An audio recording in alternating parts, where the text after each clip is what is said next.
You're just after getting to the final of the McCurr tournament. It's been an unbelievable weekend here.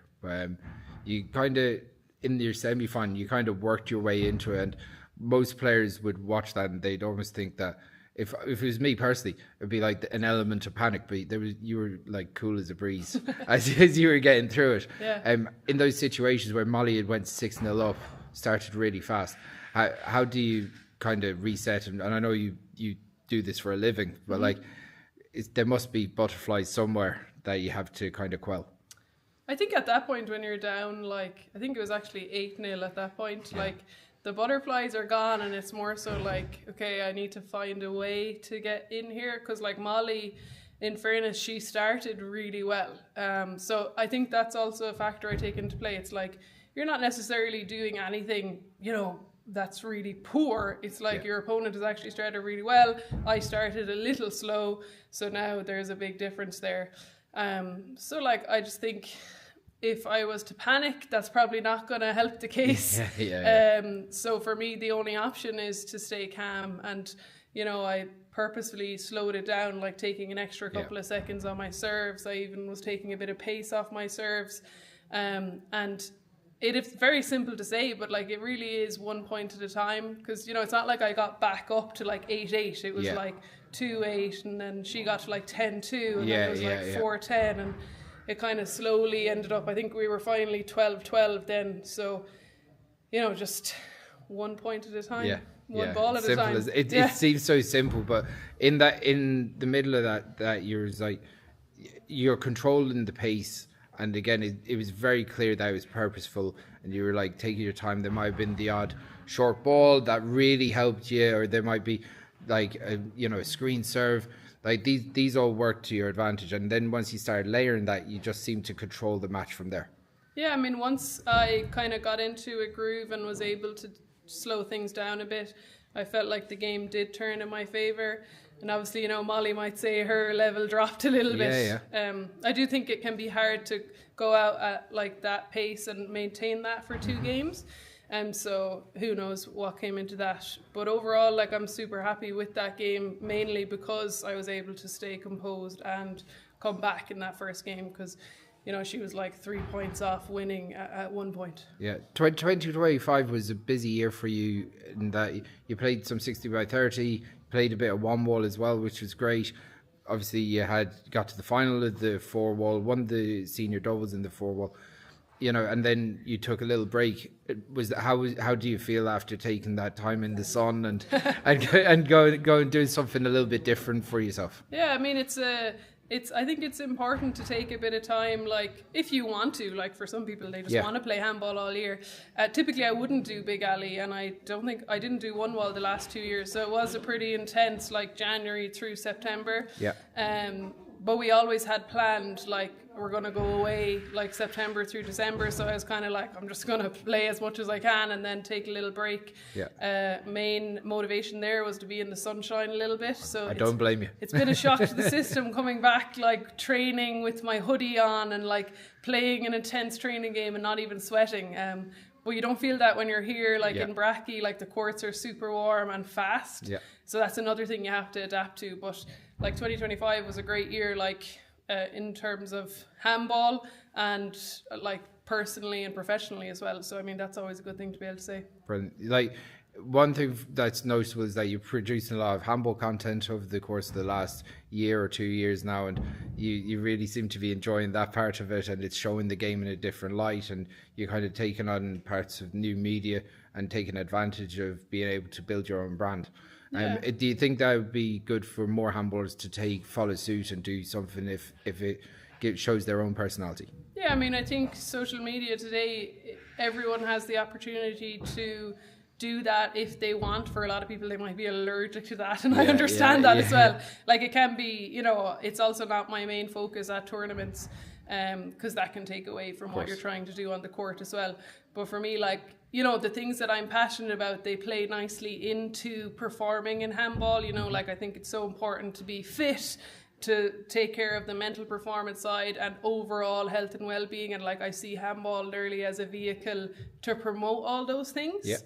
And it's like where I choose to perform, but really not everyone has to play handball. Obviously they should, because it's great. Yeah.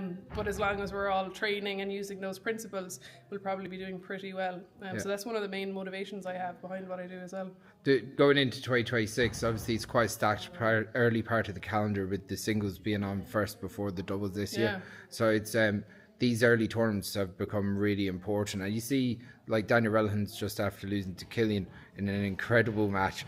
But Daniel's form the last couple of, say, month or two has been really good, and he's performed really well in this, which shows good for the championship. Yeah. Like, these early tournaments for you, I'm sure you think in the very same way of trying to get as much out of them as possible. Yeah, I mean, I got back to Galway 2 weeks ago, so, like, thankfully I have about 6 to 7 week block until the championship for when I got back into the country. So definitely, like, getting good games this weekend, which I already have, and now I have one more game to go. Then we have another tournament next weekend down in Shannon for the ladies. Then we have the She's Ace 2 weeks after that, and then championship is 2 weeks after that. So it does set you up nicely. Like, we'll all have had some really tough games. We'll all be doing our individual training outside of that. So I think we all have every reason to show up in February feeling pretty ready to go. Yeah, exciting times for 2026. Absolutely. Excellent. Well, look, best of luck today in the final, and we'll be talking to you in a couple of weeks' time at the championship. Yeah, can't wait. Awesome. Fiona would be disappointed, but it's such a great tournament, like. Yeah, I know. Fair play to Fiona, Ni Churraoin. Fiona, it's great game. Has taken the shades, and the local crowd and the crowd are delighted with her.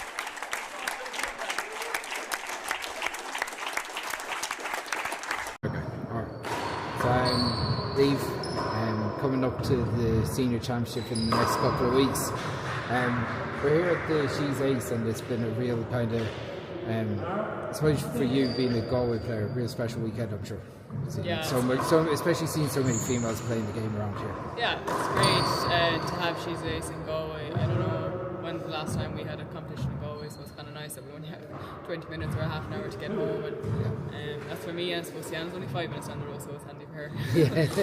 But no, it's great to see. And one thing I actually noticed was after every break in the games, all the young Galway players and young players around the club, She's Ace, are in the court straight away playing, so I think it's really nice. And it was a lovely competition, lovely weekend.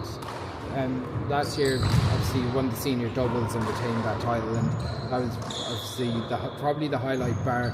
Your wins in America were massive, and winning the Players' Championship over there must have been really great to get a couple of singles titles under your belt. Oh my gosh, with topspin. Tully's lead starts diminishing. Niamh 4 points away, make that 3 points away from winning the Players' Cup. Then tied again at 12. This has to be the most tense that Niamh has ever felt. 2 titles on the line here, Dave. Heffernan so determined with so much on the line. She zones in and takes the final 3 points to take this into becoming our new #1 and Players' Cup champion. There it is. She does it. Niamh Heffernan takes down the title and wins the Players' Cup in Salt Lake City. And a fist pump. Some emotion here from Niamh Heffernan. She wins the Players' Cup. She wins the tournament. She's the #1 ranked pro with the WPH right now. Yeah, 100%. I think the senior doubles have definitely prepared me in the best way going over to America. I think without those games, I probably wouldn't have been where I am today. Because you're playing at such a high level when you come to All Ireland. And I suppose on All Ireland Day, it's definitely different compared to like a She's Ace tournament or something like that. The atmosphere is completely different. So it's definitely prepared me in a really good way.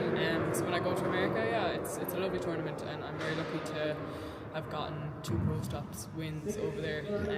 So it's really good.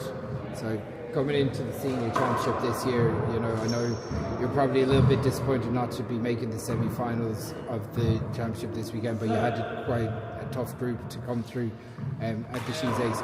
I'm sure over the next couple of weeks the real focus is getting a real run at the singles championship. Yeah, I suppose you don't want to peak too early either when you come up to championship. You want to peak just in time. So disappointed obviously I didn't get through this weekend, but I'm not too worried about it.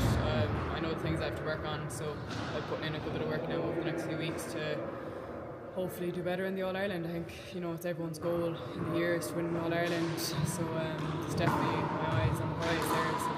And a change this year, the singles championship is before the doubles as well, so you feel, I'm sure that the extra bit of preparation going into the doubles should give you a really strong chance of retaining your title. Yeah, I suppose when the doubles was first last year, probably a small bit relaxed going into it because we were like, oh my god, we don't want to peak too early going into the senior singles.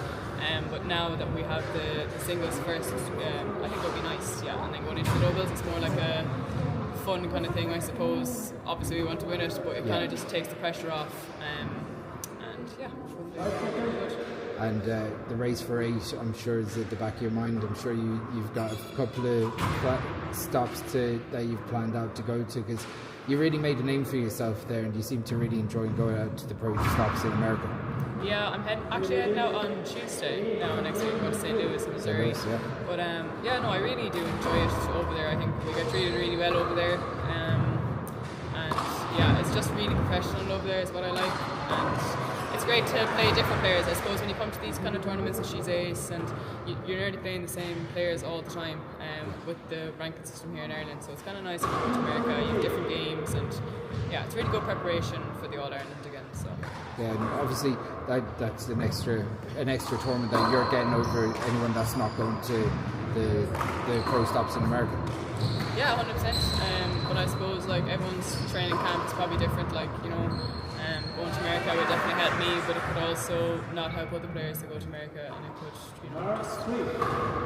just might not help them. So I suppose everyone has different training camps. Some people rather just kind of work on their skills, maybe play 1 game a week. Some people might play 3 games a week. Some people might play 4 games a week with 1 skill session. It just depends on the player. But for me, I think the more games, the better for my preparation. So Galway handball seems to be on a real high at the moment. Oh, it's great. I think me and Sienna going for 3 in a row this year now is a massive one.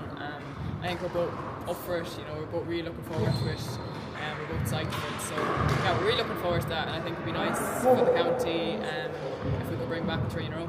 Yeah, excellent. Well, look, best of luck for the championship. We'll be chatting to you side of court in the next couple of weeks, I'm sure. Yeah, thanks guys. And takes it 15-10. Niamh Heffernan wins the women's bracket, throws her hands up in the air. What are the memories that you're going to take away? Definitely winning my second WH Pro Stop. I love this competition so much, and we get treated like gods when we come over here, and I have all the respect for the 2 Daves and all the crew that take care of us, so I love it.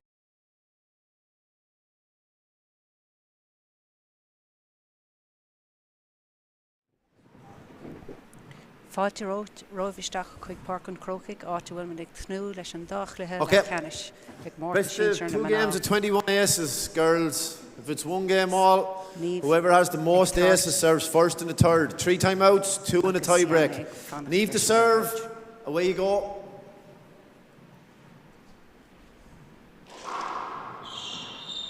That's a good first serve. Yeah. Good serve. Too small. 1-0.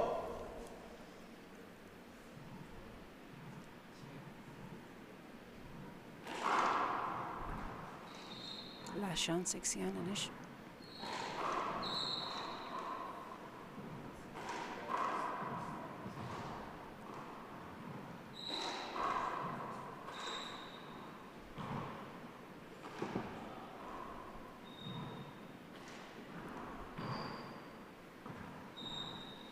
Hand out. Sienna's so strong on the roof. She'd prefer the ball up there, up high. She's 2 good hands, and she'll keep Niamh up in the roof. 0 in, 1 out. And Niamh likes to get in and kill as many balls as she can.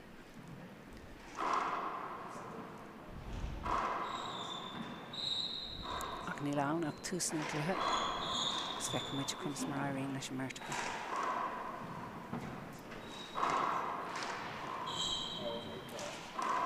Big setup here. She takes it. Because I think she and Dash, she certainly did take the opportunity, and I suppose either of them will. 0 out. Given half a chance.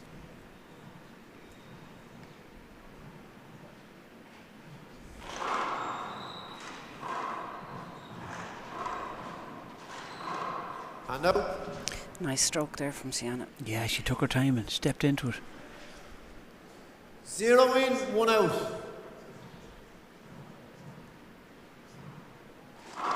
Short, second serve. It was a great serve. It was unfortunate it was short, but there was a lot of insurance on that ball.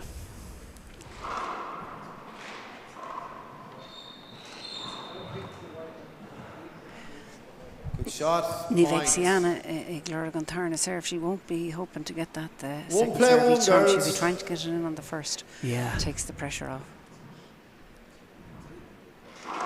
Short. Yeah, that's exactly what you said there. She'd be hoping to get that first serve in.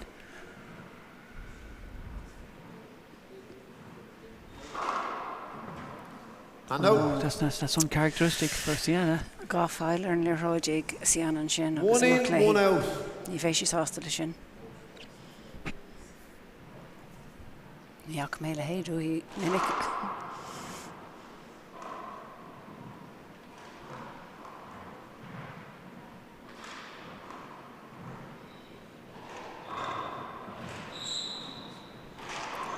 That's good play from Niamh Heffernan. Yeah. And Sienna can't afford to let her settle now. She'll have to get back in there immediately. Yeah, because if Niamh starts killing the ball, Two shooting play the ball, one. she's dangerous.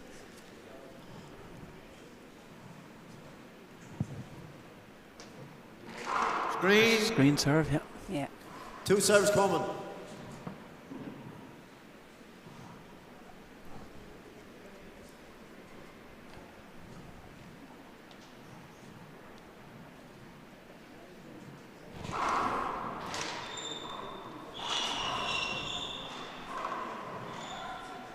These two are doubles partners, of course. One is from Micheál Brannock, Galway, and Niamh Heffernan ó Ballychlár. Gun in a guy. 1 in, 2 out. Agus mar Darren too is Céile Immer Heed nor tá si de gimmer na dúbalt agus tá cúpla teile 2 in, 1 out. Le Céile.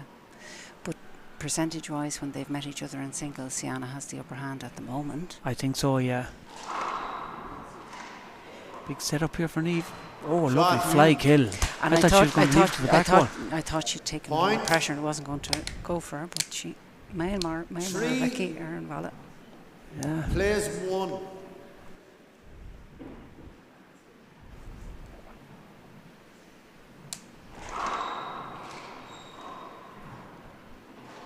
Oh,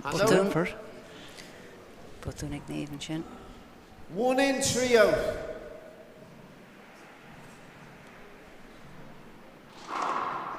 Short. She's not Second getting that serve. first serve in. No, Shin 3 keen good he shot.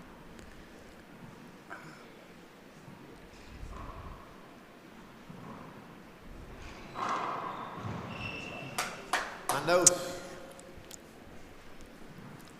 Agus the hopping 3 in, Niamh 1 and out. Desharish. She doesn't need a second invitation. No, she's taking her first chance. Big setup here. A little bit loose from Sienna, but she recovered. Yeah, great recovery. Niamh had 2 chances there to just Sienna was on it. 1 in, 3 out. No, Sean 6 Sienna talks her ash. Oh, Short. Third Gary. Second serve.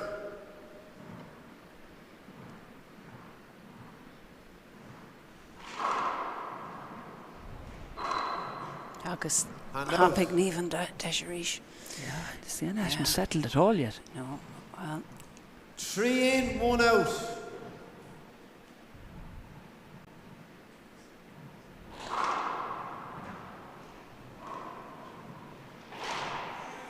Play it again. That was a sore one, Cleena. I'd say so. I wouldn't like to be at the receiving end of it in any case. 3 play 1.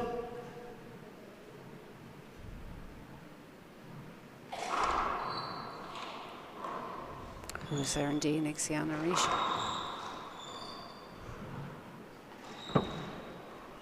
Nish and that push and dash. And out. Fion Tala here and Shin, he'll make Ganairo Clinivish and a Nash. 1 in, 3 out.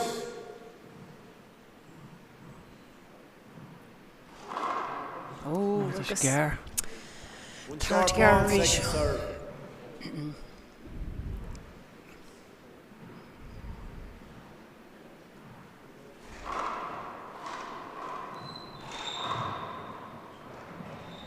Shanice Fair. It's a good pass shot. Yeah. Pushing Niamh back to the back 2 of the plays court. 3. Yeah, if she can manage to keep pushing her back, I think it'll work in her favour, all right.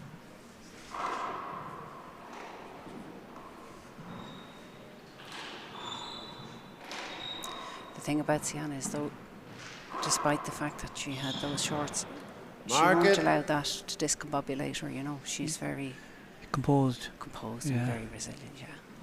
And it's together at 3. August Tatahi Moraki. Yeah, I don't know if both players have settled yet. They're not really killing when they're getting the chance. It still feels a little bit tense. Yeah. Chance here for Niamh. Goes to the cross court kill. Sienna was there on it, but the angle caught her. She left it a little bit high on that previous shot.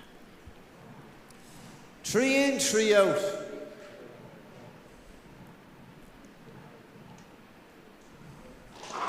Yeah. Short. Second serve.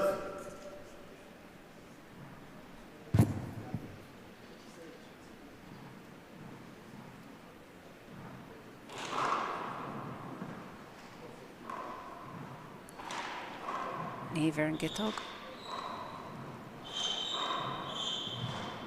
Yeah, Niamh's left hand has improved a good bit. Ní ra mór an spáisiigh Sienna an sin. 4.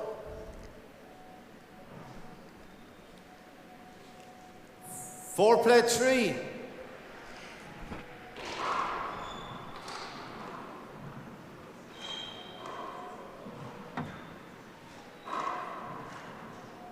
Oh, circle down an sin. Yeah, the Gittog missed it. 3 in, 4 out.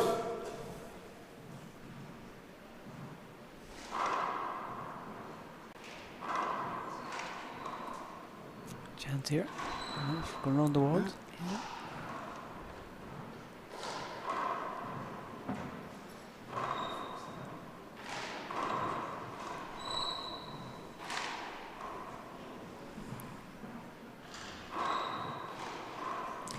It just feels like they're both playing very tentatively and they haven't quite got stuck in yet. Yeah. And as I say yes, that... yeah, she must have heard you. Yeah. I suppose the delay too, we're running 2 hours behind. Yeah, it's very difficult to keep your focus, isn't it? Together at 4. At half 3 they were getting ready to warm up and they were togged out and they're waiting since half 3, so it might put them off a bit. Yeah.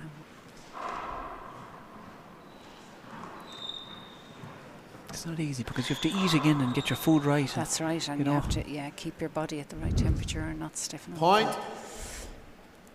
5 play 4. And now Sienna's gone ahead for the first time.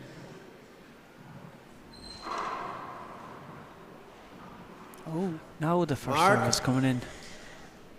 Nash, up a gear. 6-4.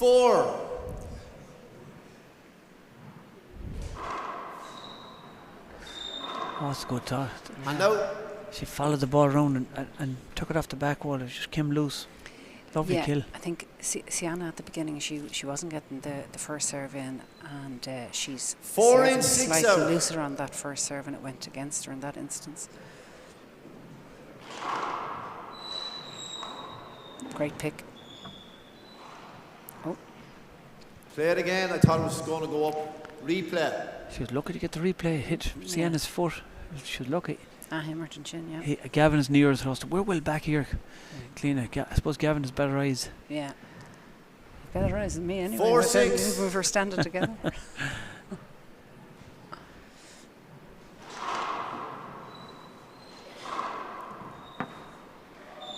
Oh, good pick.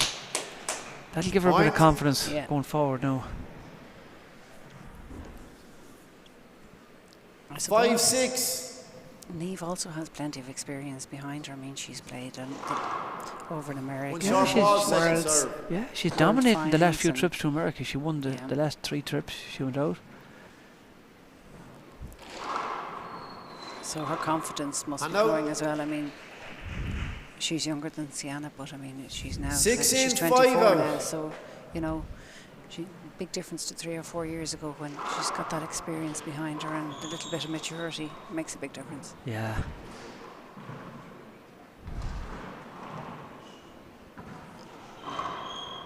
Big rally here.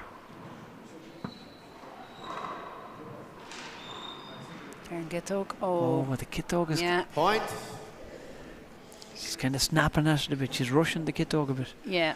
Agus ma Irene Lesian and Kitog Shina Curfy Vrew. Rocky 7-5. Yeah. Great. 2 good hands. Short. Screen. Short and second screen. serve. Right. She was lucky it didn't hit her foot, actually. Yeah.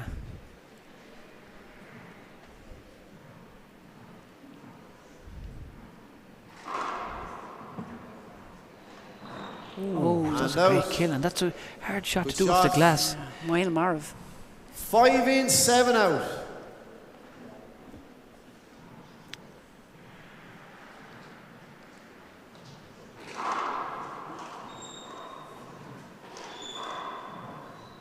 Cosser and Liathróid. Point.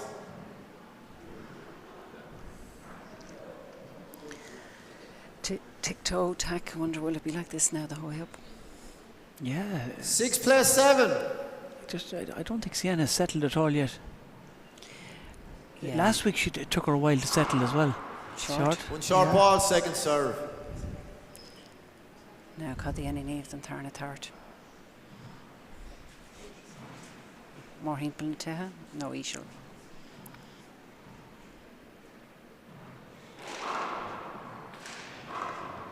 Oh, and out. Dog she's boss and yeah. 7 in, 6 out.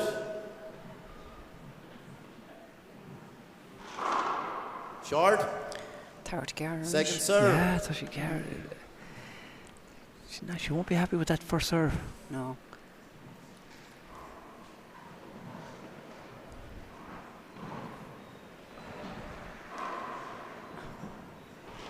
Oh, that's a nice. great kill. Moyle Marvick and even Chin. Yeah, I felt Sienna when she switched from the slow and hard one at the start. 6 in, 7 she out. She then went back there to give it a go again, and she got another short. So will that affect her going for them serves if they're not working for her? Yeah, it took her. Good pick. Oh, Mark. The Kitog. It's not like her to miss with the Kitog. No, and she had Niamh on the ground. Disadvantage there. Together at 7.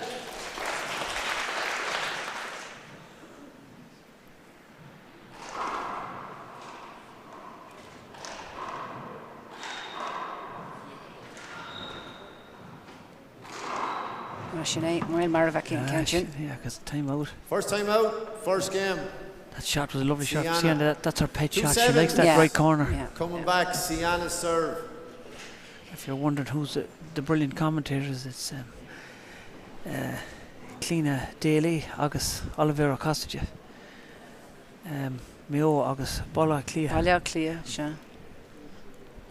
Look, there's 2 good-looking people there on the screen. I hope you're all getting a good look. So what do you think? As you said, it's kind of tit for tat all the way. Yeah, tá sé decar agus sílim go méisi mar sin don chéad cléir rénos. And sometimes, if somebody comes out and takes a streak to win the first game, it gives them momentum then for the second game. Yeah, it's a nice cushion too. They can relax and play their game. Yeah. Right. It must be hard to play your doubles partner because they know each other so well. Yeah, I used to play with my sister and we used to hate playing really? Against each other. Yeah. 20 seconds. She always had the edge of me. Deadly. Oh, she talk about it all the way home then. Yeah, except luckily enough we only lived across the road from Fiona, so the walk home wasn't too far. Oh, brilliant. So it was Big Court, the Big Alley. We didn't even know what a small alley was back in the day. Wow. Yeah, we were brung up in the Big Alley. But good. We did end up playing 40 by 20, but it was came later on. Right. 2-7 is coming back. Sienna to serve. And we've the great Gavin Buggy from Wexford refereeing.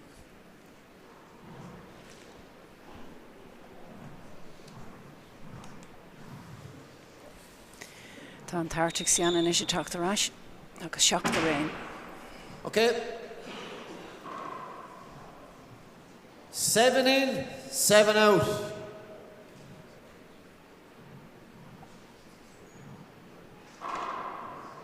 Shinny Sir.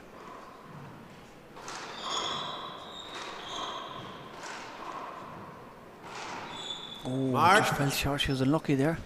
Yeah. Fini smó smachtig Sienna Aaron. 8+7. Yeah, her first serve is starting to go in now, as you said.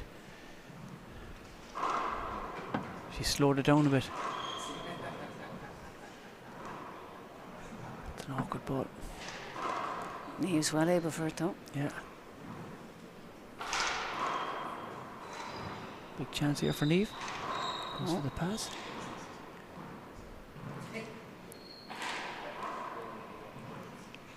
Slash. Now we should go for the kill, the corner.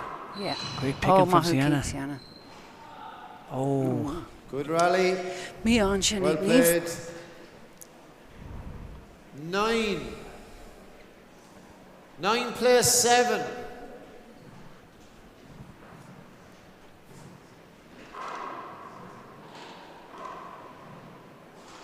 Oh. No. It's not like her to miss No. on top of that. Her right corner, that's her best shot.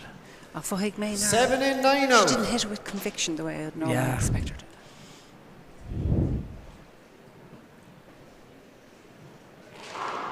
Short. It looked good from up here, but I call it short. I'm well back. He'll make her out of Carcalore. You agree? 2 agree, Niamh. Second serve. Must be short. Speckly new Ollie. Yeah. Definitely.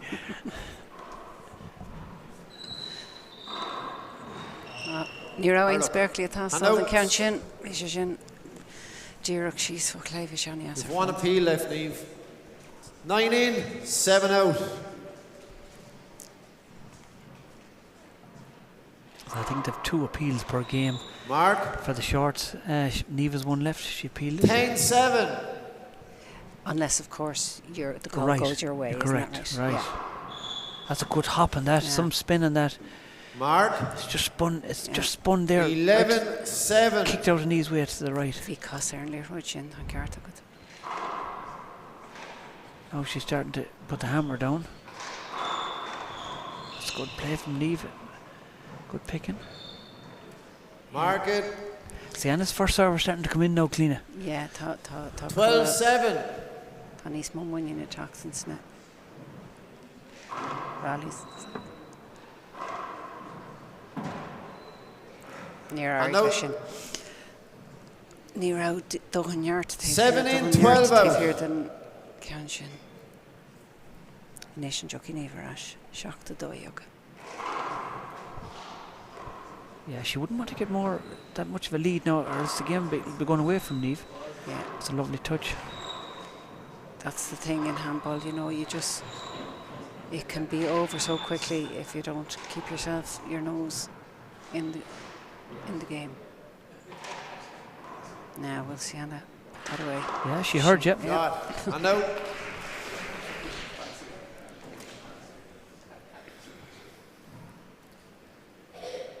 $12 in, 7 out.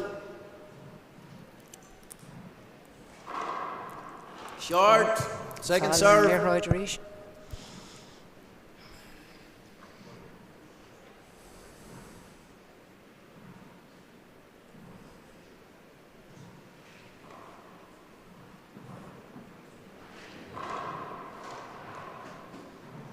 Big chance here for Niamh.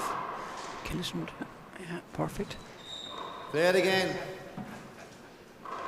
Cover ball.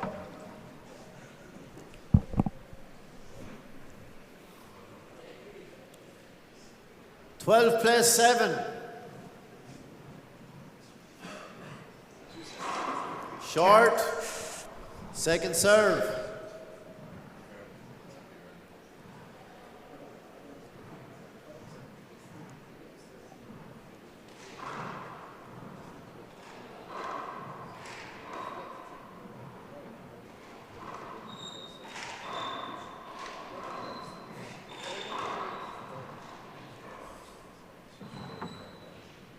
No. Yeah. It's not like her with the kit though. I know. I suppose it's hard to see in that twilight zone. I call it the corner, that right corner. And left 7 corner. in, 12 out. I used to hate when we had one glass wall and they've got 3 to contend with. Oh, yeah.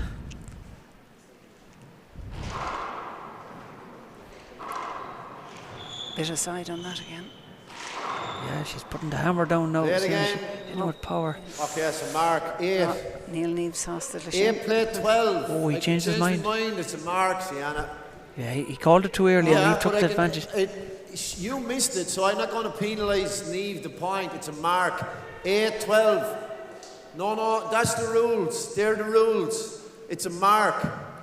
8 play 12. I deemed it.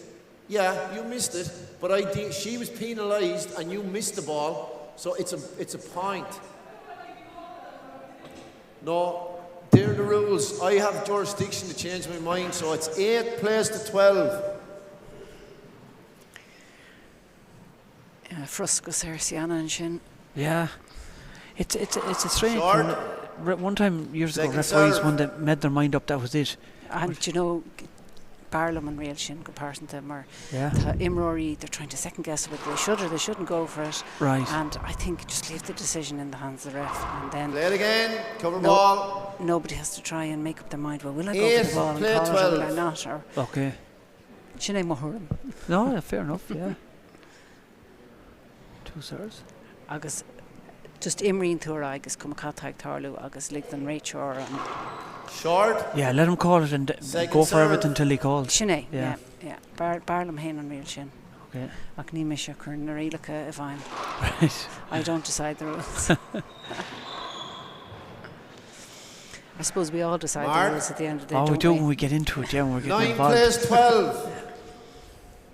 Now, thought Niamh Chok the Rash go score fight again is agus ag Chok the Rash Sienna.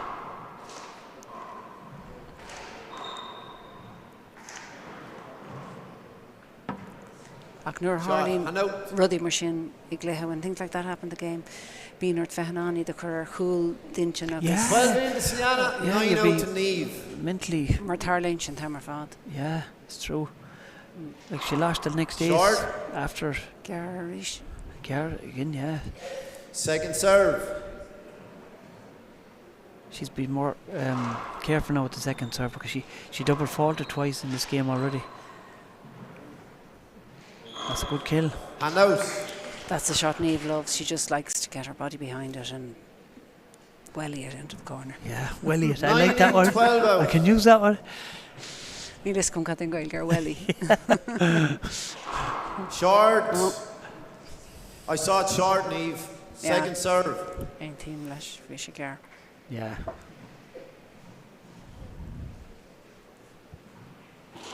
Agus alone, Poshty coming in here now, isn't there? Yeah, Slua Jassa Turkish stock.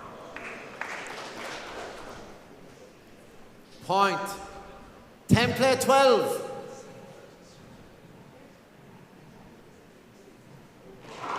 Short. Sienna's not the only one getting short serves today. Yeah. Second serve.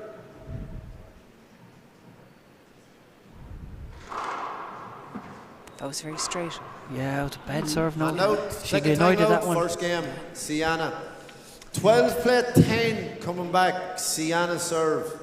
So what do you think Sienna's thinking now? She's going in to serve after the timeout. Is that a good time to bring a timeout or to get your bearings? Or what do you think? Sienna will be happy that she's getting the minute there to just gather her head because she had broken away and then she looked like she was going to start galloping a little bit, but Niamh had different ideas.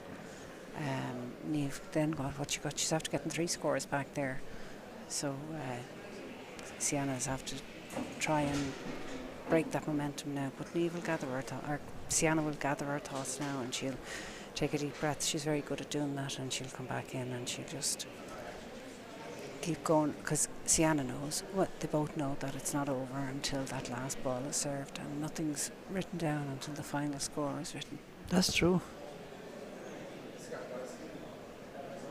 What do you think Niamh has to do now to come? Well, she's coming back 10-12. She was, as you said, she got the last couple of points. I think what she has. So if Sienna keeps serving that short ball and having to change her serve, it's very predictable what Sienna's going to do on her second serve, and Niamh just has to be able to get in there and capitalise on One time out left, Sienna. Kai she got to 12 to Sienna. Hagan Sienna di agus Kai Sienna 10 to Niamh. a bheith cuaramach nach tugan sína deisna sin di. Okay, agus Lena right, and it's 12-10 to Sienna coming back. 12-10 girls. Agus an immer take Sienna.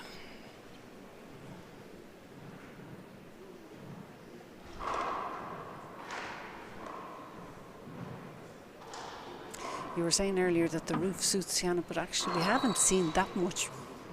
No, I'd say, and I'd say Niamh is glad you haven't seen much of the roof because. Oh, she didn't want to get in for that. She fell as well. And out. I don't know who you'd 10 say in, was lucky 12 or unlucky out. there. Come let's go. Nílas gum Célo, bhí an tá or sin, like Sienna's shot was. Yeah, it was unlucky.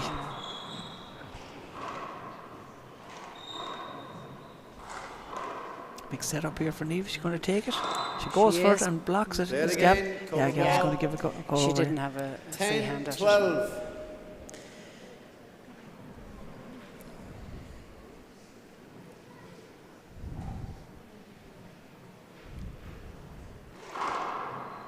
Oh, Shingadas.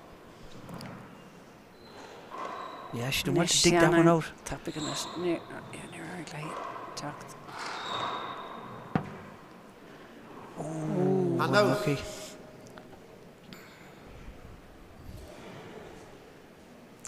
Twelve in, 10 out. She'll be hoping to get that first serve in now. Yeah. She's changed it a bit. Nish thought she ought to Susan Serge. I like what Niamh was doing there. She's holding court in the front court and pushing Sienna back. She's not letting Sienna get in front of her. Yeah. 10 in, 12 out.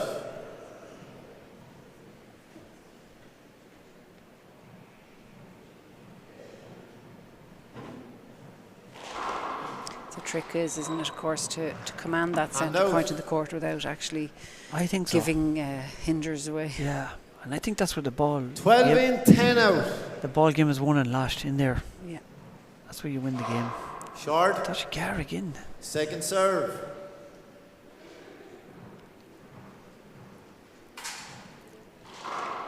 Oh, different second serve that time.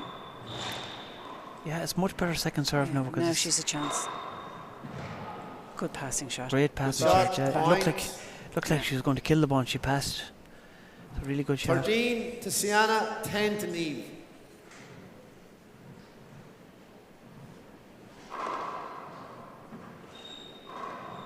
Right corner. Yeah. And Niamh knows it. She knows her game too. Yeah. Well, Sinead tá Anna Comahig and Mercho Ericela. He was working very hard. Yeah. Blue Brescia. Mark. Now is Sienna going to pull away again here? 4 in it. Yeah, it's a timeout. 14 plus 10. For Niamh, no. I wouldn't want, if I was Niamh, I wouldn't want Sienna to get too far ahead without a timeout. Trying to break the rhythm. Big setup here. Sarah Fortune and Sienna. Sometimes you can have too much time on it clean. That slow ball is sometimes the hardest one. 10 in, 14 out. Nish Deshig Niamh and Show.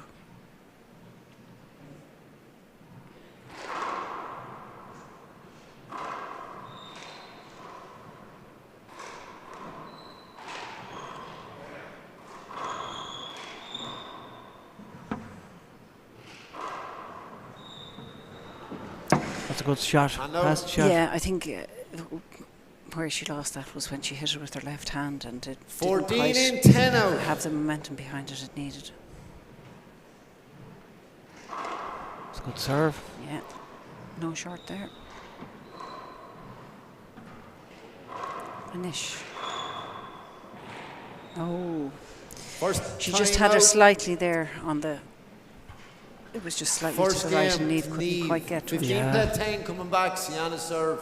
Agus mar dúirtú tá sí glachas os Nish. 1 minute. She géirí the cuig score atra agus ní bheith Niamh géirí an Irish lahi ní smóna sin a Caratra.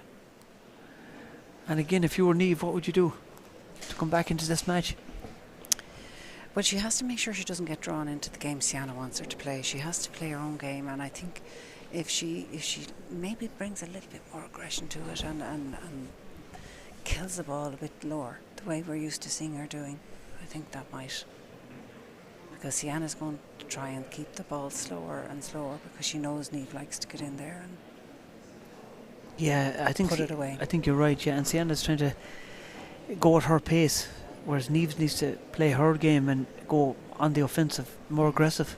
Yeah. Because she's well able to kill. She was very good last week on the aggressive. Sienna plays a fantastic defensive game, there's no doubt Really about good, that. really good defensive, yeah. And she's the hands to do it too. 10 seconds. But it's all on the day, isn't it? Like all these players are, so you'd fancy any of the 4 semi-finalists. Oh yeah, the standard is it's to unbelievable. win this competition. Yeah.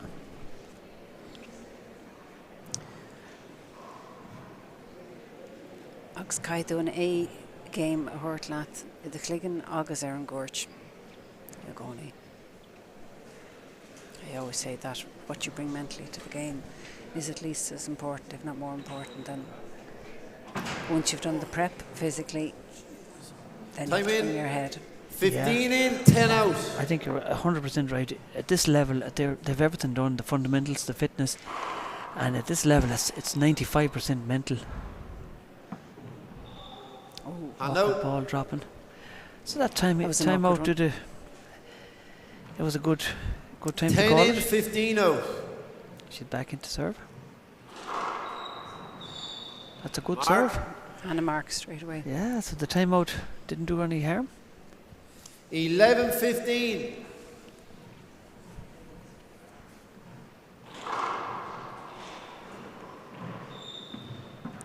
It's an awkward ball. They're hard balls, especially with the ladies' ball, I think, because it's dark, it's the same colour as the glass. 15 in, 11 out. It's hard to judge.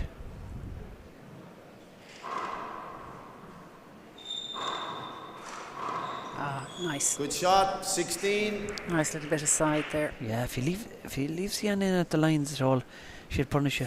16 plays 11.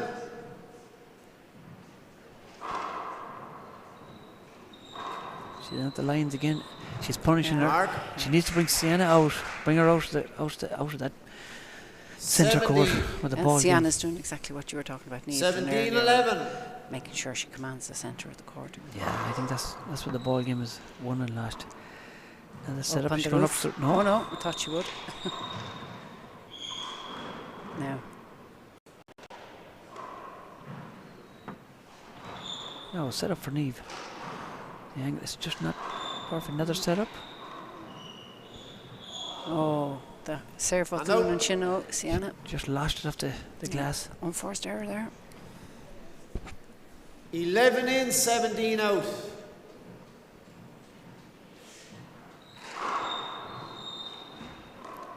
Oh, she's going to take the setup. She goes for it and gets it. And that was what I was talking about earlier, that she gets more aggressive and just goes for the shots. Yeah, you're 100% right. Mark. Because she wasn't actually going for kill balls from outside, and that as much as, so if she 12 plays 17.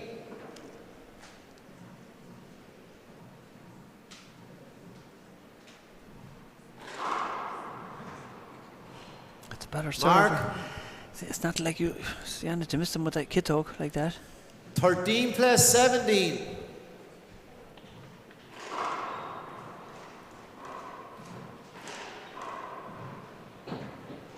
Big setup, takes it. Yeah, nicely along the wall there. Nice and easy. Yeah.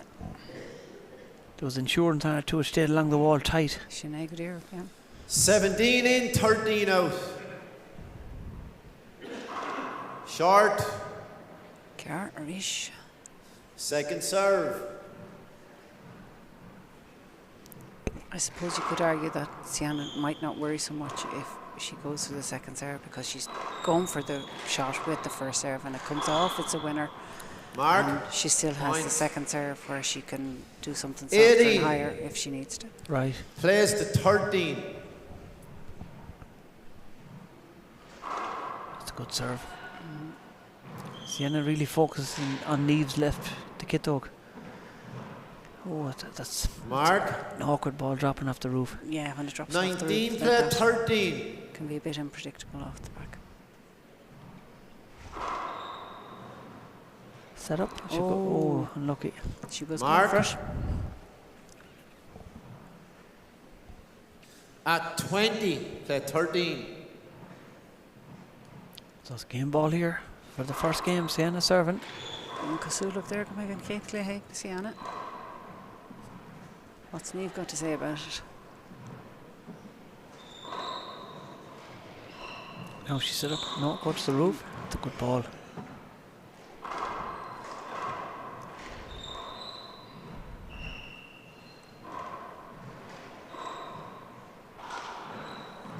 That's a good place. An awkward ball dropping. Oh, a lovely kill from Niamh. Sienna's there though. Great she reach. has it. It's a big rally, Cleaner. Yeah. She's Niamh did well to get that. She hung in there. Second time out. First game to Niamh. Do you know that man there? One time out each. Left, girls. At 13 play 20. 13 plays 20. Yeah. Niamh serve. So Niamh got given the Galway girls, or the both Galway, but the Niamh isn't giving up, Cleaner. No, she's not. Assuming anything. She's not ready to give the first game up, and that's the kind of resilience that we like to see, isn't it? Oh yeah.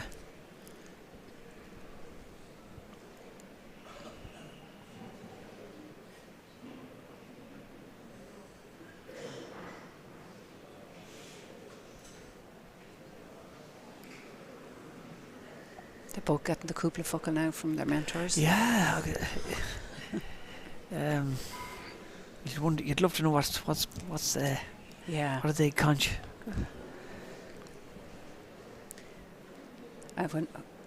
When I used to play and Frank would be trying to give me a few coaching words, sure, I don't think I heard half of what was said. You'd be worried, you'd be stressed, thinking about relaxing, yeah. But sometimes it's not what's said. Speaking to the yeah, it's not always what's being said, but sometimes you just 20 seconds. Get yourself a bit calm, take the deep breath, get the head in the right space again, and then you go.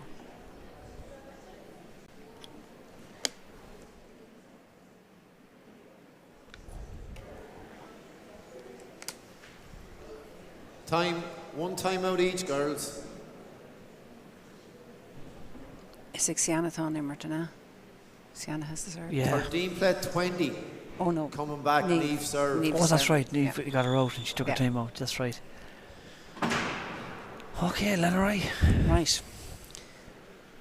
Fanga vec made Katag Niamh and shot Jack the 13 in, 20 out.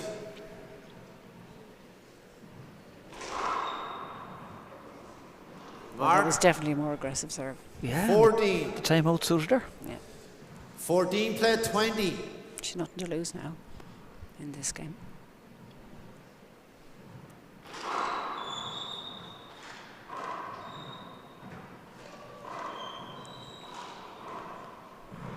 Awkward ball dropping.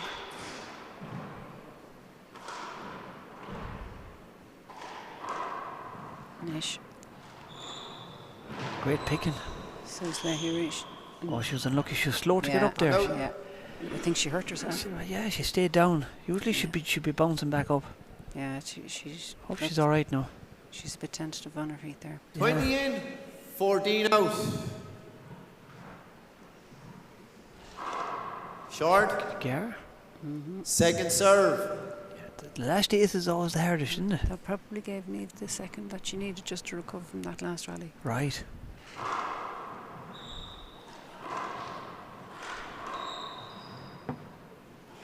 Oh, not enough though. Finny. Chéad Cléthe ag Sienna. 2 minutes. 2 minutes, Gavin Buggy says, and we might get a cup on tea here and have a break as well, Cleena. What do you think? Yeah. We'll be back shortly.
fáilte ras be an tarna cléhan is ag tosnú gan nómad agus tá immert ag Sianna.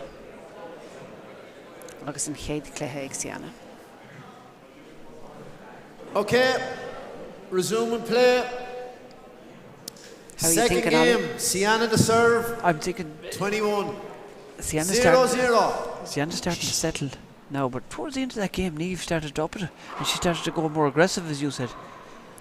Yeah, and I suppose Sienna has to make sure she doesn't, she certainly didn't relax on that score, but just, you know, you can let it go a little bit in the second game, relax a bit too much, but the other hand, Niamh has 1-0 now, so she may go for it. Yeah, and as you said, taking the first game it's a good thing. You can relax now and play your own game.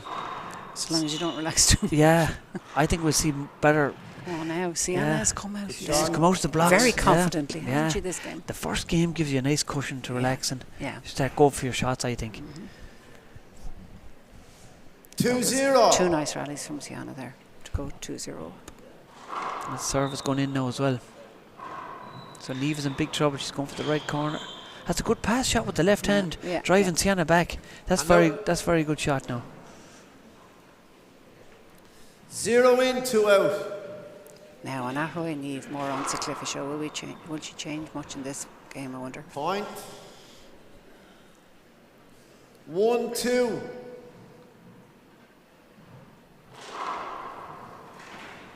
That's a good serve, but Sienna got the kid talk to it there. It was a little bit lucky. Yeah, it's very. But you take it up. 2 in, 1 out. You won't give it back. Oh, and that's not like her. No. Yeah. She just has to gather herself now. Yeah. Let it go. 1 in, 2 out.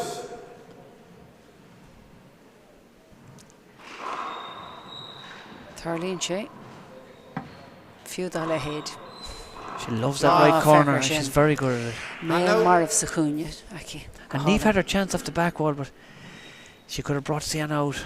2 in, 1 out. If you're not going to kill it, take her out of the lines anyway. It's a good serve. Well got back from the kit hook. Yeah. Now a chance for Niamh. Nice re-kill. Shot Niamh. Hand out. 1 in, 2 out. That's a very good serve, and Sienna got her hand to it.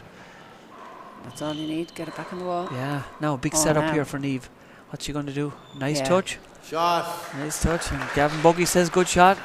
Point. Neil Moore on Gafred at the end of me, Allershin. 2-2. Short. Second serve.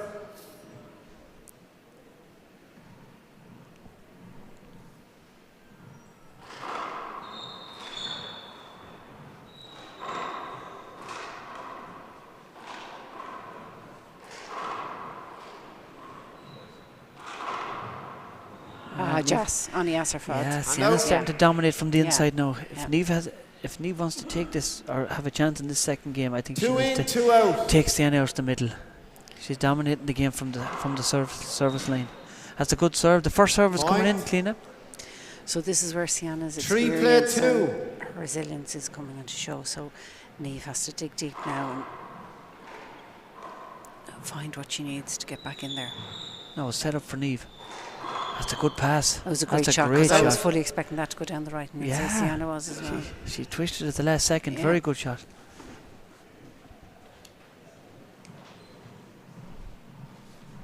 Two in, 3 out.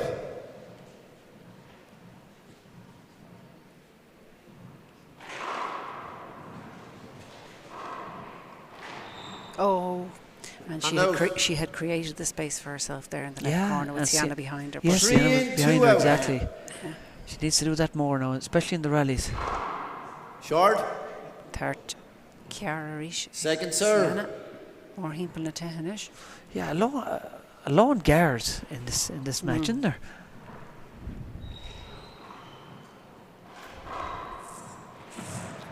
That's a great shot from Sienna. She pushed Niamh back. Just sent it slightly past her. Yeah, stopped her going into control the centre. 4-2. Far enough back that it wouldn't reach the back wall either.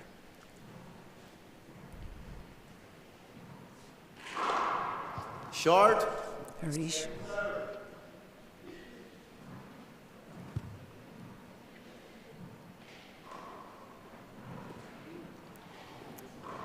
we're talking a lot about that second serve, but I suppose if you're going for that short, you know, it's inevitable you're going to get a percentage of shorts.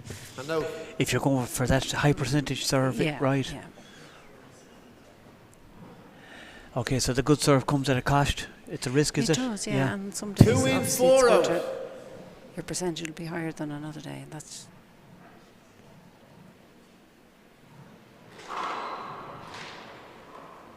the risk you take. Yeah.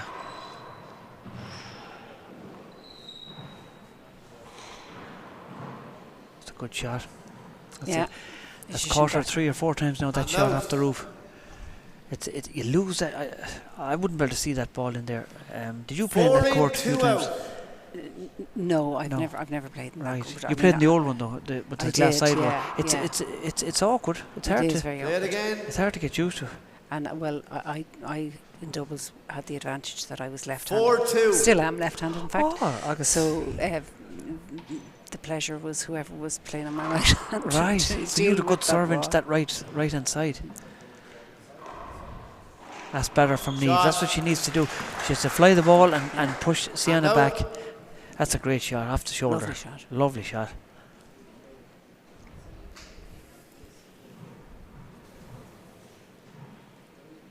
Two in, 4 out.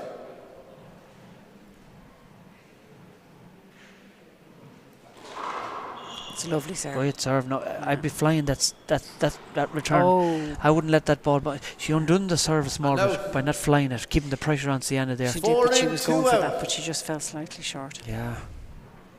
That's a good serve too. So it's good Indian. Yeah. That shot is causing trouble. Yeah, it's causing Niamh more trouble than it. Point. I've seen it on another 5-2. Came off that time. And out. But not that time. Yeah, it's unusual for Sienna to miss that. She likes going with the overhand. 2 in, 5 out.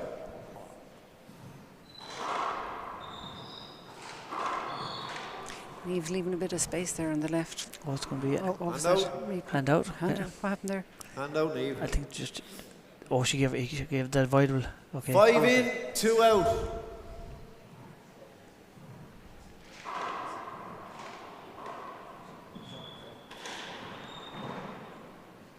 Oh, good ball. She did well to pick that with the kids, Oak. Right corner. Yeah. Oh, my. Well done. Well read. And she was there. Yeah. Well played. She was expecting Sienna to kill it down the left, but it came back to her. She could have stuck out the paw. She wasn't expecting that to come back. 6-2. No, she had written the shot off. Yeah, because she was on the floor. And I expected Sienna to go down the left. That's a good serve. Oh, good pick. How did she get that back? Right corner again. Yeah. First time out, second game. To Niamh. Yeah. 7. And Kosuluk there. Play Well, 2 Sienna. coming back. She's putting a bit Sienna of daylight serve. between them now. Yeah.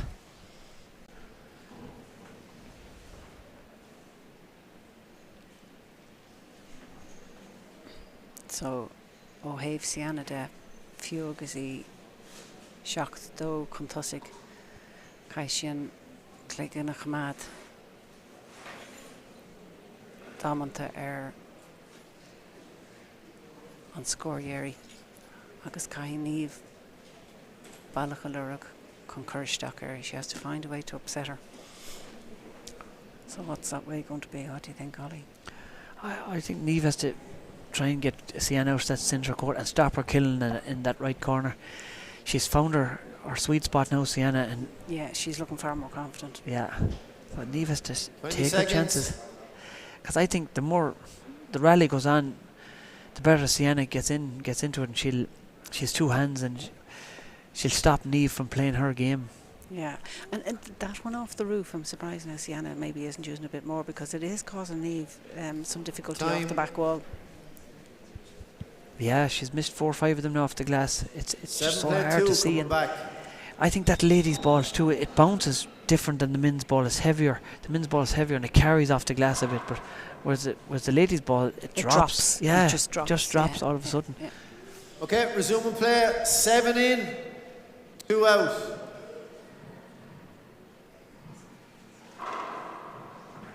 That's a better serve now from Sienna. It's very good serving.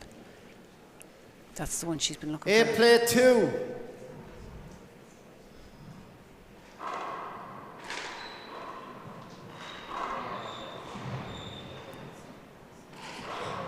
She's making Niamh work very hard here. Yeah, she is. She has her turn in every which way. Play it again. Cover ball. Ní rá an spáisiach agus sa chuirtin sin. At 8 plays 2. Imró for a ríise. Short. Geart Hartin sin ríise. Second serve. God, the henny shinish. Ah, ní as her fad. And out. Mail Maravig and even sin. Now, Deshaki and Nish. Do a hocht. 2 in 8 out.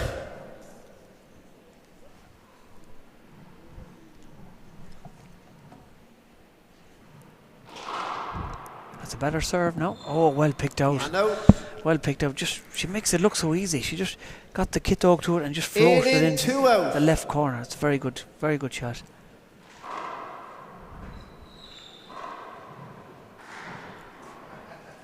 An awkward ball dropping out the glass again. Well picked from Niamh. She had more sight with that time. Now, big setup here. She's going to go for it.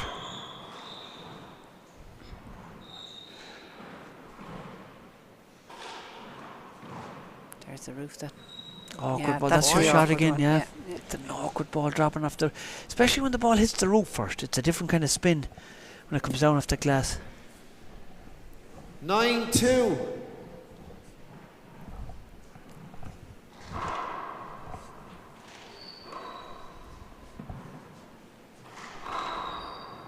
Well, now, Tom Comer and Nish got an oven the rig. Yeah, she's starting to get comfortable now. 10-2.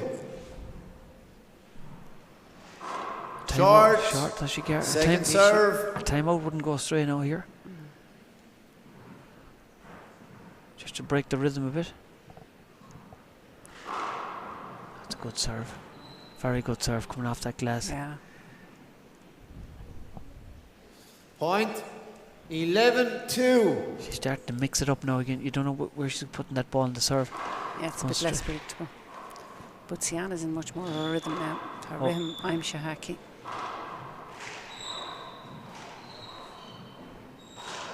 Oh, and yes, her father. Yeah, starting to.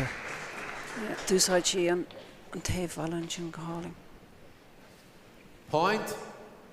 12 play 2.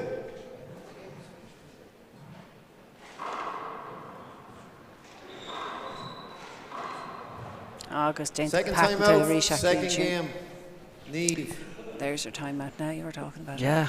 You have to do something to break the rhythm, don't you? You have to. 13 play 2 coming back. Sienna's serve. The difference in that first game is Sienna she's upped it a bit, hasn't she? Yes, and Niamh has tried everything she can, and it's not making a difference. So what's her mentor going to say to her now to try and get her to go in and find something else? What would you maybe, I don't know, maybe try something completely different altogether in the serve? Yeah, she has to find a serve that she's going to get a set up on, because if she doesn't take the setup or get the good serve, Sienna will rally. She's lovely hands and lovely defensive stuff, and she seems to be running Niamh a bit. Yeah, the last 20 few rallies have seconds. certainly she's been running her left and right. And we were saying earlier that Niamh had command of the middle of the court, but Sienna's taken over now. Don Love and Uachtarig Sienna if we law her gone out. And Kate Cleha actually agus an ish 3 Jagado.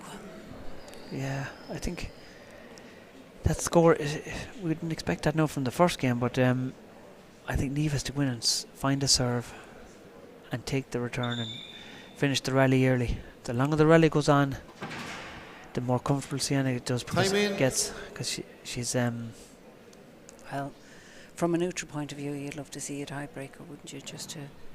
It's always exciting. Yes. At the moment, 13 in, 2 out. It doesn't have that feel about it.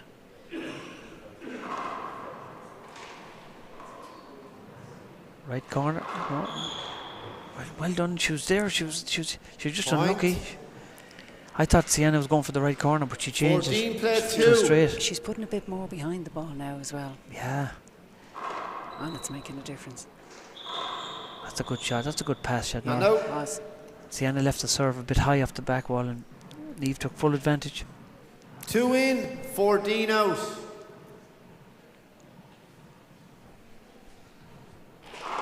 Short. She was unlucky with that shot Second because serve. it was a good one. Yeah.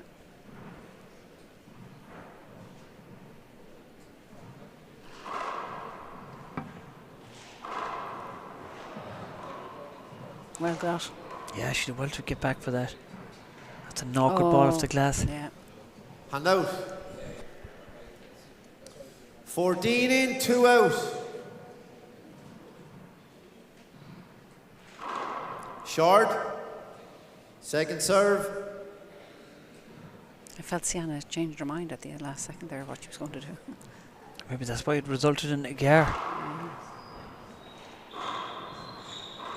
That's good. It's kind of... Point.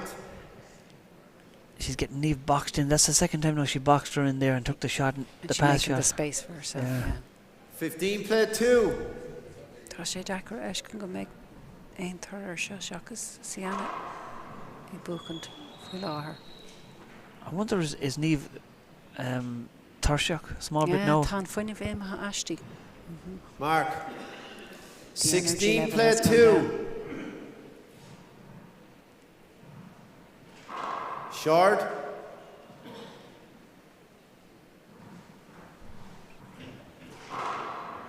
It's a good serve too. To the roof. Really good at playing the percentages. That's another one of them dropping balls. She's very good at the percentage handball, Sienna. She's really Mark. struggling with that dropping ball, isn't she? 17 play 2. Yeah. I wonder, does she sit down and analyse it, or does it just come naturally? That was a beautiful ball. There wasn't Lovely. room to take it before it hit the sidewalk. Yeah, she got the angle right. The Point. Kitog. 18 plays 2. Another timeout now wouldn't go straight. Just to break things up. No, on the fly. No, she's at the back. Play it again.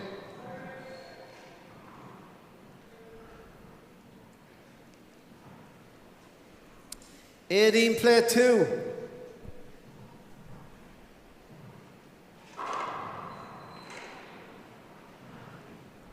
Shin. Yeah, she likes that right hand side. And she had it covered as well. Point. Yes, for insurance. She, yeah. she knew. 19-2.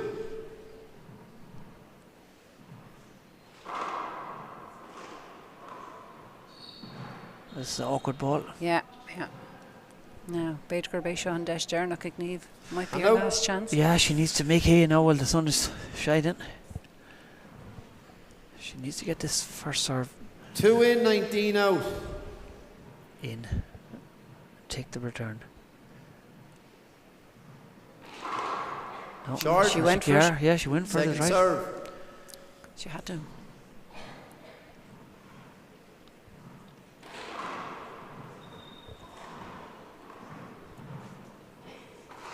Oh, Mia. Hand out.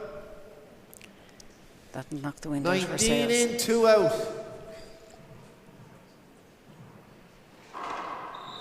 That's a good serve.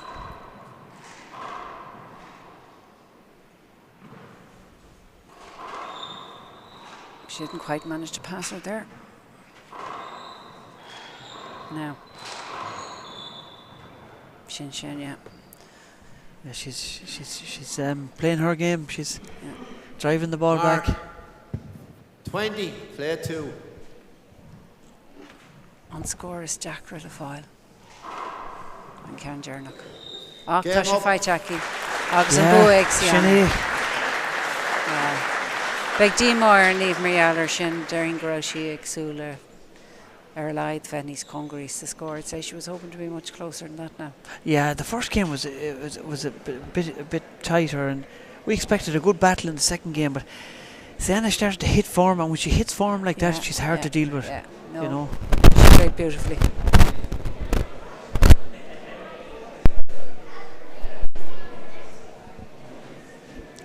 We're going to have a quick break, and Chris is going to go down and have a word with Sienna, and we'll be back shortly for game number 2. Fiona Tully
I'm here with Sienna Ni Churraoin. Sienna, amazing performance. Like, you really had to weather the storm early in that first game, and it was nip and tuck. But then from the middle part of the game, you just took off from there.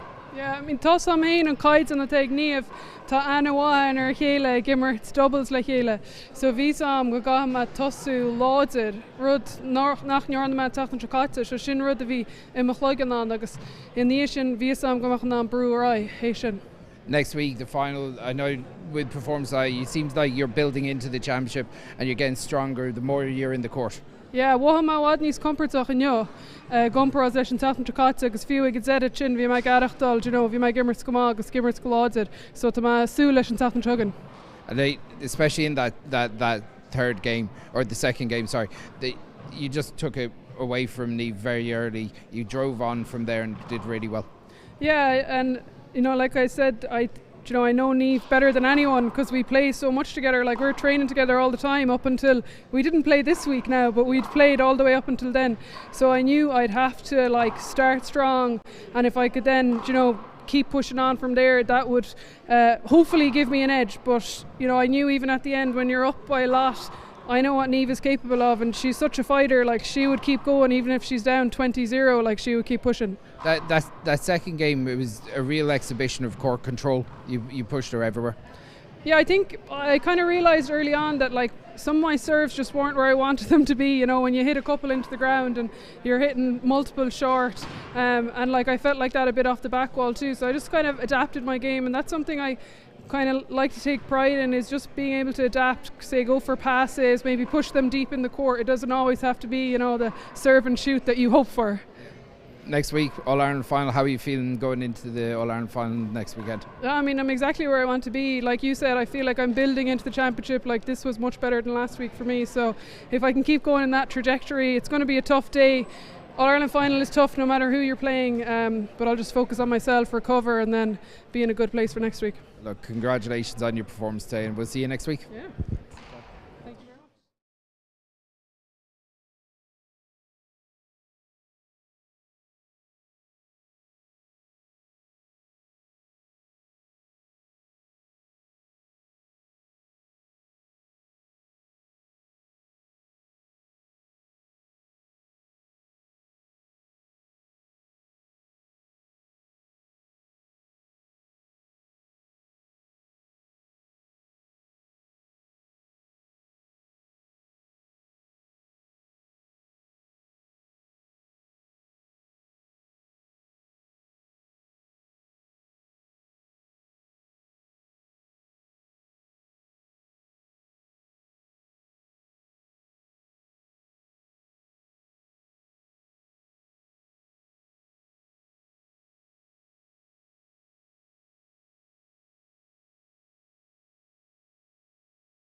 Okay, we'll just get your attention, please. We now have the second of our Niels.com All-Ireland Senior Singles semi-finals in the ladies' senior singles.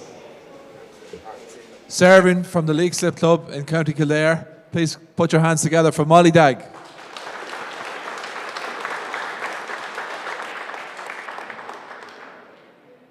And her opponent, receiving serve from the St. Coleman's Club in County Roscommon, Fiona Tully. And your match referee is Michael Finnegan.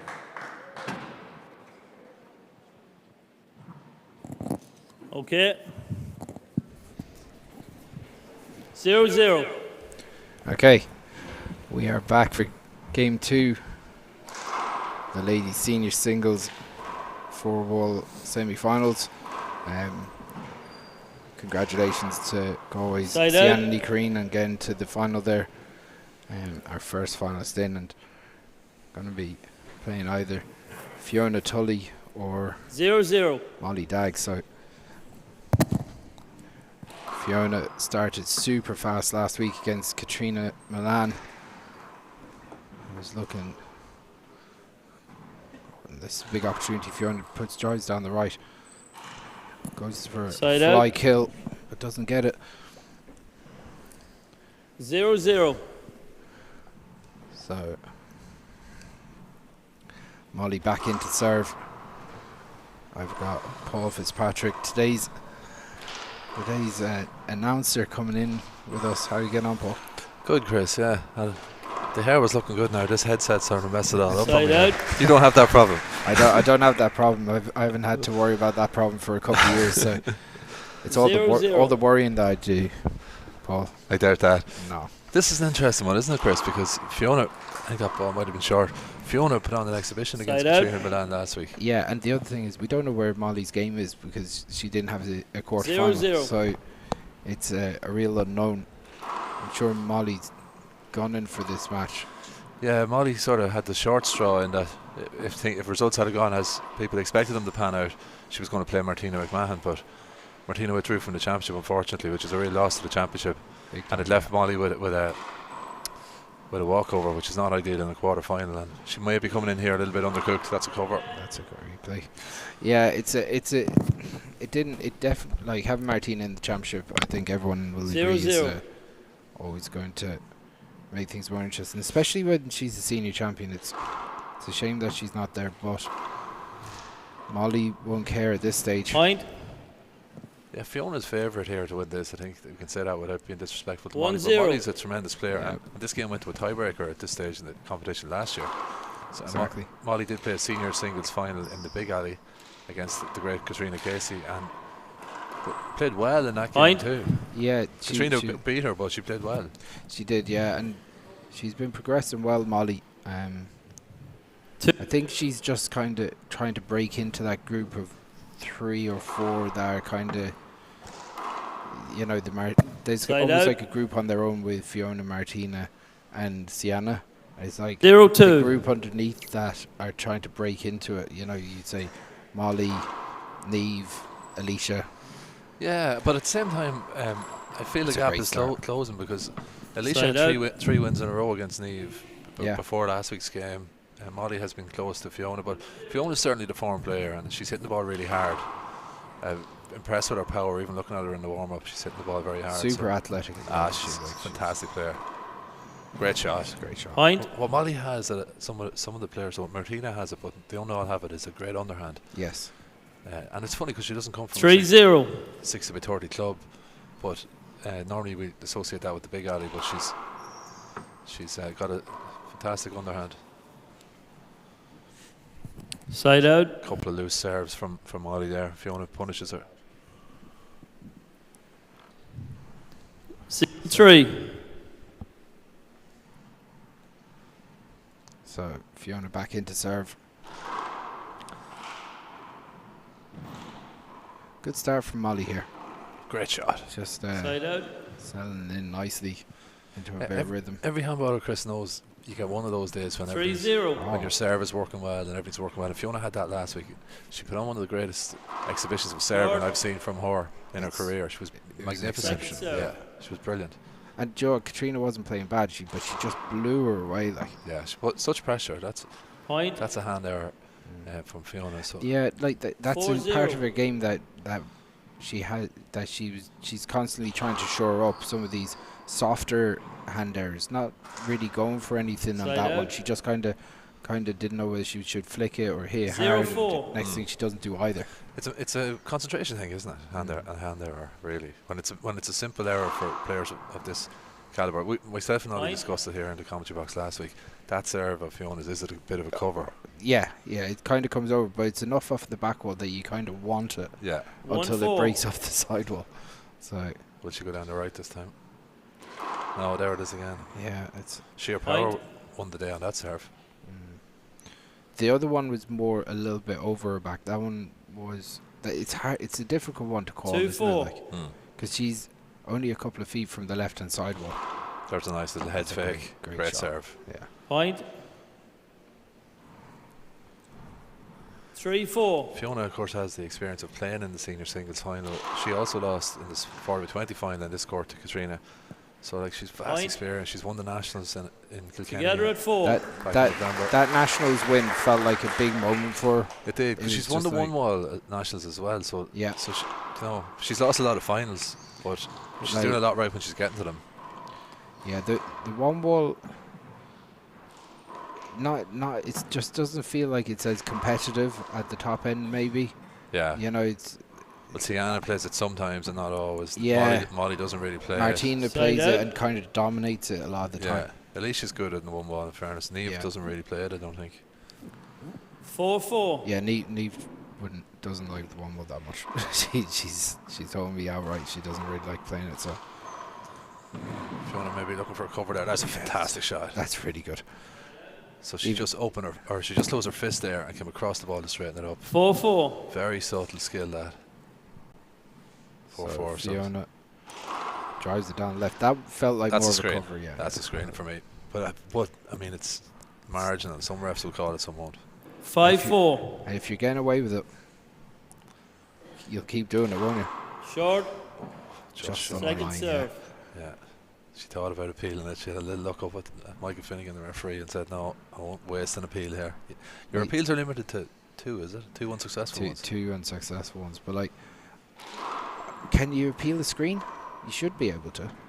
I think you can I've only never appeal seen a short, anyone a do short that. ball. I think in Ireland. I think I think the wording is you can appeal line calls. Okay. So you can appeal it along with 6-4. Interesting. I'll have to double check that for next week. Screen serve. Screen. Let's see. We might see a replay on that one. Yeah, that was less of a screen than the ones or 2 serves on the left hand side. But 2 serves. Here comes Fiona. She's going to go down there. That's a great screen. So we're not inventing this. She is slightly screening her serve. Yeah. It's we're lucky with the player. The one top thing ladies players, aren't we? Though they're so good. They're unbelievable. They're great to watch, and because it's so close between, any of them could have a win on the day. Like, point. There's no guarantees in it. Yeah, absolutely. 7-4. Whereas, now the one thing I will say is very difficult to referee from that position. It's kind of low and flat. It's hard to see the line sometimes, and it's very difficult to call line, say, footfalls. Yeah, yes. From where Michael's refereeing down there. So you could nearly be better off refereeing it from up here. here. 9-4. 9-4, and Fiona just turned on the heat there, and we saw the quality that she has. Going from 3-0 down, the next thing she's getting that ability to rack up a bunch of points in bunches, like. Yeah. That's what you see from really good players as well. They just go from. I think Fiona and Tully, had she cut down on the hand errors a little bit before now in her career, she'd have more titles. Yeah, I think but so. I think she's. I talked about it last week on the commentary with Ollie. I think Fiona has reached that tipping point in her career now, where now is the time to go and do it. Yeah. And I mean, it's fine for a while. There's a novelty factor to getting through the senior, competing with the top players, and going to America, and then you're pushing 10 through, and seconds. then you're making finals and so on. But there reaches a point where you have to go and start winning these finals and winning stuff. So I think Fiona's at that point. This has a feeling that Fiona could go and win the senior title this year. It's like she's been building towards it. There is that sense, but if she gets through Molly, which is obviously a bit of handball to be played, yeah. But she's going to have to try to overcome the world champion Sienna. Yeah, it's What did you make of Sienna's performance earlier? I think she's been building into the championship. I said to her in that interview that I think that she's getting to a stage where she's kind of, like last week was by her own standards a poor performance, but she got through it with steady, smart play, and the longer she was in the court, the better she was getting. Today you've had that feeling as well. It was 50-50 for the first 15 points, and then it was one-sided after it. Yeah, I thought Niamh was the better player for maybe the first 10 or 12 minutes of the match, and then I looked up at the score and was kind of surprised. 11-7 or something. Yeah. Because Niamh was very sharp early on, but Sienna has such experience and she's got a bomb-proof temperament. Side out. Yeah, and like in fairness, having to stand around for 2 hours today, waiting for a couple of juvenile matches to get finished up, not the easiest position. It pushes things on to being pretty late, but it's Michael, good refereeing by Michael there, gives Molly the shot. It puts her in control of this rally really, but that's a loose enough shot. Wraparound shot from Fiona. Good return from Molly. Interesting rally. It's going to drop. She shoots it. Fiona gets a hand on. This is a great rally. Either one could get this. Right corner's open. Beautiful shot. Big shot from Molly. Molly needed that. Molly Dyke's a fantastic player. She's 5-9. Sort of bubbling under the surface there in senior, but like she's a really very, very good player. She's very fit. She's fast. She's got a little bit of power, just enough power that you have to respect it. Yeah, and she can shoot the ball. The 60 by 30 I've no doubt has helped her develop that bit of power for the forward wall as well. 9-5. She's a very solid 60 by 30 player. Yeah, aggressive as well, which makes those shots count. Fiona, big back wall opportunity, just scoops her around back out to the right. That's a soft. It's a miss hit, right? Yeah. Side out. Again, there's a poor point. concentration just on that one rally. That's kind of what we were talking about earlier about making sure you're zoned in and striking the ball clean. I think there's sort of a critical mass of power with that ladies' ball. Side out. You don't have to be hitting the ball, crushing the ball like Paul Brady. You just have to be hitting it hard enough that the ball will react and it'll take that little bit of a hop. And like Molly has that in both hands, so she's going to keep you very honest. Good shot from Fiona. Yeah, well done. Oh, really fantastic shot. Thanks. And a very sporting call by Fiona. Yeah. Side out. An interesting start to this game, though. You know, Molly definitely not going away anyway easy. Probably feels like she could be another point or two closer to Fiona, but that's another one that Fiona's called on herself. 6-9. Molly goes for a Z toss, drops her on. Good serve, in fairness. Opportunity there for Molly, doesn't take it. This is a big opportunity. Down the right, going hard. There it is. Good shot from Molly. Coach once said to me, with that shot that goes straight off the back wall without bouncing, the trick is to make sure you hit it away from yourself. Once you hit it away from yourself with a little bit of power, you should win the rally from there. What a shot! That's outrageous technique. That is unbelievable. That's the shot of the match so far. Absolutely flat beautiful kill from Fiona. Just really, really good technique. It shows the standard of ladies handball. A 38 feet kill with the offhand. 9-7. Just flans the ball. So Fiona back into serve, drives it down the left. Molly with an opportunity. She goes down the right. She goes to the right corner. Side out. That rare thing is happening at the moment. Both players are playing well. 7-9. Doesn't happen very often. True that. That's a great shot as well. It's a poor serve from Molly. Yeah, very loose, but fantastic power. 9-7. You can't give Fiona the ball down low like that because she's got a low centre of gravity anyway, and she'll absolutely bury it. Good serve. Fiendish little serve that the glass just sort of took the speed off it at the wrong time. Shot. That one just popped up. Another poor serve. Yeah, they're kind of coming in 7-10. 1s and 2s at the moment for Fiona. Molly's got a score now on this trip to the service box. Molly did lift one up. Side out. But if you're getting in, you got to be scoring, don't you? Makes such a difference. Like, just get one. 10-7. So this is going to be this low one down the left again. There it is. Good return by Molly though. I think, Chris, here's a wee theory for you. A way to judge if a player is playing really well and is really sharp 7-10. is those ones that hit the front wall onto the roof and are dropping like a stone down off the back wall. what they do with it. What they do with it tells you, because your timing and your rhythm has to be perfect on that shot. Yeah, And like, that's the one shot. If you come back from a 1 to 2 off, even at our level of handball, that shot's nearly impossible. Yeah, but when you're playing really well, you can hit it. Because you're actually watching it for too long. Yeah. Yeah. If you're just striking the ball, it's different. But like when it just pops up and you're waiting for, feels like 5 minutes for the ball to drop out of the air. We saw that with Niamh Heffernan earlier against Fiona, where she got a few of those and she buried them. But as the match wore on, she started snatching at them. So you knew she. 11-7. And that was more that she was being put under to a lot of pressure last stage. Big serve from Fiona. Point. Cracks it out on the right hand side. Brilliant serve. What a weapon that serve is. 12-7. So 12-7. Fiona. Keep maintaining that gap. That's a good serve as well. Just kind of spun out to the left. Nice and straight. 13-7. So as you said, Molly, even though she's playing well, not really putting a dent into Fiona's lead. And yeah, she's just Fiona pushing away now. She's just coming up against a superior player at the moment, I think, with respect. Fiona's just a little bit ahead of her in her development. Oh, well, tricky one. Tricky one.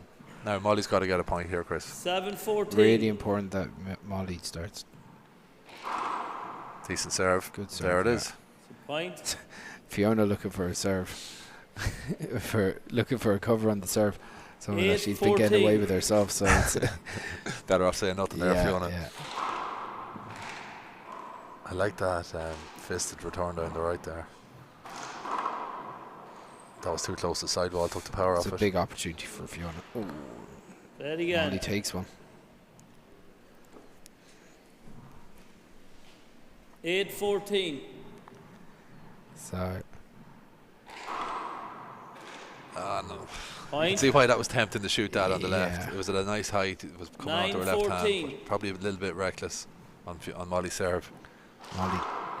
Great serve. Great serve. Well dug out. One of those days. Yeah. What a touch from She did Fiona. very well to get a hand to that even, because there was a little 14-9. There was a little bit of reverse on that, wasn't it? It was almost like the ball just carried along the sidewall a little bit. Yeah. Just. It actually was funny when Fiona looked for that cover, because she's just pushing it to the limit on the covers on her serve down the left. Right corner, no. Oh, there's that underhand. Really fantastic good shot. Like really intelligent shot from Molly. Side just out. Loads up, drives it 9-14. off the left hand sidewall. That's exactly what we were talking about there. Look, she's come back to the underhand on her serve, which is interesting. She was serving sidearm up to now. She has the choice to do that. Yeah. Sienna will go to an underhand serve, but it's a soft one. And it's usually 10-14. straight down the left. Yeah. Underarm. And she's looking to let it die in the left corner. Great shot. That's a great Side shot. out.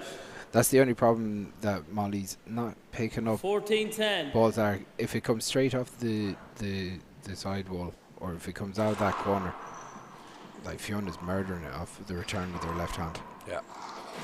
It's a good shot. Fiona puts it around. Molly goes to the corner. Fiona digs it out, and Molly goes again. Good It's shot. a good shot. That was a sort of a modified underhand. Side out. Yeah. What you'd call this shot? It was sort of a half dump 10-14. shot. Yeah, it's like half a dump shot but she hits it like a whip. Yeah, really unique shot and a great shot. Head over. On the elbow. Yeah, that's a stinger. 14-10. As far as I know, Molly, I stand to be corrected, I think Molly plays ladies football as well, as does Fiona. Fiona played to county level, obviously.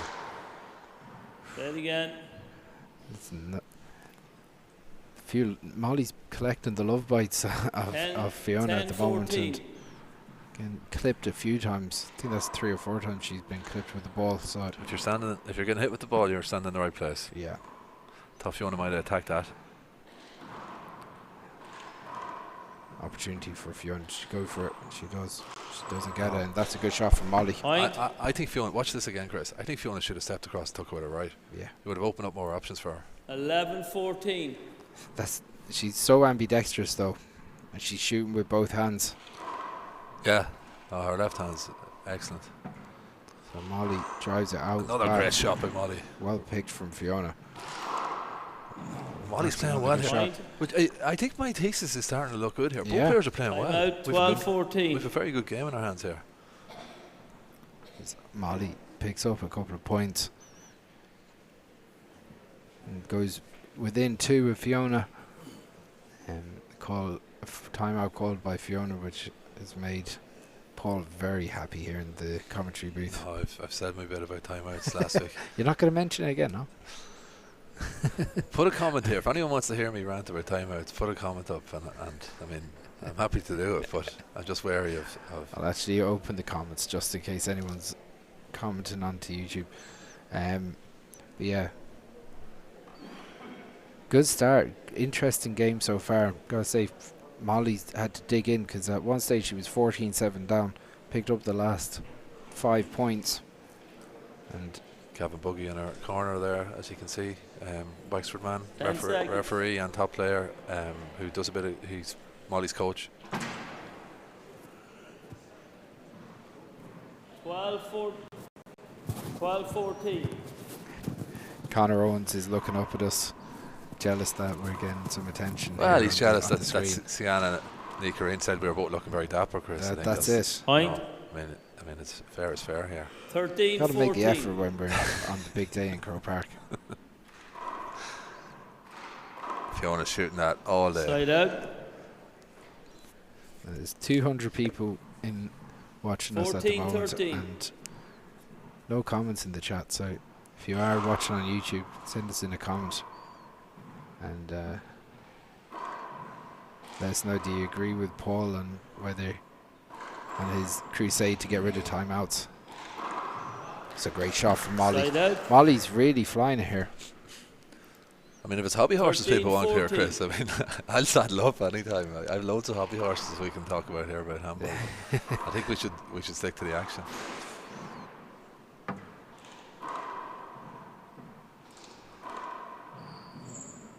Well dug out. Well picked.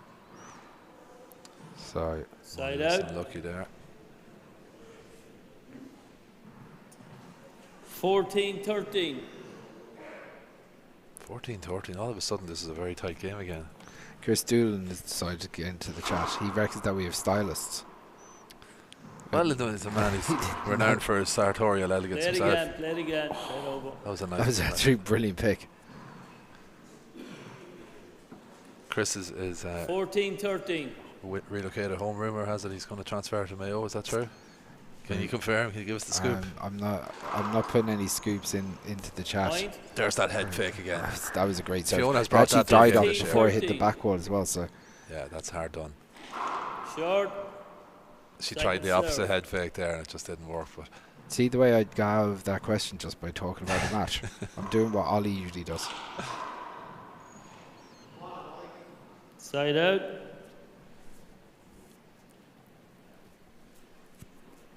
So this game on a knife edge here at the moment. 13-15. Fiona had pushed 7 points ahead at one stage, but only 2 up, and that's a hand error from Fiona. Point. 14-15. And a bad time to make one. And there's never a good time. Molly looks like she's moving really well. She's on her toes. She's trying to get on into the mix here. Opportunity goes around the corner. Fiona drives it. Power. Side out. Wasn't the most precise shot of all time, but there was just enough power on it. 15-14.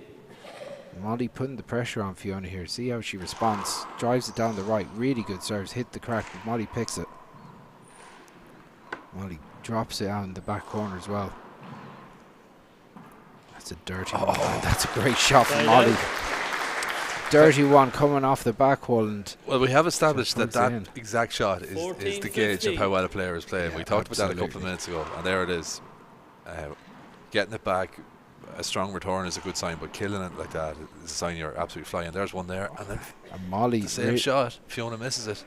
Together at 15. So the scores come together. Very impressive run of points here from Molly. She drives it with the fist. I like that Tony Healy style fisted wraparound. There's the shot. I think that could have been let play. Could have been, but I think the letter of the law. I see Sienna coming back in the arena, Chris. I have to do an interview with her before she goes. 15, heads back 15. west. So I might have to abandon you at some stage.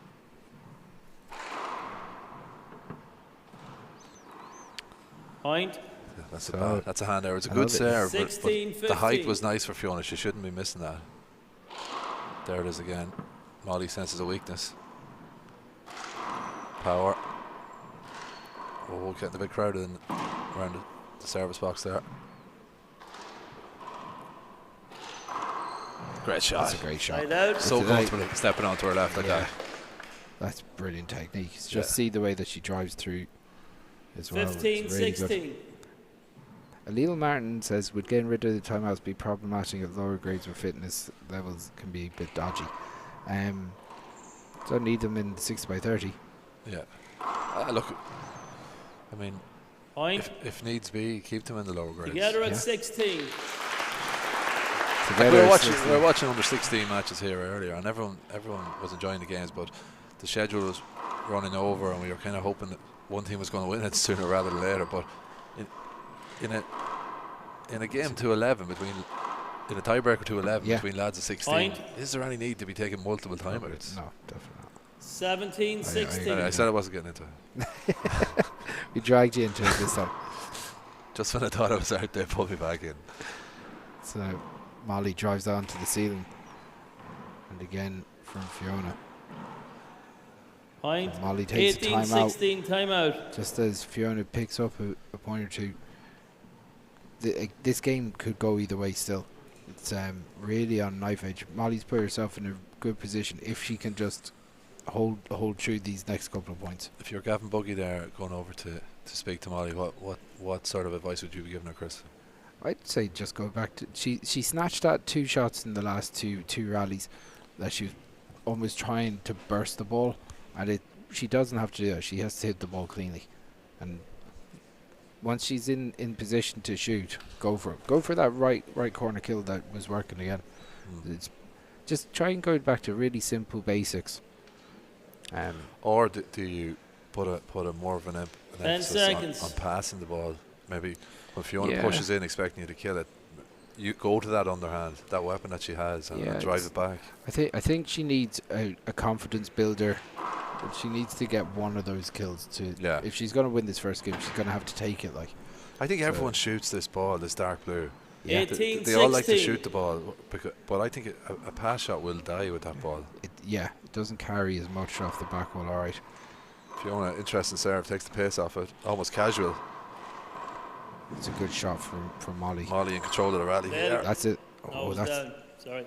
The ball was down, so that's a hand away. Yeah. No, I think Mike has made the right call there. He called it as a contact first, but he is right here. I think he cracked out. There's no one to appeal to. There is no judges. Side out. Sorry? You can't even appeal that if we did have line judges. 16, 18. Fiona not happy now. She won't be happy. Needs to keep her composure.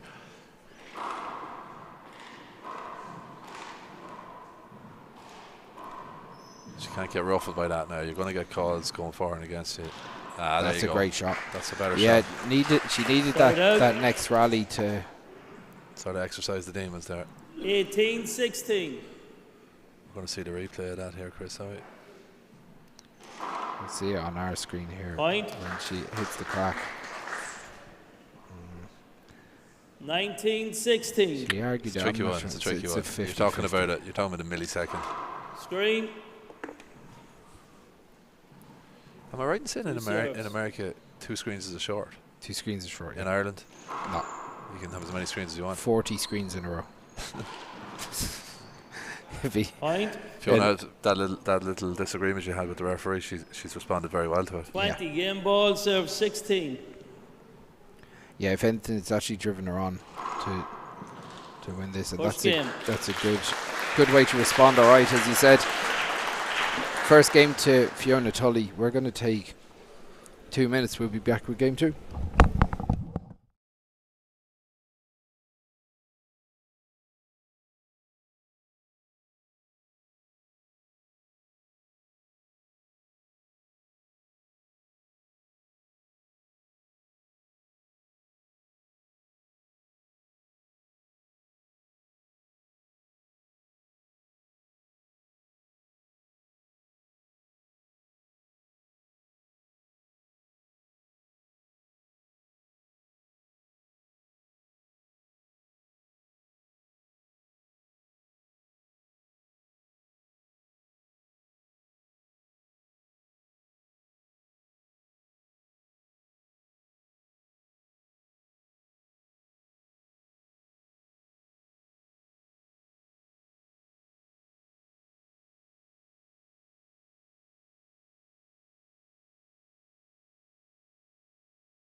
So we're back for game 2 of this senior singles semi-final between Roscommon's Fiona Tully and Kildare's Molly Dagg. Point. My co-commentator has gone 1-0. walkabout talking to the current world champion Ni Churraoin in an interview short second serve for the program next week, so gonna have to bear with me. As I said, if you're watching on the stream, get into the chat and tell me your thoughts. Who do you see as potential champion for this year's All-Ireland Senior Champion? Point. In the men's and women's division. 2-0. So Fiona Tully. Point. Starting game 2 like she finished game 1. And dives out to a 3-0 lead. 3-0.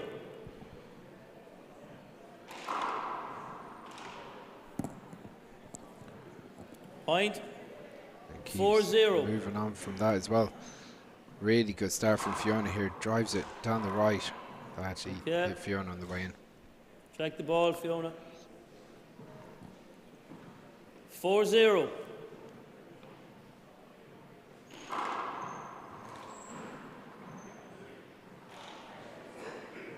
As Molly drives that one, gets Side it out.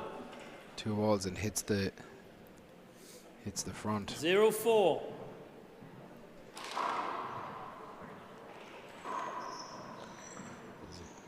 Molly picks it out.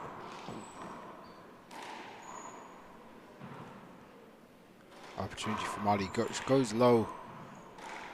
Then goes around the walls. Fiona drives it down the right. Forces the hand there for Molly. Back into serve. 4-0. Screen. So Patrick Jordan says 2 serves. No timeouts in Kilkenny juveniles. It's their own bylaw. Interesting way of dealing with it. Screen. It said we don't. Yeah, it said it definitely lengthens the game. Once in the rules, the players will use them. If you want to got pulled up on the screen there. Side out. So Molly back into serve. 0-4.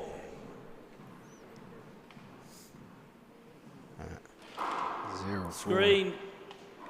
Yeah, I think we all 2 saw serves. screen on that one. Molly drives the second serve. Goes for a power serve straight away.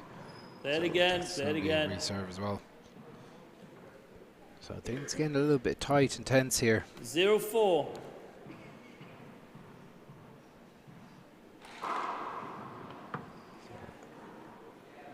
Fiona flicks Side it around out. the walls.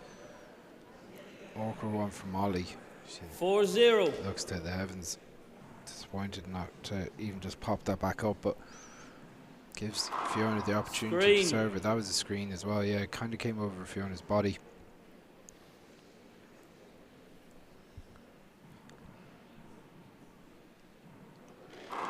Short. Second serve.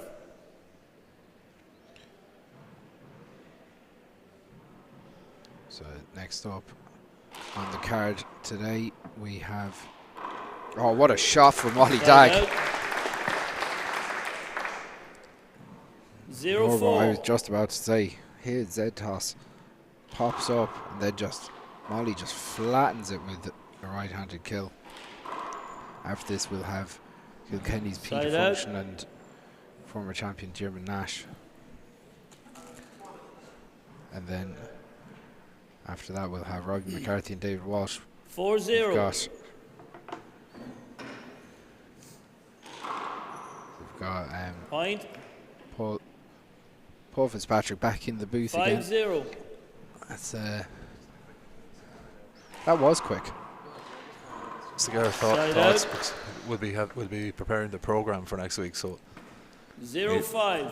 So So always interesting to talk to Sienna. Absolutely. Molly's just after Dragon. That looked like she might go on the second hop, but I thought she got it. But yeah, that's a fantastic get, I think. Yeah. I'd like to see it again. So I've missed the first 5 points here, Chris. What happened? Fiona's just dived out, but like Molly's hit 2 big stinger kills and is back in the mix, but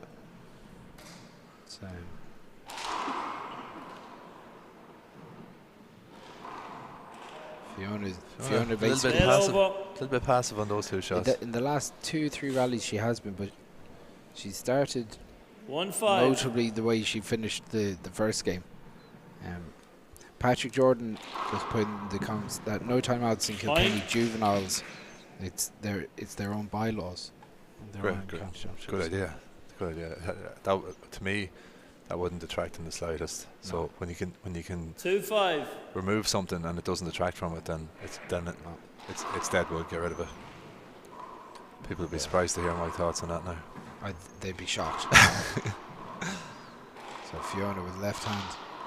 Molly does well to drive it back. Molly's extremely light in her feet, isn't she? She's very good footwork. Sometimes I think she gets there too quickly. Sometimes, you know, she's always there waiting for the ball. I know what you mean. Yeah, rather than stepping into it. Yeah, that's one problem we don't have. No, far from it. Jeez. There's the tester, but we're going to have to give that shot a name. That one. So for anyone just tuning in, it's a little teaser. Send it into the chat. We're talking about that shot that hits front wall onto the roof and then drops onto the back wall and falls like a stone. That's the gauge of how well a player is playing, how they deal with that shot. Play it over. So we actually had this discussion earlier. I think that Michael has called that perfectly, because he gave Fiona the opportunity to shoot the ball, but then as soon as the ball is up, maybe a foot, then caused the replay. It wasn't 100 miles from unavoidable. No, not I thought Molly just lingered an extra second. It was a little bit of, but yeah, I agree. Michael made a great call. What a serve! Point. What a serve! 7-2. So Fiona driving out on here. The serves are scandalous. Point. Timeout. Another crack serve from Fiona. This game's heating up, Chris. Oh wait, timeout. So yeah, I couldn't look at you as you did that because it made me laugh. See, it is one of those things though, but when things are getting exciting in four-wall handball, it just immediately back down to... Well, at senior level, the players are so well conditioned that it's not really... Generally, it's not for a breather. Yeah. It's to disrupt your opponent's momentum. It is a disruptor. Like. So it's for the neutrals, you don't want to see momentum being disrupted. Like that, why would you want to see that? You want, but even if you're not a neutral, like the only person, it's the player that momentum's going against. Yeah. But that is all court sports. Yeah. 10 seconds. Yeah. I don't know. Like it's something that definitely has to be looked at, because it has no place in the game. There's absolutely it offers no benefit in my opinion. I think it needs to be got rid of. Every sport in the world is speeding itself up. Cricket is looking at one-day cricket, and everything is speeding up. So we need to follow suit, or we'll be left behind. So wise thoughts from Paul Fitzpatrick there on the timeouts. Fiona Tully drags Molly into the deep course there. Not big opportunity. Drives it down the left. Puts Molly under pressure to make it kind of snatch. Another thing we need to look at, Chris, is you and I have been sitting here since about 3:30 watching games. 2 under-16 All-Ireland semi-finals. We watched... this is the second ladies All-Ireland semi-final we've watched in a row in this court. Nobody has requested a towel to wipe the floor. No. Now, 2 of those were doubles games. 9-2. So surely that's going to continue now for the evening. Yeah. We're not going to see it. Guaranteed.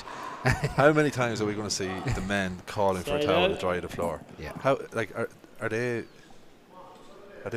what's the reason? Like, are they sweating more? Are they falling on the floor more? I don't think so. I don't care. No man sweats more than 2 16-year-olds. Come on, like. So I think it's a real habit that some players have. Yeah. And that needs to be clamped down. Well, it's a gamesmanship thing as well. Like, you know. It's something that we'll watch out for that in the men's game. And the thing is, it's always argued as a point of safety. You know, it's like, well, I need it because if I slip on it in the next one, like. Yeah, but it can be. It's some games it can be every second rally, every third rally. Oh, for sure. It's so unusual to see a player slipping on the floor. 2 serves. In saying that, I was playing some doubles and Fernando slipped on the serve the last day, so. Well, not that I should call him out. You're a special case there. You were doing a lot of sweating in there. Fiona now is pushing on here, Chris. Yeah, that's a hand error by Molly. There's an example. The timeout that Molly took there actually probably helped Fiona. Yeah. It gave her the opportunity to just stay in the moment, recompose, and push on again. But you gotta say, Fiona's serve is an absolute weapon here at the moment. It is. She got a slight bit of luck on that one. It caught the timeout. 12-2. But that's what happens as well when you're playing well. Everything goes your way. Yeah. No, Fiona's playing very well. Darren from Mac AV has joined us in the booth. He wants to get into the commentary game, I think. Well, you know, without Ollie here, well, anything can happen. So, Fiona Tully, 12-2 up. This is actually very reminiscent of what happened in the first game between Niamh and Sienna. They had a bit of a back and forth tussle. I think it was the first game 21-14 or 15. Then Sienna took off and didn't really look back. And right now, if you were going to say it's going to go either way, Fiona, since that 16-17 point in the first game, hasn't looked back. She's only shipped 2 points. 12-2. Yeah, excellent analysis. Yeah, look, Fiona is pushing on. Why do I feel like you're being sarcastic? I'm not. Fiona should push on from here, but 1 screen, 2 serves. Interestingly, when I was talking to Sienna there for that interview, she said to me, I kind of referenced that she hadn't been playing.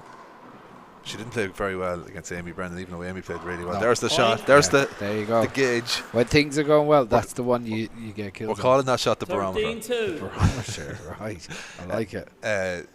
Sienna said that she's had a slight hip and groin injury there, so she only played handball once for 3 weeks before she played her quarter-final. So it's a bit of a scoop there, hot off the press. 14-2. So she felt she didn't play well in her quarter-final, and she was slow to start today, but I thought she played well in the second game. Yeah, and from that midpoint of the first game, she didn't really look back. As in, like, she just had complete control. It was actually a bit of a masterclass of controlling your opponent and knowing where they're going to be. And I know that Niamh and Sienna play each other a lot. Niamh will be probably very disappointed in the way that second game went. It was just over before it really started. 2-14. But I still think Niamh has had a good championship. It was big for her to beat Alicia. Well, Alicia had beaten her 3 times in a row. Yeah, I didn't realise that. Niamh did say that. Play it over. Excellent referee in there by Michael Finnegan. You would always say that anyway. Yeah, well, that's true, yeah. 2-14. You can betray your buddy. Like, I'd betray my buddy. Yeah. He's gone home because he's hungry. 3-14. Short. Oh, that's a great serve. Oh, I thought it was good. That might was see close. the replay. Here it is. Serve. Fiona actually messing. I think it was just over. Just over, maybe. Yeah, Fiona probably should have appealed that. She was messing to appeal it, but I don't think there's any line judges anyway. But good shot. Side out. I thought Molly could have actually got Dived at least a replay there. It was still she up, just sat on it, like, didn't really. 14-3. Fiona's going down the right.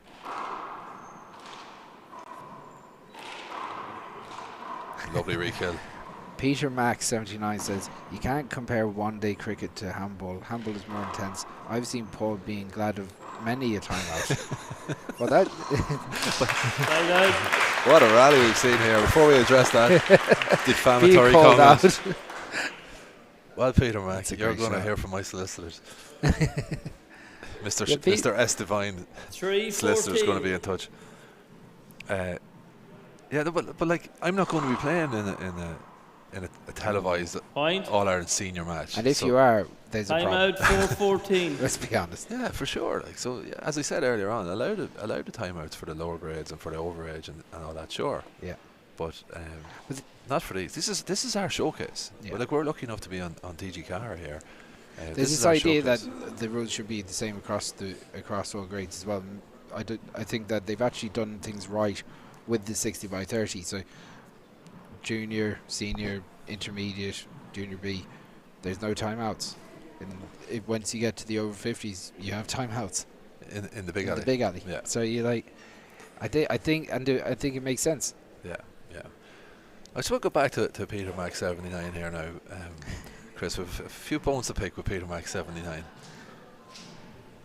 He says, you can't compare one day. Now, that's the Straw Man of the Year award. Is 4-14. Peter Max 79 here. You can't compare one day of cricket to handball. I don't think I did that. I don't think you did that. No, yeah, I just made the point that other sports are speeding things up. Good shot from Molly. Point. Yeah, I think like one thing about the Worlds. I think we kind of stumbled on something that actually really worked in 2 15s and 11. Yeah. Because no one came back to me going the games weren't long enough because the best player still won. Yeah, and the World's final day in the singles and doubles. Oh, that's a good shot from Side Fiona. out. Molly probably should have picked it, but like on each game was almost 2 hours long anyway. Yeah, there was four open finals, two women's, two men's singles and doubles. They were all 2 hours long. They all went to tiebreakers, and 15-point games. 5-14. So it's 5-14 now. Say if it was a game to 15, you wouldn't say Molly's completely out of it. 5-14, you've got 1 point to 9. Yeah, exactly, 100%. Sorry? So the 14 to 21, came over 5 to you to on this 21 side. is colossal. I thought that was okay. 6-14. Yeah.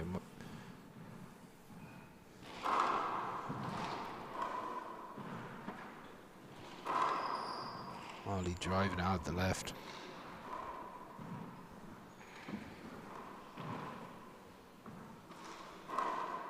Big opportunity for Fiona. Side out. Uses her power. Pushes Molly into the deep court. 14-6. So Fiona Tully in complete control here. Molly has a lot to do to put her under a lot of pressure. Long way back from here. Oh, she needed to make that. That's unfortunate. Fiona knows herself how big a point that was. But gotta say, Fiona's control has come from the serve today. It's been exceptional. It was exceptional last week as well. Yeah, on the subject of marathon matches, I want to read you out something here, Chris, that I have saved on my phone for such scenarios. It's from the 1964 Cuchulainn GA annual. Well dug out there by Fiona. That's a good shot. And in it, the author, I think it was Sean Clerkin, was the reporter or the columnist writing this piece. Oh, what brilliant. A pick. What a pick. What would Sean Clerkin say about that? I think he'd be mightily impressed. He talked about hardball, and this is 1964, so 62 years ago, and he said hardball, I know it's the traditional game, but does it contribute as much as it should to the furtherance of the association as a whole? My own view is that nowadays it is used by individuals and counties solely as a medium to win titles, which would be a very controversial thing to say in 2026, when there's probably about 1% of the amount of hardballers playing that were playing in 1964. Anyway, we can talk about it now during this time out. So at the time, 40x20 handball was coming in, and there was talk of building 40x20 courts in Ireland and so on. So he sort of speculates on that. They were just getting to a point where they were covering over alleys at that stage. That's right. They're still nearly all open. Mostly courts. Outdoor at the time. So what he says here is, what has to be rectified, however, is the actual makeup of the game in this country.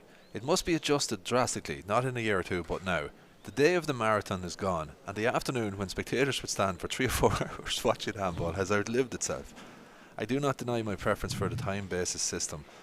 So much the better if it could be drafted into the international rules, but failing this, then let us reduce the rubbers, which they used to call a full match, the rubbers, in relation to our games. So isn't it interesting that 62 years ago it was felt that the handball matches were too long? Too long, yeah. And they took action, and they reduced it from best of 5 to best of 3 at the time. And that was from a best of 7 at one stage as well. I think the pertinent line there is the one where he says that the day that spectators will be happy to stand for 3 or 4 hours watching games is gone.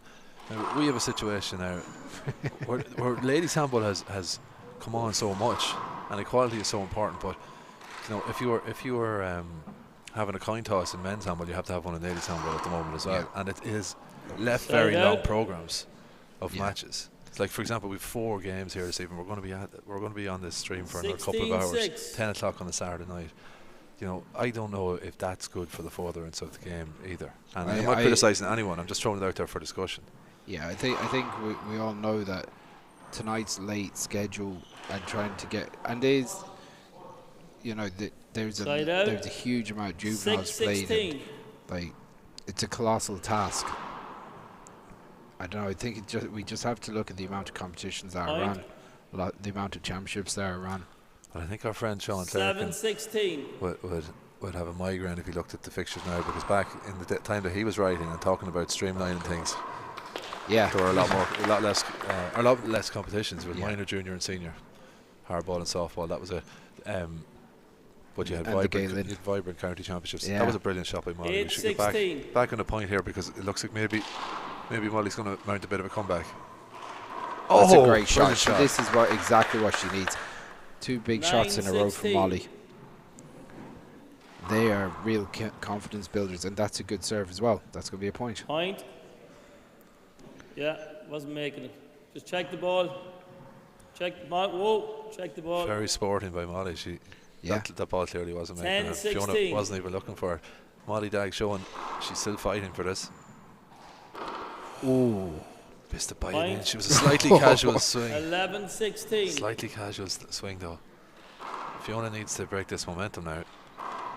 That's a great shot. Right. Side yeah, out. it's good power from Fiona. She came over the ball as well, just enough 16-11. to wrap their hand around it, just to push it on the extra bit.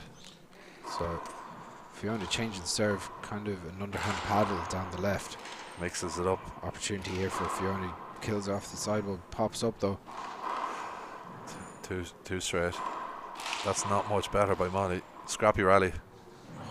And then, yeah, it's like messy rally, wasn't it? It's messy, and you know what, it actually works for Fiona. Definitely doesn't work for, or it works for Molly. Doesn't work for Fiona at all.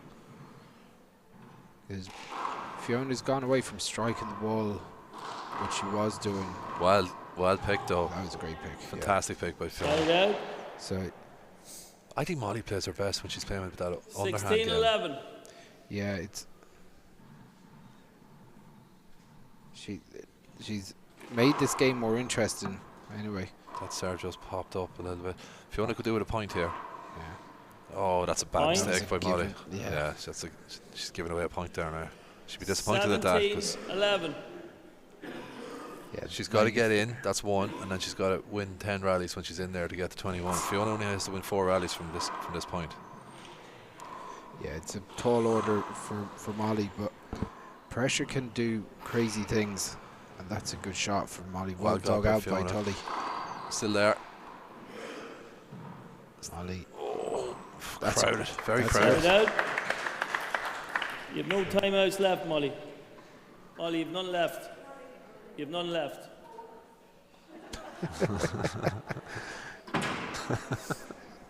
Makes us look professional, if nothing else. I was thinking there, Molly seems to be taking a lot of time out there. Now, I say that as someone who once took 4 in a game.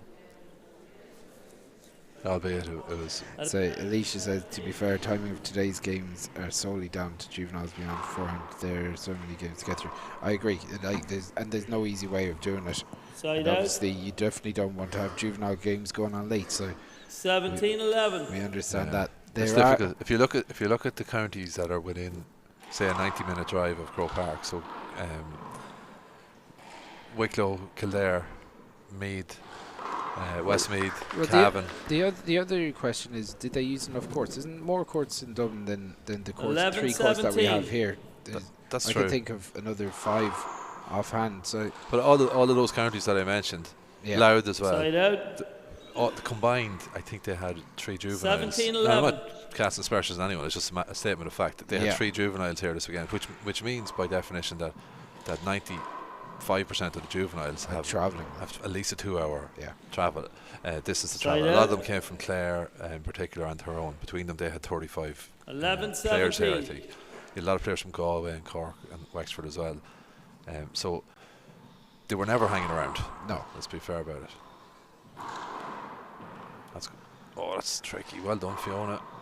So Molly drives out the left, goes around the corner, and that's a great shot. Great paddle shot. Point. So Molly not giving up. 12-17. 12-17. Molly's got fantastic footwork. She's just on springs at the moment. So Molly leaves it up off the back wall. No, don't think that was going to make it. I think that was going to make it. So go on, say something bad about your buddy. Very close. It might have dropped in the corner. I think we both know. No, I don't think that was 17. making it. Don't think that was making it. Was he unsighted, was he?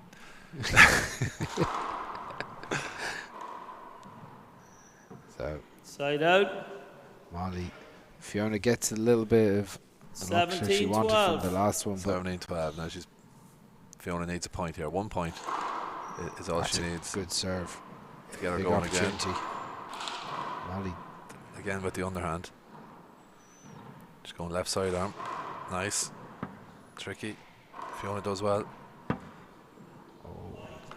Good. Again, messy, but it doesn't matter. Fiona needed that point. Yeah. 18-12. So 18-12. Fiona trying to drive it home. Molly flicks around the walls. Fiona goes for it. Big dive from Molly. She gets up. That should be an avoidable. Yeah. Avoidable. Yeah, I think Molly knew as soon as she got up. Fantastic call by the ref. 19-12. Yeah, Molly had to stay on the had to ground stay at down that and stage. take your medicine when you're there. Fiona going down the right this time. Another great serve. Point. 20. Game ball serves 12. Fiona was stuck on 17. Once she got off 17, you always felt that she might push it out all the way. And there it is. That's it. The senior singles final is set, Chris. Fiona Tully much will so. face Ni Churraoin. So, I'm going to go down and have a quick chat with Fiona. Don't go anywhere. We'll have the men's semi-finals coming up in a couple of minutes.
I'm here with Fiona Tully. Congratulations, Fiona, into another senior final.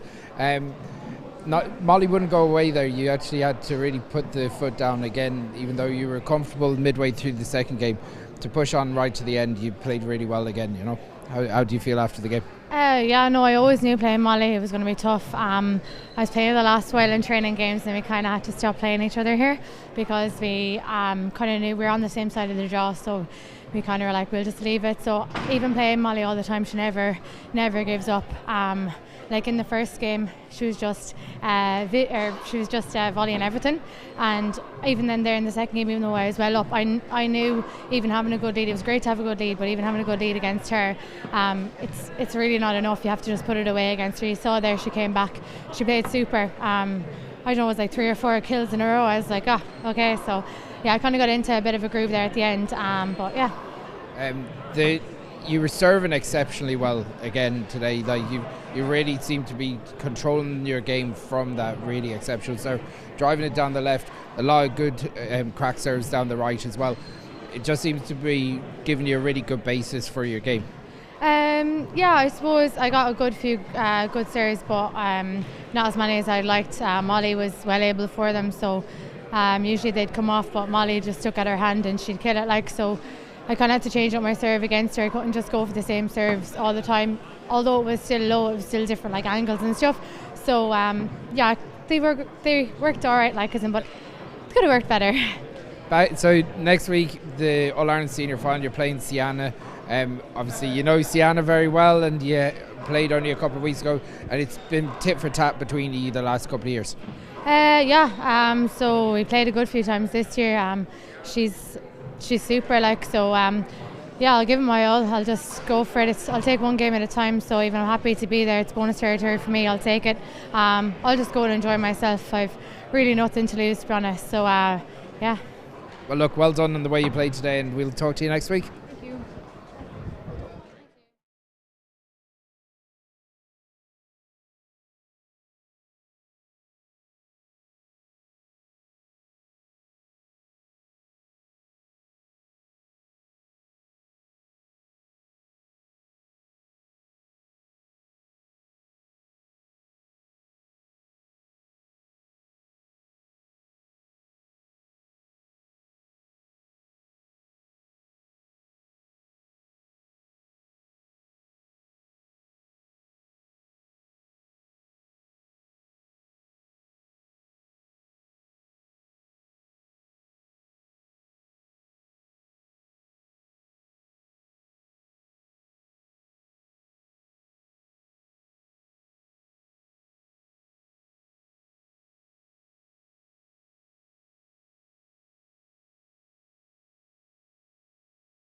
Sponsored by O'Neill's.com will be Galway against Roscommon, Ni Churraoin against Fiona Tully. Now we have to decide who's going to be in the men's senior singles final. So the first of our semi-finals hits Kilkenny against Clare.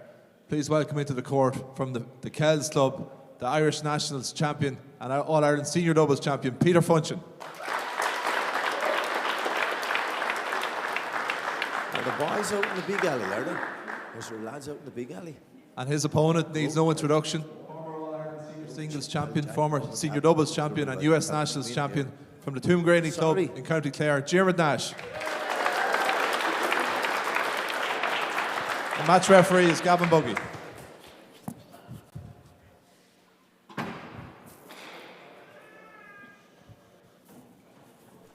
So we are back in for the men's semi-finals.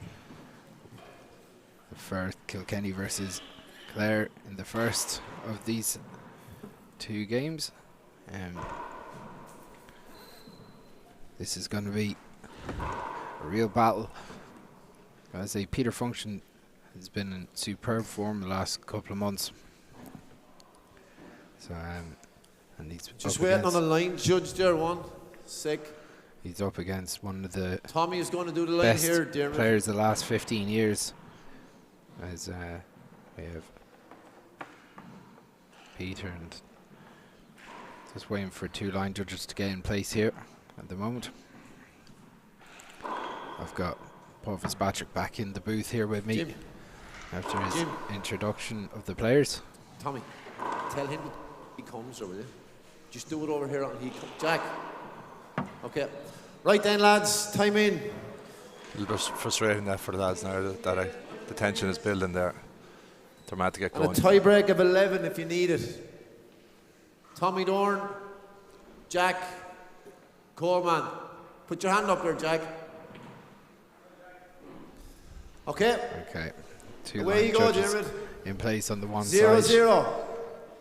This is going to be an interesting game here. Funch's coming into it in the form of his life. He's been in exceptional form. And to be honest, I thought he was very impressive against Michael Hedigan. He was up in the first, and Michael started shooting from everywhere. He was unbelievable. Then just kind of didn't have the legs to keep going throughout the match. Peter was steady. Took great against shots. Relihan, you mean? Sorry, against Daniel Relihan. Against Daniel, sorry, yeah. Jeremy played Michael. Jeremy was the same. The 2 games were actually carbon copies of each other. I thought Daniel was Mark a little bit patchy in times, but he's such a dangerous player. 2-0. Peter just weathered it so well. Yeah, you know, the thing is, Peter comes into this game with a really good line of form. He's seen off some good players. He beat Shane Hedigan, I think, in 2 games. He beat Daniel Relihan in 2 games. He had 0 win, 2 out. Another good win in the previous round, so he's going well. Obviously, Jeremy has been on everyone's short list from the start of the year. But he's always there or thereabouts, isn't he? Big shot from Peter there. Just took it. He also beat Brian Carroll in straight games. That was the other. That's right. Played 2. Whereas he's been looking fairly comfortable in most of those as well. I do think Jeremy deserves a bit of a serve. tag. He's been in senior singles finals before. He's won a senior singles. Whereas Peter, it's taken Peter longer in his career to get to this stage in singles. Yes, he did win the Irish Nationals, beating David Walsh last year. He won the senior doubles, so he's full of confidence. He'll feel that his time has come and that things will come together for him. But Nash is a very, very hard player to beat. Yeah, Joe, if you were talking about styles, they're actually not dissimilar styles. I agree. Yeah, they play good percentage shots. They'll take shots on when they're on. Neither has a blistering power serve. Yeah, I think big hop. Big hop off that backboard shot. They both like to hog the short line and fly the ball. Big time, yeah. And go for fly kills. Jeremy, of course, has that. What he has over a lot of players is that unique style off the back wall, where it's almost an underhand. It is an underhand off the back wall, and it's a sort of a straight arm, and he kills it dead weight. And he's brilliant at it, really brilliant. He's uncannily accurate with that shot. Yeah, and he has a real comfort with his overhands that he'll serve overhand right-handed from the right-hand side. Yeah, which is he prides himself on his defensive game as well. Like I remember interviewing him once, and I asked him to describe his own game, and he just said it defensively excellent. Yeah, which he is. You're not going to argue that. Here's that underhand. Oh, he'd be disappointed not to put that away. Look at that. That's a good shot, though. He's brilliant at paddle kills as well. Yeah. Point. Yeah, he's a real array of shots, all right. I think Jerem's going to look to jump on Peter early here and put doubts in his head, because Jerem certainly has more experience. He's won multiple senior singles semi-finals. Play it again. 4-2. But you have to imagine the longer Peter stays in the game, the more chance he has. Very much so. Who are you calling, Chris? I think Jerem is a slight favourite, but I to be honest, I think it's a 50-50 call. I'd say Jerem, but I can't be overly sure, and I wouldn't put money on it. Put it that way. Yeah, I think Jerem. I think it'll be a slight upset, more than a slight upset. I think, and that's it. But then again, you have to allow for the excellent form Peter has shown. And this is the best version of Peter Funchen. And if it becomes a war of attrition, what a shot! Peter can weather that. He's shown in the doubles over the last 3 years, where he went razor close twice, and then won the senior doubles. That he can stick in with hard matches where it's tense. Second serve. One mistake could decide a match. So Peter, again, he won the nationals at his ease. Really, he didn't really get pushed. I thought David didn't play well. 4 in, in, final, 2 but maybe he wasn't let play well. So Jerem back into serve, drives down the left. That comes up short. Second serve. I do feel, if we're being very, very pernickety here, I think that Jerem goes for a lot of low serves, and he doesn't have a huge amount of power for a player who's at the absolute elite of the sport. Yeah. So he tends to hit short serve. Play it again. Peter knew what he was doing there. Yeah. 4 plays 2. He tends to hit short serves, and he has to earn every point, put it like that. Whereas I think he used to hit. He used to hit more zip serves down the right. You know, he used to go behind himself a lot more. He places them very well. Generally, he's a very, very precise player, isn't he? Yeah, very much so. Be disappointed with that one. Yeah, he forced it. He was listening to you. Yeah. He's called him precise. Precisely into the floor. 2 in, 4 out. Surprised he went for it, to be honest. Yeah. So Peter picks up a handy switch of serve there. Second serve. Goes to second serve himself. Hits it 2 walls off to that back wall. Jerem puts it away. You can't really leave those loose ones. Look at this one though, Chris. Peter could have got this, but I think it's the ones you don't 4 see in, coming. 2 out. It's the same box, and he didn't expect the shot. Yeah. If you're in the chat, obviously leave a comment.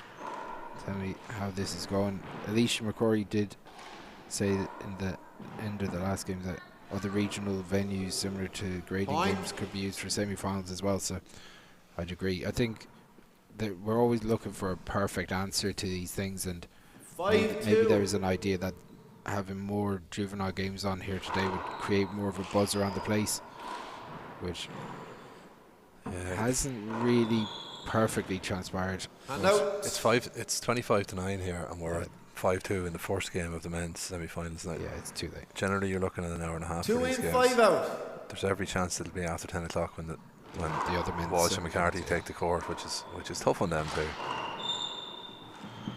Good pick from Jerem. Peter goes down the right again. That's loose. So is that.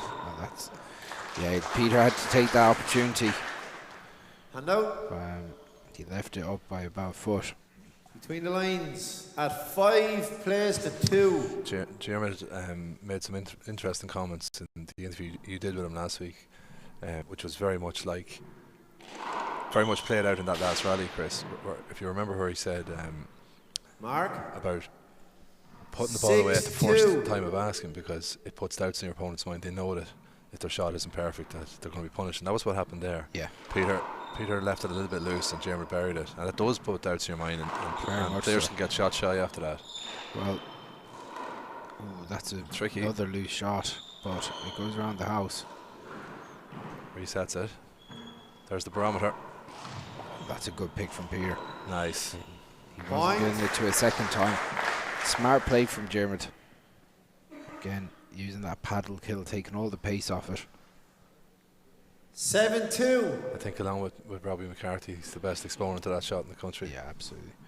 You don't see it as much in the American game as much anymore with how fast the ball is. Yeah. Second serve. I think the American ball is maybe too fast.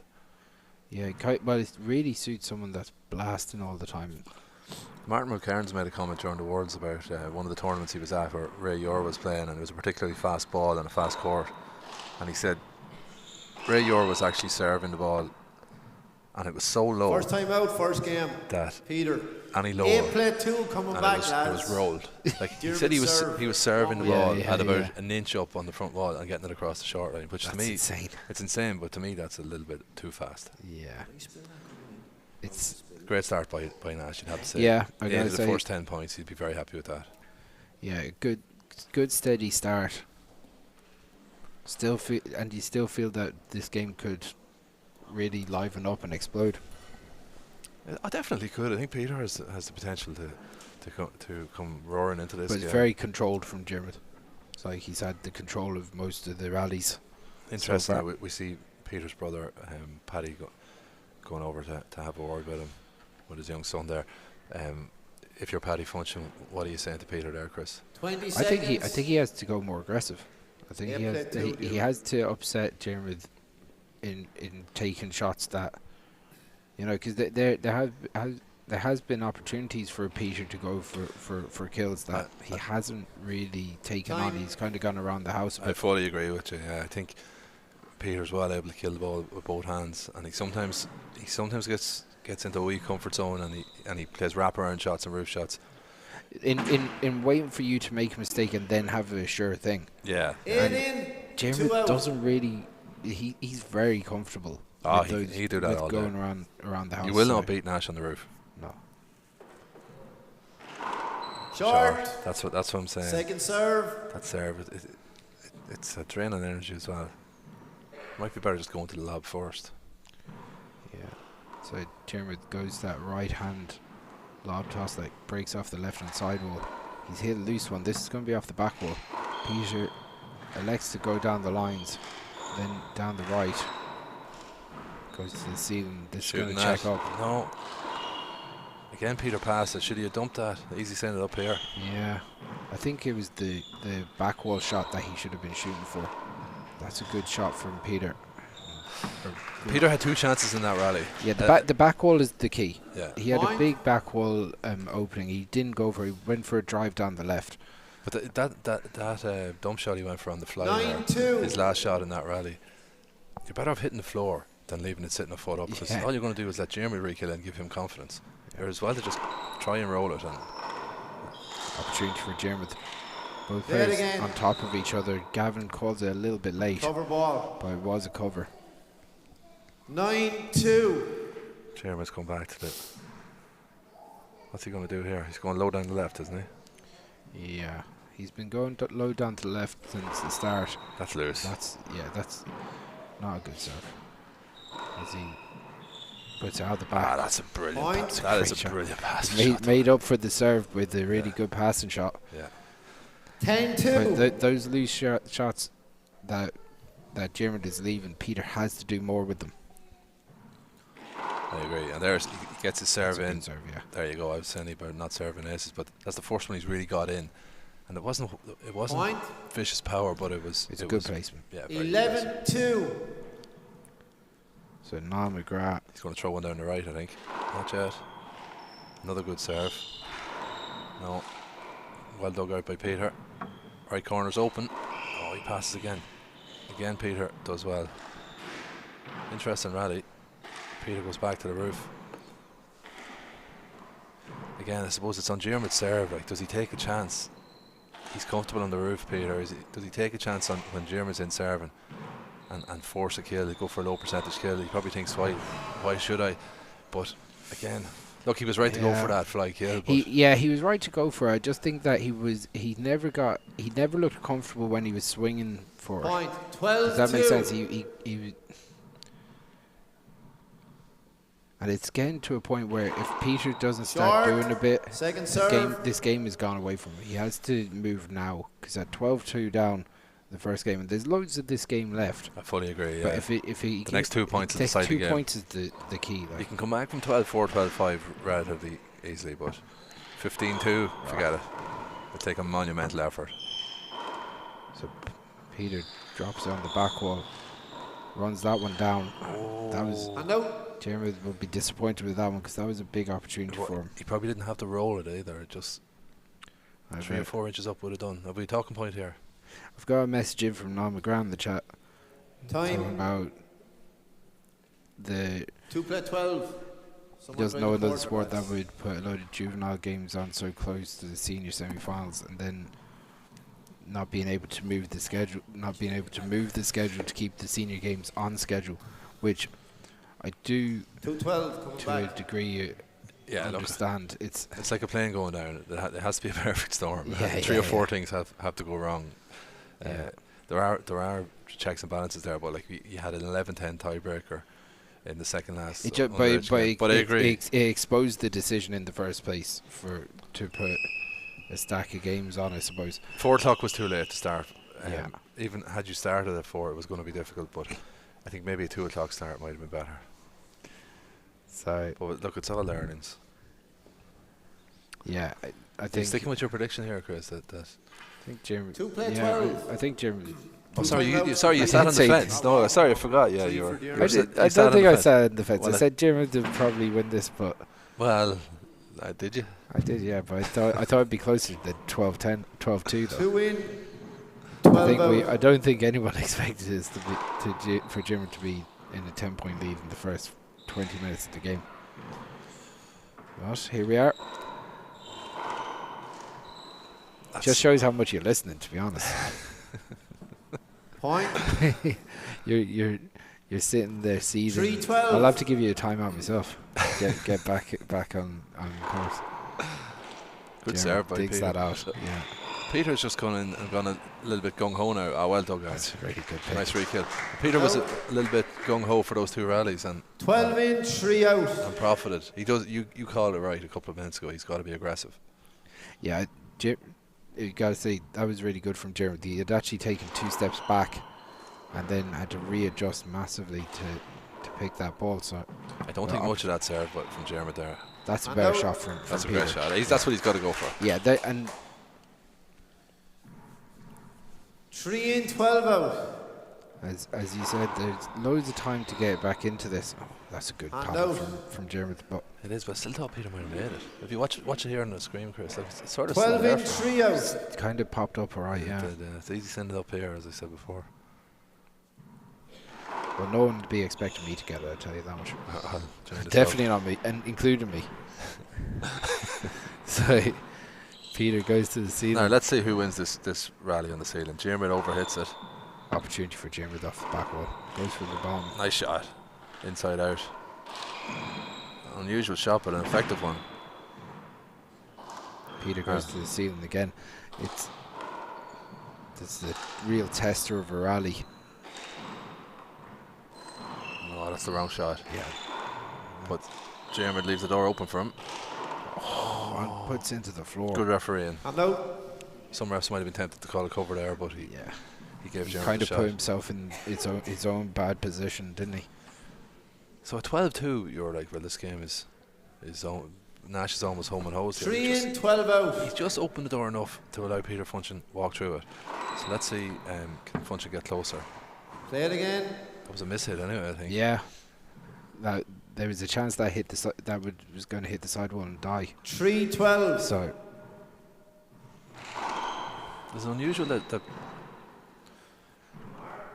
I've noticed a few shots like that, Chris, where someone tries to hit a roof shot with an underhand fist and it goes straight up and comes straight down. To me, it looks a bit like a bad bounce. I know. Off the ceiling. Yeah, I can't believe that many players would be that far off with that shot.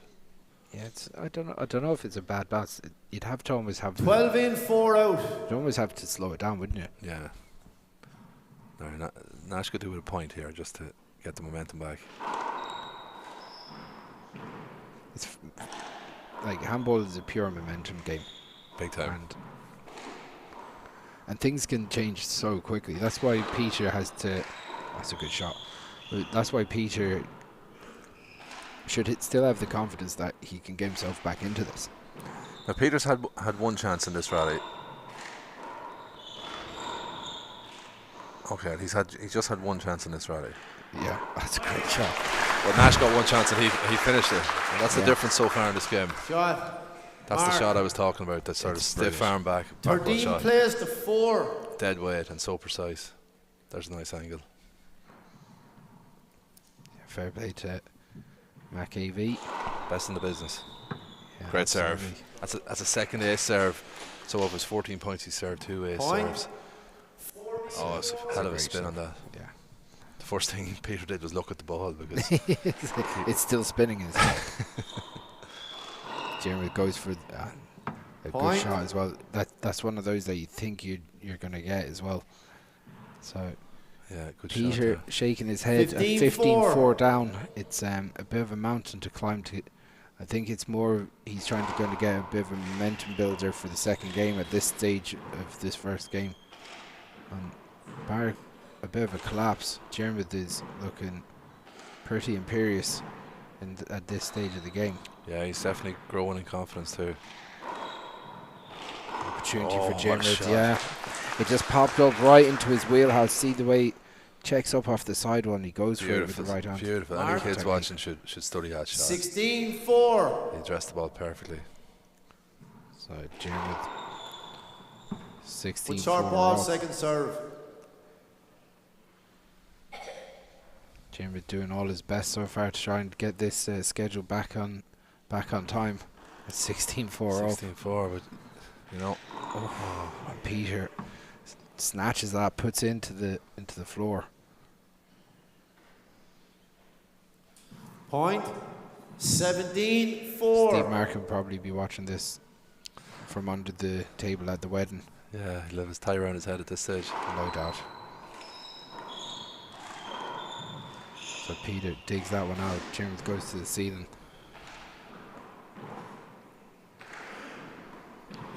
Both players dragging each other into the deep court. That's a nice shot. Yeah. That's chance for Peter. He doesn't take it. Oh, that's a good shot as well. Second chance. And this is what it's coming down to. Jerem's just taking more chances. That's a brilliant shot by Peter. Yeah, that'll give him pressure. confidence. Yeah. Second time out. First game. Very good shot. Kilkenny. Yeah, good to. I like that he called that timeout too. Place 17 coming back. Hey, again, gotta say Peter's super smart player. Just as far as the clash of styles for Peter, Jerem is very good at this. This is like he's world class at this type of game. Yes, absolutely. And it just drives Peter to be. He just has to go for more. He has to go for more opportunities. He has to take, and maybe that kill might be the momentum shift that he needs. He is going for. I know your point about he needs to be more aggressive in his general shot selection, but even on setups, he's got to go for them with more conviction, because he has gone for shots, but not leaving with them up not with or whatever, 100% conviction. Yeah. Whereas in fairness to Nash, he's not leaving much ball sitting up. He's put some on the floor and he's killed a lot. He hasn't sort of he's gone with conviction most times. Yeah. It's a good game though. I'm enjoying this. I think, even though it's a bit one-sided, but it is an interesting. It's interesting to see these two styles go up against each other, sort of mirroring each other. Yeah, very much so.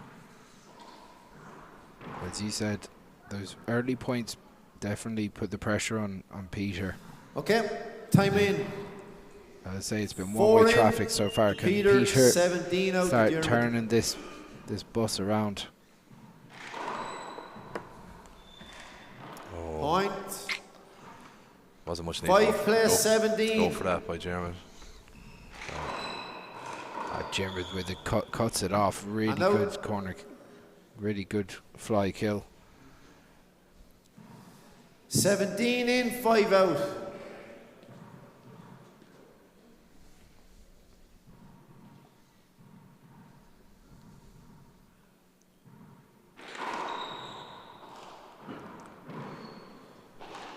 Jerem goes back up to the ceiling.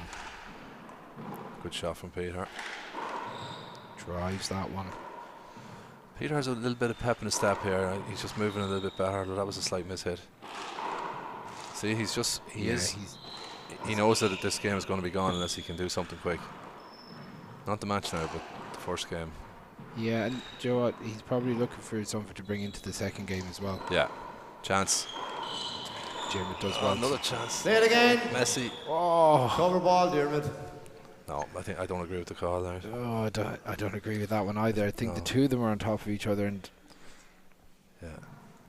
you're not going to see them arguing unless it was close.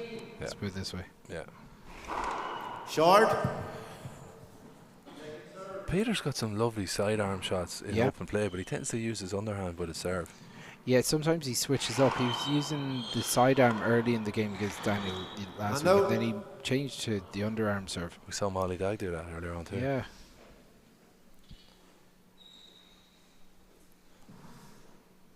$17 in, 5 out. So, Jerem back into serve. 3 points from the first game. Goes to that drive serve down the left. Oh, we thought about flying it, but he goes for that. Peter reads it. He's got to shoot this. Peter, he has to shoot it. He didn't shoot it. He probably had to. Mark. And then dumps that one into the floor. That's disappointing from Peter. Yeah, he probably by luck. 2 opportunities there. Yeah. At 19-5, what do you do? Like, 18 you may as well go for them. Or sorry, 18-5. It's a long way back in the first game here, but I mean, there's a lot of handball to be played before the final ace in this match. That's nice. That's a good shot from very clever. Again, everything's just that fingertip away from Peter at the moment. He just 19 play 5. Nash just copped function going right.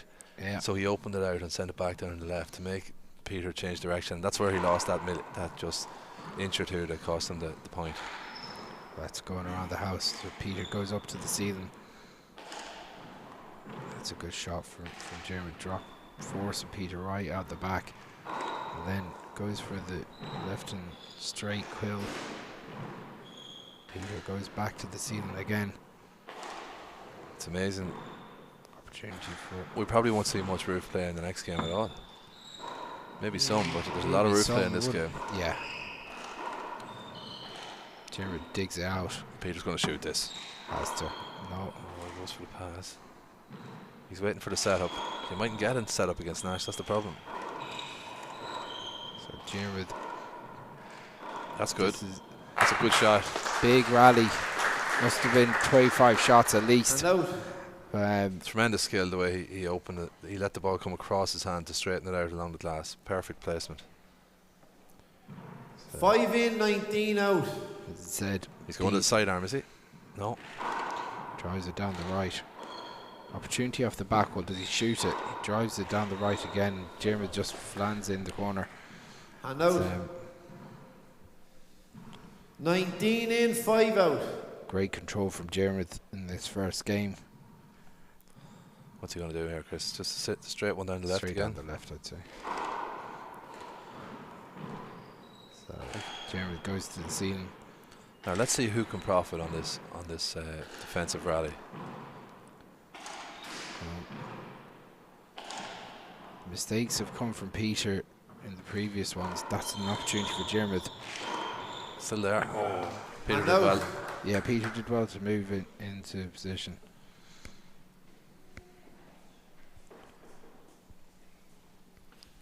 I gotta say, Peter hasn't really profited from getting into the service box. No, he hasn't just found a winning serve yet.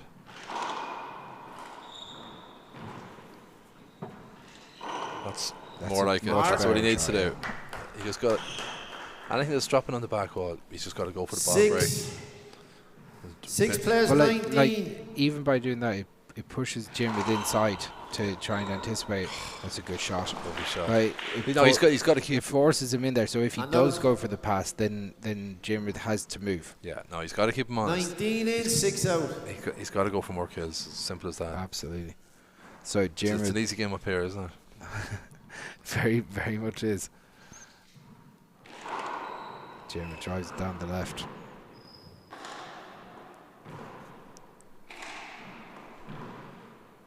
Jim had served two straight aces in this game. Peter hasn't served any. So if you swap that statistic, instead of 19-6, it'd be 17-8. That's the big difference, isn't it? Well, he was right to shoot it. He has to go for it when it pops up like that. Yeah. Even though that is again particularly difficult shot. Yeah. It kind of dies off the back wall. So player 6. Jerem at 20-6 in this first game. Just tries to zip one down the right. Second serve. He's going to go for the lob. It's going to break high up on the left side wall, up on the glass. Peter's going to follow around. No, it didn't. Goes up to the scene himself. Opportunity for Jerem now. Nice. Peter. I like that shot. That's look at really that. good football from Jerem. 21-6 in the first. First game for Jerem Nash.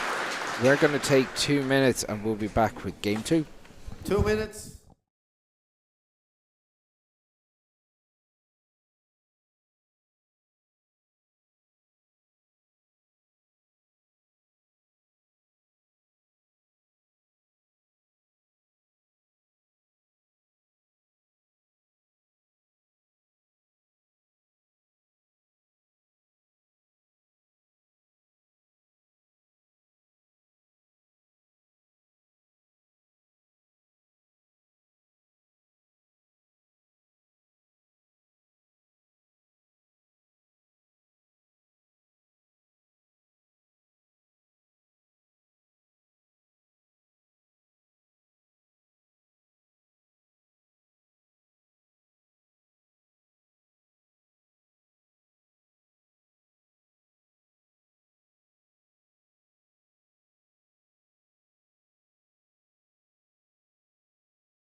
Okay, we're back for game 2. Okay. Resume and play. Peter Function is going to have the ball in hand. Peter to serve, second game. Gets going as 21, 3 timeouts. Gavin Away you Buggy go. gets us going. One-way traffic in the first. No hiding away from that. Jerem straight away. Peter threw his serve too easily there now, I have to say. 0-0. I was hoping Peter could tear into this now, and he probably still will, but that was a bit too easy. Yeah. 9 o'clock now, Chris. Nice little head fake. Jerem did well to play it again. Get out of the way. He can't disappear completely. Still playing club hurling, Jerem for Scariff and Clare. Won an intermediate championship with them a couple of years ago. I think he's 34 or 5 now. So he's probably a veteran on the Scariff team. Well, one of his teammates, of course, is Mark Rogers, former Young Hurler of the Year and former minor champion. Minor doubles champion as well. Yeah. And he's a Fitzgibbon winner as well, of course. Well dug out by Peter. It's a good shot. And again, does very well. He's going to win this rally, I think, Function. Yeah, Peter's moving better. Yeah, he's a bit between his teeth there. You can see at the end of the first game, oh, what a pick from Jerem. Yeah, the crowd were already applauding. This is a good rally. Oh, great shot. What a rally. Fantastic rally. Rally of the match by a distance. By a long way. That's a really smart shot by Peter Function. Jerem thought it was past him, then he went again at the end. That was a dramatic rally. And that's what you want. You want to see a little bit more from Peter to dig in there for some of those. Yeah. Much better start. He's moving a lot better already. You can see. He's won a senior doubles. He's won an Irish Nationals all in the last 12 months. So he there you go. Yeah, that's much better. He's well able to play at this level, and he shouldn't be. You know, he's better than the 21-6 first game. 100%. Yeah. Well, we all know that. I think we're going to see a big second game with 1-0. Peter Function here.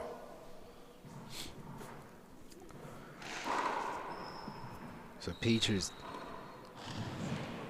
Peter has changed his serve up.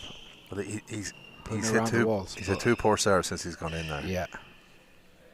He is searching for a serve that's going to put Jerem under a little bit of pressure. That's what he's trying to get. Like. We saw a bit of that earlier with Sienna, didn't we, Chris? That she couldn't find a serve, but she did find one then. And short ball, yeah. I saw it on the line, Jerem. Yeah, I agree. You peeling it? One agrees, one disagrees. Second serve. I thought it was on the line. Second serve. Interesting that the line judge that was closest to it disagreed with the ref, but it looked short from our position, didn't it?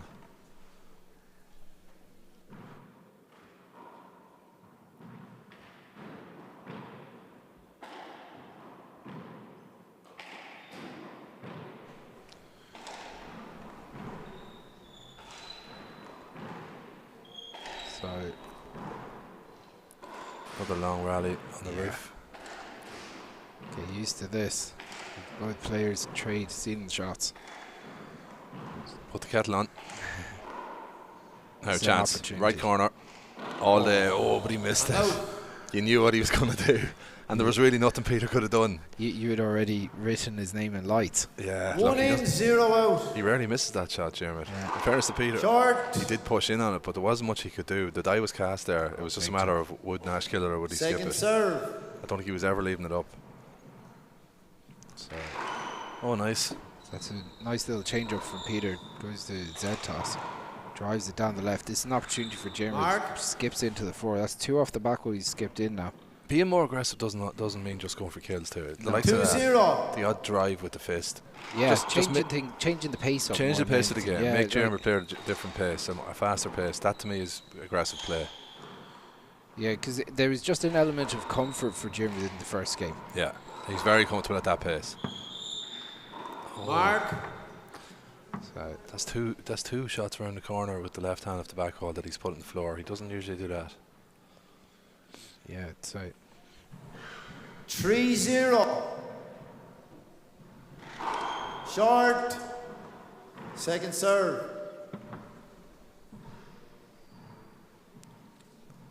3-0. Fantastic start in the second. Good start Peter from Function. Peter, yeah.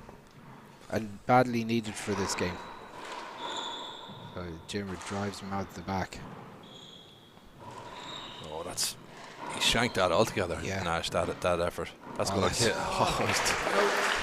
He did well to run it down. He might have shanked it into the bushes, but he stuck it to the pin with his recovery shot there. 0 in, 3 Little out. flick off the back wall. Comes up trumps for Jerem. He could do the score just this time on this trip to the service box. Good serve. Well, when I say good serve, I mean Peter's still comfortably dealing with it, but it's put him in an awkward position. I get what you're saying, like. Yeah. So Peter checks up. They're the ones Jerem was killing the first game. And you see, it's actually Peter that throws his hands up because that's not what he wants. He definitely doesn't want to check him up off that right side wall into Jerem's wheelhouse. Yeah. That's 3 balls Jerem has put into the floor. There's 4. That's actually a more awkward serve, though. That's a much better serve because that's dying off that side wall. Yeah. That's awkward because it's hard to see out that glass. Yeah. You have to be. Oh, he probably should have re-killed that. He hit it straight back out the back to Nash. You're 4-0 up now, Peter. Yeah. Start. So Peter. You think he needs to be more adventurous in the front now? Peter flicks it up to the ceiling.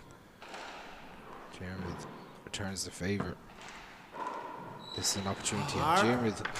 Jerem's kind of his shots have gone to pieces the last couple of minutes. He's first time out. He's put a few hand errors. He's put 5 balls on the floor in the second game. At 5 plays 0 coming back.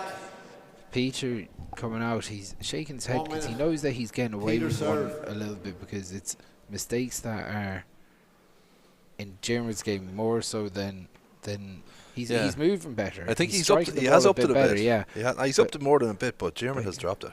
Yeah. So, and the couple of points that he's picked up now against Michael Hedigan last week, Jerem went to sleep at the end of the first game. He was 15-13 up or 16-13 up, and Michael went all the way to 21 in one hand. So 20 seconds. Jerem did he on one hand? Yeah. Wow. So Jerem had to your serve, Peter. Really battle in then and kind of work his way back in. Now Michael was shooting from everywhere, and he has that ability to have 5 minutes where he shoots the lights out. Okay, time in. 5 plays 0. Next point or two is huge here. Funch pushes it out to 7. Nash is under a lot of pressure. If Nash can get it to 5-2, then it's all hunky dory. Great shot, lovely shot. Jerem has become passive. Shot. Point. 6-0. Fantastic start here by Peter Funch in the second game. Bit of a kick on that one too. There's a little bit more zip in his shots. Yeah, he's just moving that little bit cleaner and striking the ball nicely at the moment. Jerem with opportunities but not taking them. That's there you go. I said if he gets to 7, he'd be in a strong position. 7-0, and suddenly Peter Funch is 7-0. Yeah, but possibly gave Jerem too much respect in the first. I know, like Jerem's worthy of respect, but of course, that's a great shot though, and that's why. Yeah, that's a fantastic shot. It was 0 serve in, that was 7 just out. left off the back wall, but Jerem would put it away now. Jerem was going to overhand right lob straight down the wall here. Jerem wants to get back to into go these back to the season. Yeah. That's a great shot. That's a different Peter Funch. Yeah. And now the first game, I think he'd 7-0 out. He'd have gone with a pass shot back down the left there. I think so too. Yeah. Here's another chance. He's going to shoot this for sure. Jerem does well to re-kill it. It's a great shot. He's under serious pressure to hit this Jerem, and he just flattens it in the top left-hand corner. It's a beautiful, beautiful stroke. He needs to score though. So Jerem Nash goes back to that right-hand lob, leaves it off the back wall, and Peter flattens it. That's the worst serve of the match. Yeah. Any player worth their salt in this level of handball is rolling that 9 times out of 10. 7-0 out. I think players not at that level. I don't recall very many games where there's been such a turnaround. Such a turnaround. A complete reversal here. In actual fact, Function is now more dominant than Nash was in the first game. Oh, absolutely. He's Player 0. So Peter at 8-0 up. Looking very comfortable at the moment. Everything's sitting up in front of him, giving him opportunities to shoot left, right, and centre. Jamer's return of service. Second time out. He's gone to hell. Second game. So at 2 time outs. At 9 coming back. Peter serve. At this rate, you could be looking at 10 p.m. when the fourth semi-final finalists take to the court. That's too late. At the earliest. Yeah, that's too late. Maybe we want to rival boxing and do a 1 a.m. start. Yeah, but get the crowd loaded.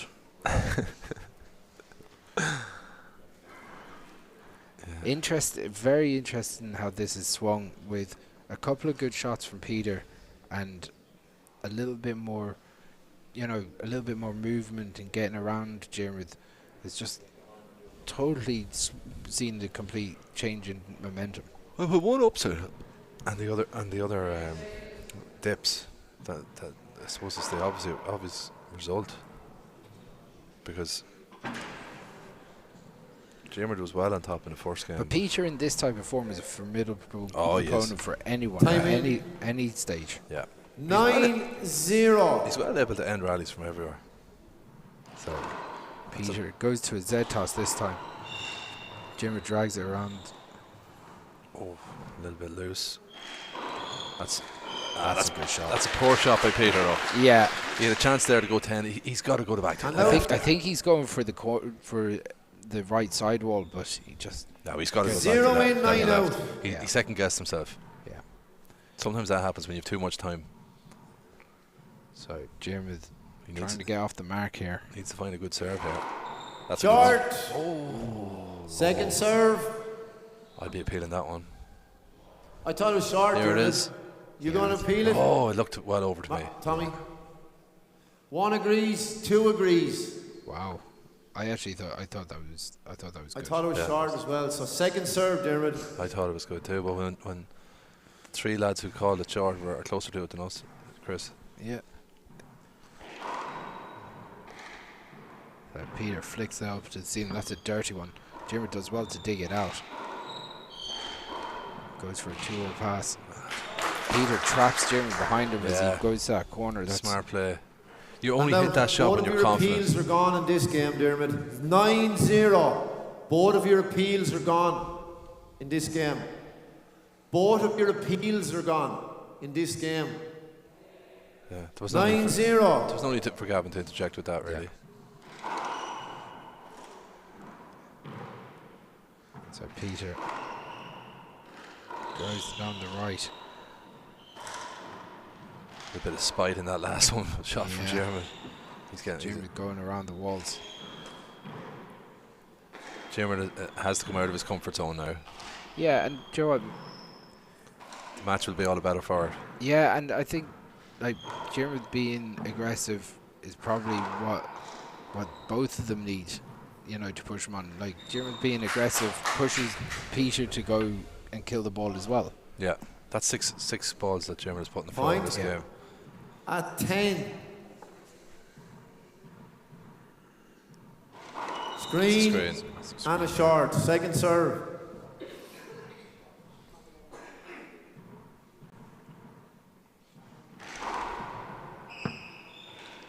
Better. Hand out. Better. Poor serve from Peter. Leaves it way up on the back wall. 0 in, 10 out. We were saying during the Dag against Tully match that there were times when both players were playing really well. I don't think we've had that in this match. No. There hasn't been really any passages where both lads have played well. It's kind of been Shots. One has been good and one has been really poor. Yeah. And it's maybe if Jerem gets it right now, we can start seeing that happen in the second half of this game. Good serve. Loose return.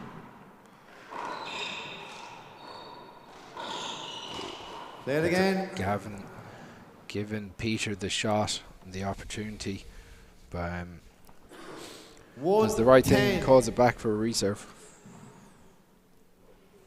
Surprised Jerem doesn't go into the lob again.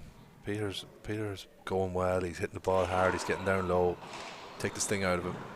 Make him face a slow lob serve, maybe, no? Yeah. I like it. I like it though. That's super aggressive. Yeah. I like that he went for that. He wasn't So far away. he saw plenty of them from Danny Relihan last week anyway, so. The king of the tomahawk. We're going to call him the North Cork Tomahawk. Second.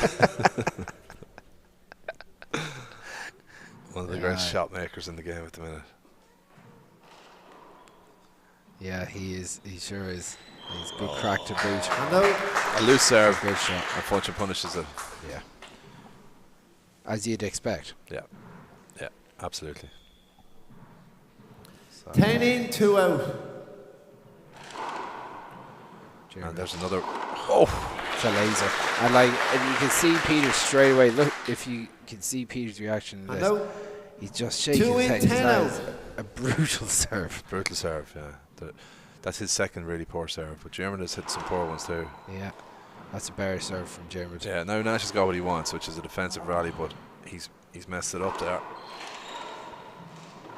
Peter goes to paddle it. It's a messy rally.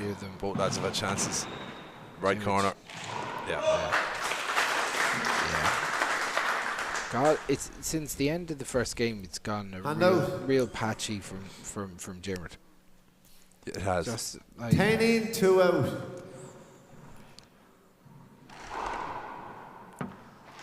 The next game, I think, is going to be a completely different game. I think we're going to see Walsh going for an awful lot of kills, and we're going to see McCarthy going for a lot of kills and a lot of fly kills and stuff like that. Not near as much defensive play.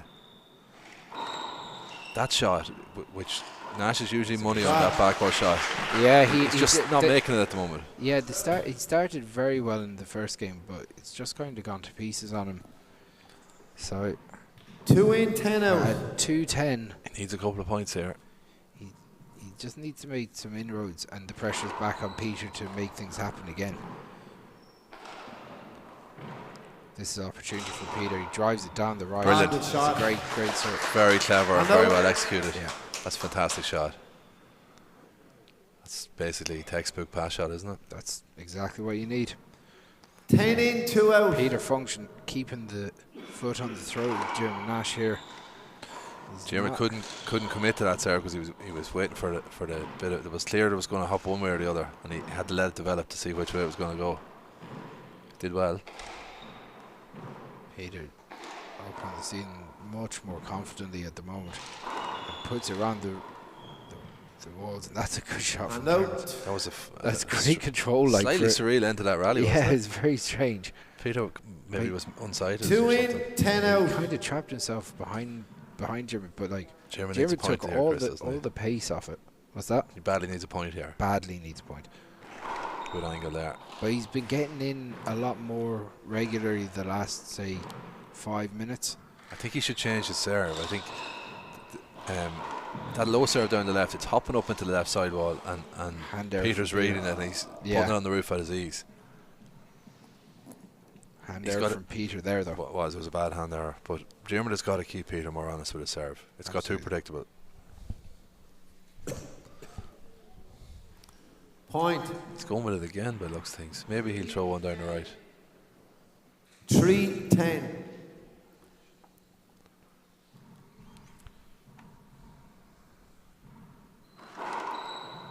It's a better serve. That's better. Yeah, that's a really that's good much shot. better.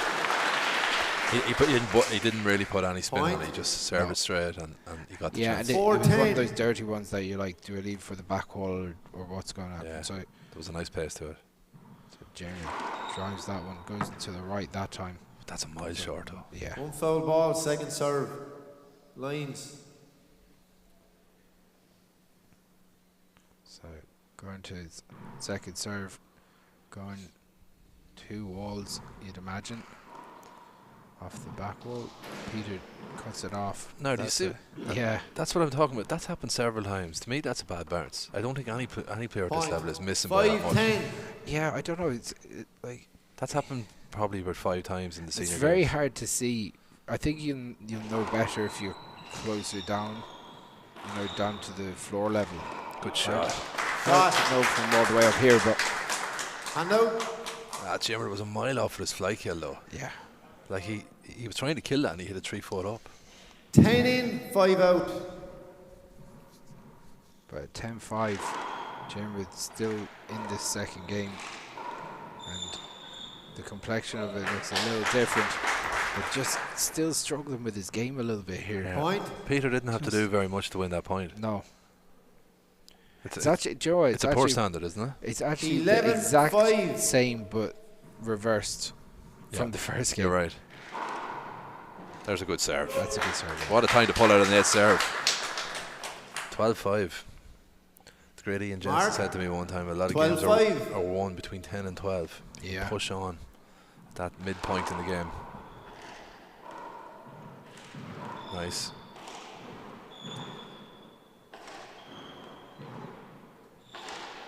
No. Well, maybe. That's a awkward 3-wall as well. So Peter goes back to the ceiling. Jerem's mad to shoot this. No, that's not good enough. The crowd getting a little bit early for the applause, but time 13. So this is Jerem's last quarter. First time the court's been tried.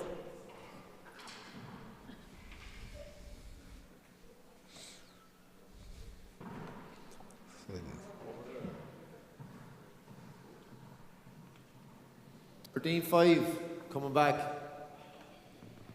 Young Charlie Roach from Wexford is the man with the mop. He's an under 16 final tomorrow. Under pressure. He had a tie-break win over Newport's Sean Nevin and Phelan Guilfoyle. So how's the Newport club going, Chris? Very strong, yeah. They've got loads of kids playing.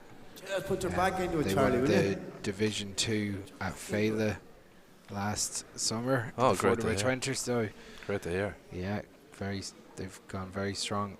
Sean and Phelan were part of that team. They also won Charlie, the 15 try double. to go back in again. Charlie getting in for another look at the mop. Gotta do it yourself sometimes. You want a job done right, do it yourself.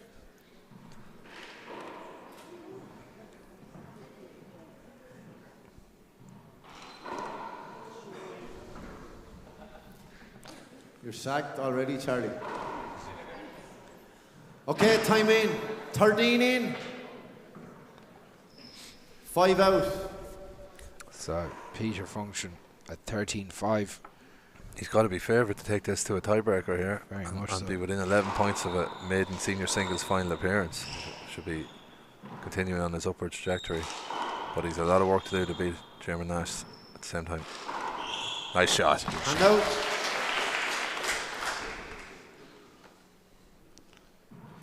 Five in, 13 out. So Jerem looking for a little bit of inspiration to get himself back, get his game back to where it was maybe just a half hour ago or so more. Peter drives that one, that goes around the corner. Drives That's a great shot. Well. My God, what a pick. That's a very shot as well. Great shot from Peter Function. Terrific retrieving from that. Peter's left-handed sidearm kill is exceptional. 13 in, 5 yeah, out. It's on. It is very, very good. He kills it flat. That's a good shot from Jerem. So many loose serves in this game. When the lads watch back the video, whoever wins it, whoever loses it is going to be saying, "Oh, Jesus, I gave so many chances on my serve." 100%. 5 in, 13 out. What you do with it as well. So Jerem's thinking, now, what am I going to do here? The straight one down the left is his best chance of getting the point. There it is. Straight, no spin. Well returned, though. No, that's two. That's a chance. He gave away control of the front court. Jerem gets the crack. Yeah. It's Peter a weird serve. Could have got that. Yeah. Point. The return of serve was excellent by Function. The one thing I'll say is the next semi-final that's going to be up between David and Robbie, the serving is going to be the two of the best servers in the country.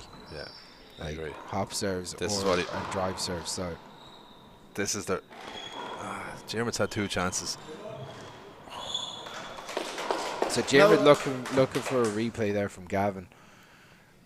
He kind of had to go around him. 13 in, 6 out. He can't put have himself in that position, like. Well, he took the shot. I think he was covered, but Gavin gave him the shot. You can't have it both ways. Yeah. So Peter drives it down the right. Opportunity off the back wall. Chance for Jerem. Set up. Fantastic shot. You knew he was putting that away because he got his feet moved and got set up, and he wasn't going to miss then. No. He's a loose shot from Peter. They've both been very inconsistent. They've both hit some fantastic shots and then a lot of sloppy stuff, to be honest. Like, that's sloppy, really. That's a lucky break. He just got a little lucky break. I was just going to say, he got a lucky break the way that checked up. Jerem didn't deserve to win that rally for the quality of that shot because it was too high for a kill attempt. But 7-13. Then again, I think luck always evens out over a match, or generally does. You'd imagine so. So, an unusual shot. Peter gets a little bit of luck. It's like he hit that with the fist, like he was going to put it up into the ceiling, but it just checked up off the side wall and kind of clipped into the front wall more than anything. And Jerem, in the couple of minutes that he's had a bit of a break, he's up on 8-13. Yeah, this is an interesting one for the underdog coming in here, Peter, trying to make his first final, finding himself well in front. It can be difficult. Yeah. Good shot. It's a difficult position to be in, whereas what got him in front was he lost the first game heavily. And he came out aggressively, and that got him in front. But sometimes you can get white line fever as well. So the psychological battle is intriguing here. 13 in, 8 out.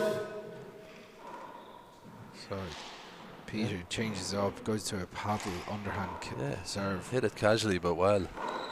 That's left one up off the sidewall just for Jerem to flatten. Yeah, there's been the pendulum swung a little bit. And it's like Peter's questioning some of his shot choices here. And this is massive setup off the back wall. What's Jerem going to do? He puts it off 2 walls. The right shot. Does that bring him to 9? Point. 9-13. If he gets one more, I make Nash favourite to win this game here. I think so. In the service box with the wind is in his sails now. He's starting to get front line. Oh, maybe we'll see that again. I'd like to see that one again. Here we go. There's no appeals either, so we don't want to see on that one. But crowd going wild on 10 Turks. So Jerem puts up on the ceiling.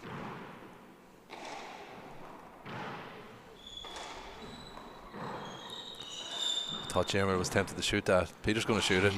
Buries it. Great shot. Right. That's quite telling there. Jerem had a half chance to shoot and opted to go back high. Left it a little bit loose, and Peter buries it.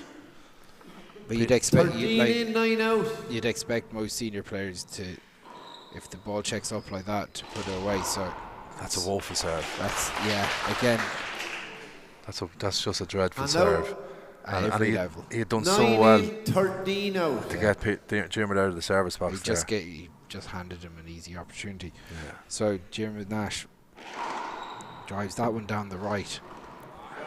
Very poor serve by Jerem. Yeah. First time out, second game. Peter. 13. Playing 9, coming back. Yeah, interesting Peter game serve. here. 2 timeouts. Jerem coming back into after being 11-0 down at what stage. Both players still looking for getting a serve opportunity that gives them a bit of gives them easy picking chances, easy chance to make points. Yeah, they're both struggling to make that happen. Yeah, absolutely. Yeah, Jerem talking to his dad Jim here. What are you saying there, Chris? If you're I think the wind is in Jerem's sails at the moment. Well, Peter's serving going back in, isn't he? Yeah, but the momentum the last 5 minutes has all been with Jerem. Peter's actually finding it hard to answer the questions that Jerem's been posing. So, as I said, this is on a knife edge at 9-13 or 13-9.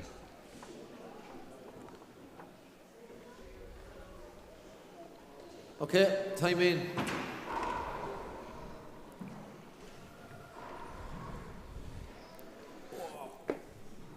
So Peter 13 in, 9 out. 9:30 at night. If this game goes to a tiebreaker, the next game is going to be very, very, very late starting. Yeah. Ollie Cassidy will be well in bed by that stage though. So Mark? He'll be happy. 14-9. Jerem missed it by 14 much. plays 9. What's Ollie's bedtime these days, Chris? Short. He tell you he's a bad Second sleeper. serve. So he lies in bed until about 10 or 11 o'clock in the day.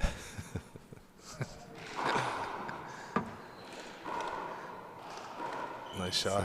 Peter drives Jerem back. That's a good Puts it shot. away. That's much better from Peter Function. Peter has taken back the momentum here very impressively. Mark? Yeah, he's had 2 or 3 good shots now in a row. 15 plays 9. He set this up. Jerem has to start Second going with serve. the aggression that we were talking that Peter needed in the first game. Yeah. He's and as I said, it's not just about the kills, it's about going with the right path. That's why talking about aggressive play. That's a good foot high Third pass time down out. the left. Smart shot. Second game. Another timeout. Clear. That was a really poor return of serve by Jerem though. I don't know what he was trying to do with it. Yeah. 16 plays 9. While we're here in Crow Park, I want to give a shout out to all our handballers out in the Middle East at the moment. Now they'll be watching this, and things have gone a little bit crazy out there. So, I hope you're all looking after yourselves and looking after each other, no doubt. Any GA sports people are out there, and obviously want to give a shout out to Jody Keeling as well, who we hear is improving all the time after taking ill in America. So big shout out to Jody. Get well soon, Jody. Keeping well, and 16 and plays family 9. that have been over in America the last couple of weeks. They've gone through an awful lot. So as we get back to the game here. Short. Second serve. Peter's not hanging around now. No, Peter's trying to push this on. Yeah. He's actually moving like he did at the start of the second game, which is great. He smells blood here. So Jerem with an opportunity, he just snatches it, puts it into the floor. I make that 8 shots he's put into the floor. 17 plays 9. 17-9, but we didn't see this coming after the first one. Definitely not. So Jerem and another one into the floor. He just can't find his range at the moment. And Peter's giving him opportunities though, Paul. 18 plays 9. He's getting chances, yeah. That's a good shot. That's a good shot. He needed that. Hand out. I said to you earlier, this game had the potential to 9 be in, a 18 2-hour out. epic. Yeah. And we couldn't yet. You willed it into existence. It's exactly what you wanted. Would you fall over with shock if Jerem was to lose at 21-20 or something? Wouldn't And force a at all. tiebreaker? Yeah, I mean, I'm talking about the maximum time this can take. You're saying that. I'm glad I ate my dinner before I got down here, to be honest. There's another on the floor from Jerem. I'd be disappointed with that. Yeah, Peter is a lot more aggressive at the moment than he was. 18 in, 9 out.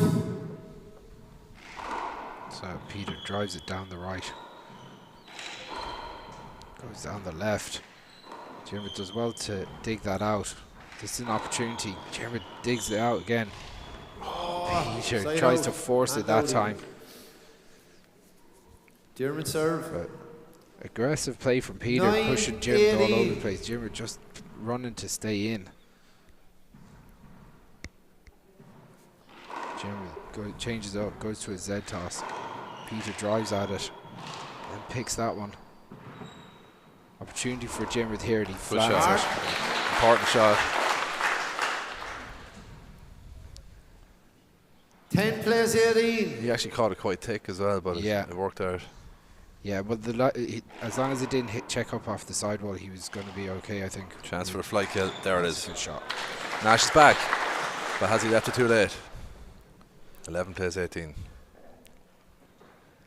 So, Jerem still with a long way to go. 11 plays to always 18. feel that he has to get to him. It's 15 to put a little bit of pressure on Peter. Yeah. Peter has got to be like that. Take his chances. That's it. That's a poor shot from Jared at the lines. Peter doesn't have to reinvent the wheel here. He's 18-11 up. Just play smart. 18 in, 11 out. Jerem has to force it. Jerem's got to shoot the ball a lot now, so you'd have to say Peter's very much in control of this second one. Oh, that's a good shot from Jerem. Yeah, that's a great shot by Peter. That's a smart shot. Yeah. Goes around the walls. Jerem has to shoot check this. Up. Drives it down the right. Peter's quite happy. He doesn't need to go for anything low percentage at the minute. He's got the points in the bag.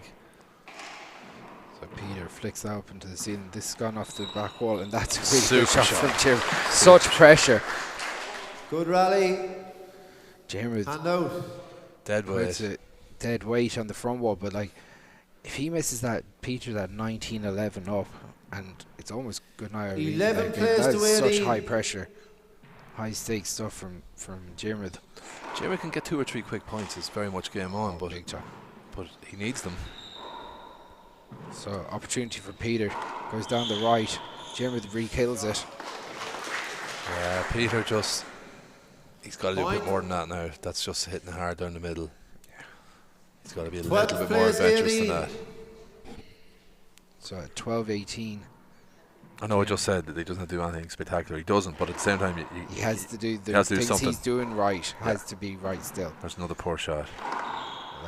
Mark. Peter almost had that. Nash has the bit between his teeth again. Yeah. Second this time has out. Been, as you were saying, this second game. Neither player has gone through a period where both players are playing well. This is still continuing. 13 to Jerem. When 18 if they're playing well, they're picking up points. Yeah. And if they're not, they're not. It's like but it's quite, as I call it, that rare thing. It is unusual that it doesn't happen that often. No. Because by definition, if you're playing well, the other one has to be under pressure. Yeah. But sometimes it will happen, and it happened at times in the game between Molly and Fiona. So it hasn't happened at all in this game. As the game takes on, Peter Funch is still in the ascendancy here. 5 points up, 18 to 20 13. seconds.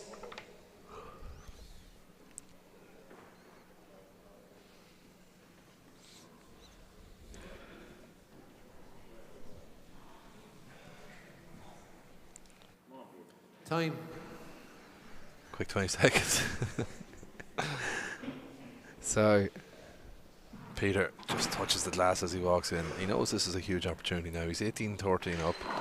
He's odds-on favourite to bring this to a tiebreaker. 13 in, 18 out. Which would be a race to 11 and a race to an All-Ireland final. That's it. Coin flip.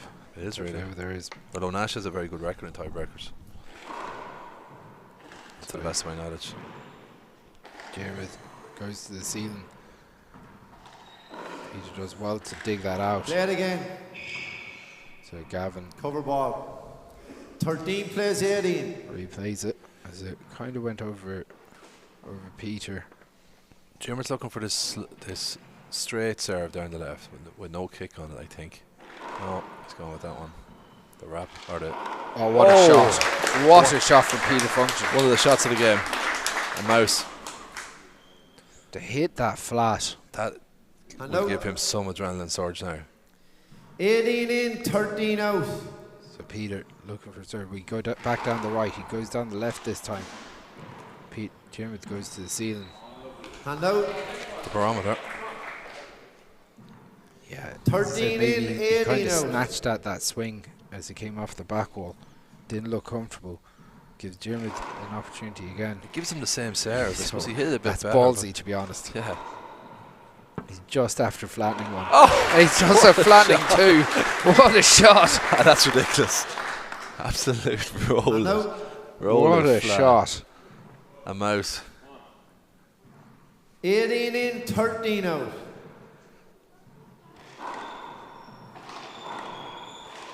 Peter Function's got the bit between his teeth. He has. He's trying to go for it big time now. He's got all the momentum and he's got huge momentum. He's had 3 great kills in the space of about a minute. 13. Drives it 2 walls. That's not good enough from Jerem. That's That's a carbon copy of the previous rally. And we're going tiebreaker here, Chris. This is, unless some miracle for Jerem 20, Nash, this is going to an 11-point tiebreaker. If Peter gets a chance, he's got to shoot this ball. Oh, what a shot by Jerem. Like, shots again, a loose serve though. On game ball though. Yeah. 13 in, 20 out. Jerem takes his shot. Now all to do at 13-20 down. Checks it 2 walls. Opportunity for Peter. Will he drive it down the right? He does. Watch this one again, Chris. I thought Peter had a chance to take it on the fly. Let it go to the back wall, and that just give Jerem position. Peter's got to stay aggressive. 14. He has the cushion. He can afford to go for a few shots. If he misses 1 or 2, it doesn't really matter. He has that cushion. He just needs to get back in serving. But he's in a tough spot here now because the pressure is on. Oh, this is an opportunity for Peter. He drives it down the left. That's a great shot. Great shot. He's improving as this match goes on. Definitely is. 20 in, 14 out. Hard to believe this is the same man who was beaten 21-6 in the first game. Short. Absolutely. Second serve. He was struggling to find any answers, but he's found them by now. Yeah. And he goes to the second serve. He's going for a Z serve. Oh, it's a poor serve. It's a poor serve. You know it's a poor serve when a foot high return. Yeah. 14 in, 20 out. 14-20. If you can get it to... look, it's a long way back from 14-20, isn't it? I was going to say 16 or 17, but even that's a long way back. But 16 or 17 is one of those that we've seen lots of zip on that. It's really good. Right corner. Oh. Well done. That's a good shot. Well done from Peter Funchen.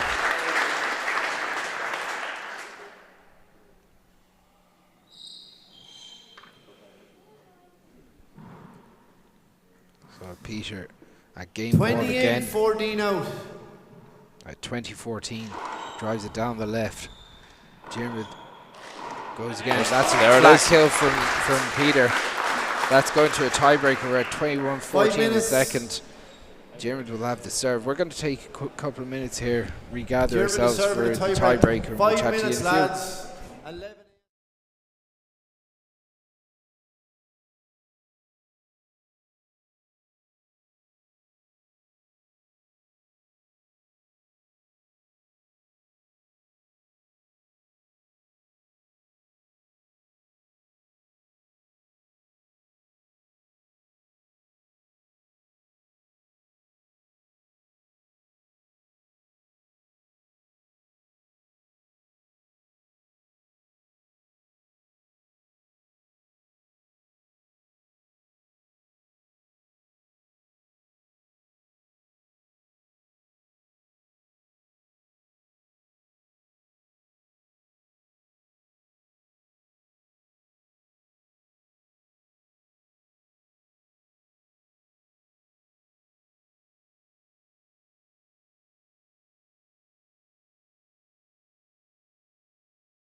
2 time.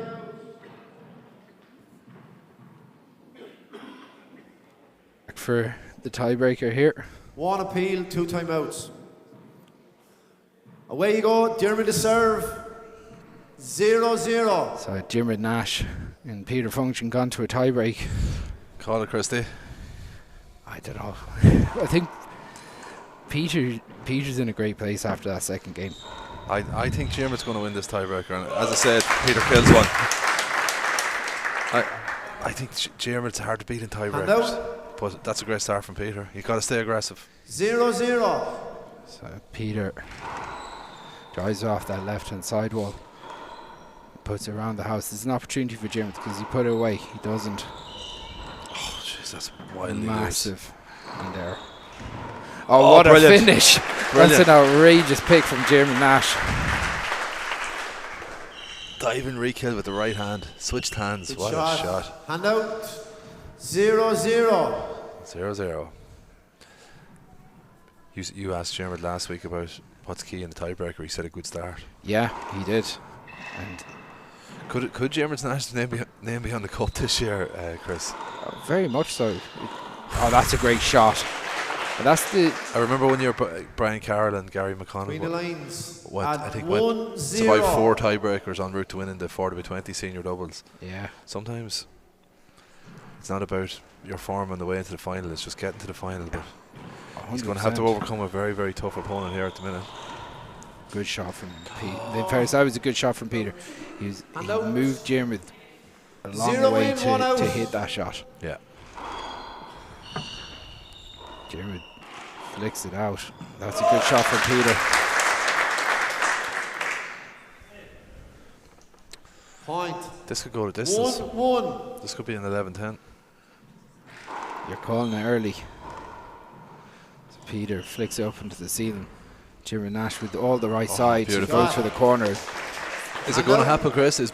Are both lads going to play well in this tiebreaker? I hope so. That's both what started we pretty both well. want. One plays one. They both already got a kill or two on the board.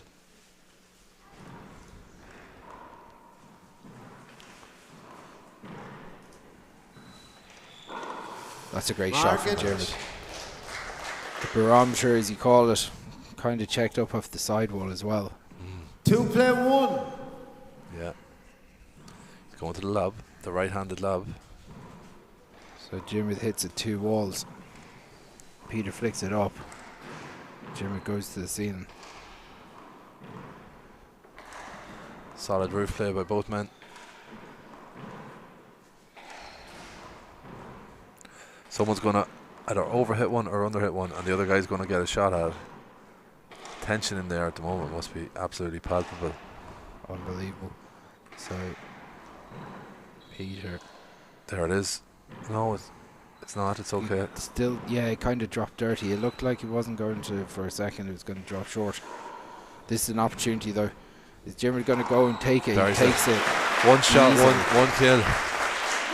This is more of the stuff that we saw from Jeremy than game 1. 3 plays to 1. I tell you, the North Cork Tomahawk, if he was here, he wouldn't allow a rally like that to develop. Absolutely not. He'd be going for the left corner all day.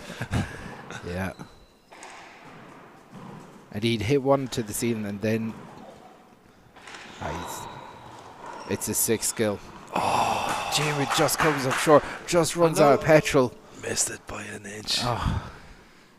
But it was 1 in, 3 out. almost perfect and gives Peter Function the opportunity. Peter puts it around the walls. Jeremy does, both players mimicking each other at the moment. Jeremy flicks it back out the ceiling. This is an opportunity for Jeremy. Can he put it away? Peter picks it. Thought he might have shot it. Oh, Jeremy unlucky goes again. to that Ryan corner. It was a strange shot because he was backing off it. As it dropped, he had the back to give himself room, and he hit it on the back foot. 2 play 3. It's short. That looks short to me as well. So it's 5-10 a night here, Chris. So Peter appeals the serve. I saw it short, but and he's appealing it, Tommy. 1 disagrees, 1 agrees. Okay, second serve, Peter, 2-3. So Peter loses one of his appeals. And then follows it up by flattening the ball in front of himself. Just checked up nicely off the right hand side wall. Let's together at 3. And scores come together.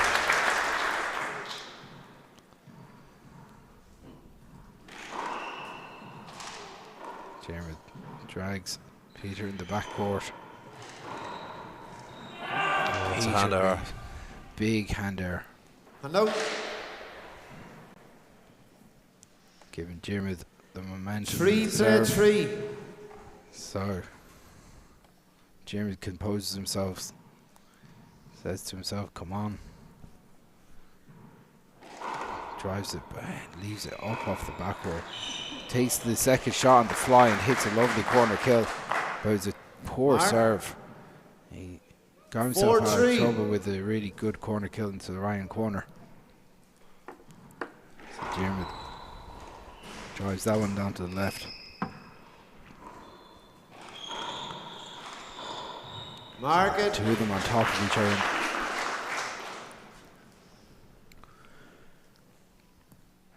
Jerem just edging his nose in front here, Paul. Yeah, he got 5-3. He got the fast start he wanted, and Peter came roaring back at him. And now at 5-3 in the service box, he's in a reasonably commanding position. The next couple of points are vital. Oh, Jerem goes for that kill.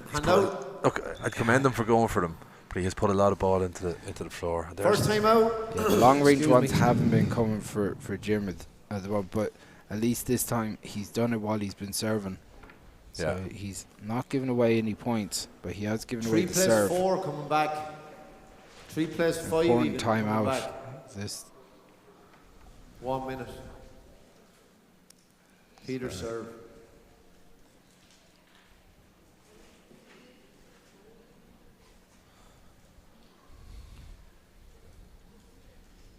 So both players looking across at each other as they take on some water.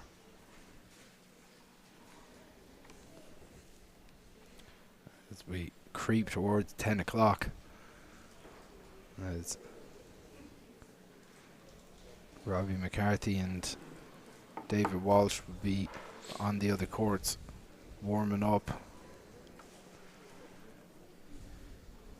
10 seconds. It's a late one here in Croke Park tonight, but really it doesn't really matter. It's all on the edge on a Saturday night in Dublin. Lessons will have to be learned from the scheduling of this now. Chris, it's too late. Yeah. It's 2 timeouts. With a lot of kids here at the minute as well. 1 for Peter. It is too 3, late. 5. 3 plays 5. She loved staying. 3 plays 5, lads. As we all did. But Jerem Nash flicks that around the walls. Drives it down the left. Peter flicks that up. This is going to be an opportunity for Jerem. Bang. Puts it away. It's a good shot. Really stylish. Hello. Yeah. Look, in position early as well. Jerem has to be a big favourite here, Chris. He's just got so much more experience in this type of situation in singles play. Yeah. And doubles play, in fact, even though Peter's the reigning champion in the doubles. But that doesn't mean Peter doesn't have a chance. He's got a big chance. But Jerem is favourite. Thought about flying it. He pokes it up to the ceiling. Just skips it in. You couldn't get any closer. You couldn't. But again, they're the ones that go for you when you're playing 6-3. You have to go for that one, don't you? He had to go for it. It was the right shot. Real battle here in the centre court in Croke Park as Jerem Nash goes to the ceiling. Peter does the same. Oh, bit of a kick on that. That's it. There was a monster kick on that shot. Yeah, massive hop. Might Huge. see it on the replay there, but a wrinkle as Dave 6-3. Yeah, Jerem did well to get his hand on that, to be honest. So Short. that one's Second gone serve. short. So big question is, can Peter put a run together like he did in the start of that second game? He's going aggressive. That's checked up. Peter's put it around the walls. Opportunity for Jerem. Just puts it in that sidewall. This is where Peter has to start making a mark, putting some pressure on Jerem. 3 in, 6 out. That's right, 3-6. Comes up short on that first serve. Second serve. Now, the last couple times he's gone 2 walls. Does the same in that one. Play it again. It's a reserve. Cover ball. 3-6. Peter be happy enough to get 2 serves at it. He's happy with that. That's Still well there. picked out by Peter. That's nice. driven down the left. That's a really good shot from Jerem. The temptation there was probably to go back down the right, but he went for the right shot and he executed He it. did well to keep it flat because it's easy to overhit that and maybe see it check up off the sidewall. 100%. So Jerem drives it down the left. Oh, what a time to pull it out. And he gives it the fist pump. Now we're going to see Jerem Nash with a little surge of adrenaline, same as we saw with Peter Funchin towards the end of the first game. That was a huge serve. If Nash can survive this test, he's coming into this final battle hardened. Big time. That's not a great serve though. Good shot from Peter. Yeah. Super ball. It was a bit of a present though. It checked up right in front of him. 3+7.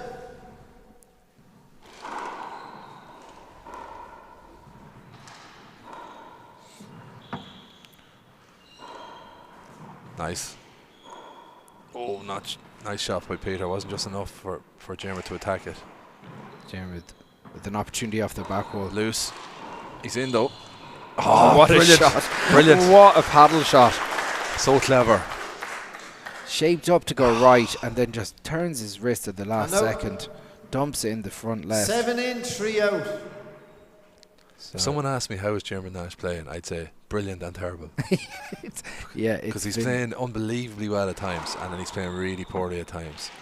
That's exactly what you're talking about. Yeah. Goes from an outrageous paddle serve to a serve that checks up massively off the back wall, leaving an easy kill opportunity for. He's fighting his game. 3+7. As the golfers say, he's fighting his swing.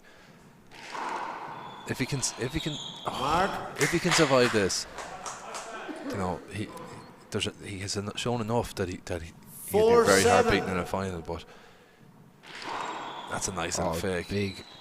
Oh, that's loose. Peter's going to bury this, and he does. And it all started with sending Jerem the wrong way, out to the right 5-7 on the serve. 5-7. So suddenly Peter has the wind in his sails. It's 5-7 here. No, loose. Right corner. All day. Yeah.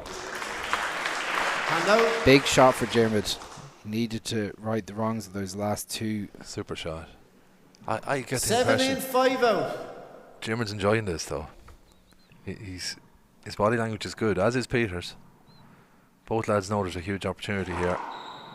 This is what they train for. Absolutely. Close tiebreakers in an All-Ireland semi-final. That's a good shot from Jerem. This is big stuff. Shot. Very good. Just hit it with enough pace. He's the only elite player I know that hits the ball like that off the back wall, and it hasn't been working for him much today, but it's coming back to him at the right time. So Jerem with 3 points away from getting to the senior final. Peter. He's calling it down. Let's see the replay, Chris. It looked good. Oh, it's hard to tell. That wasn't up. 9-5. Big call by Gavin. Big call, yeah. First time out, second time out even, third game. It looked good on the camera. My initial reaction that it was probably down.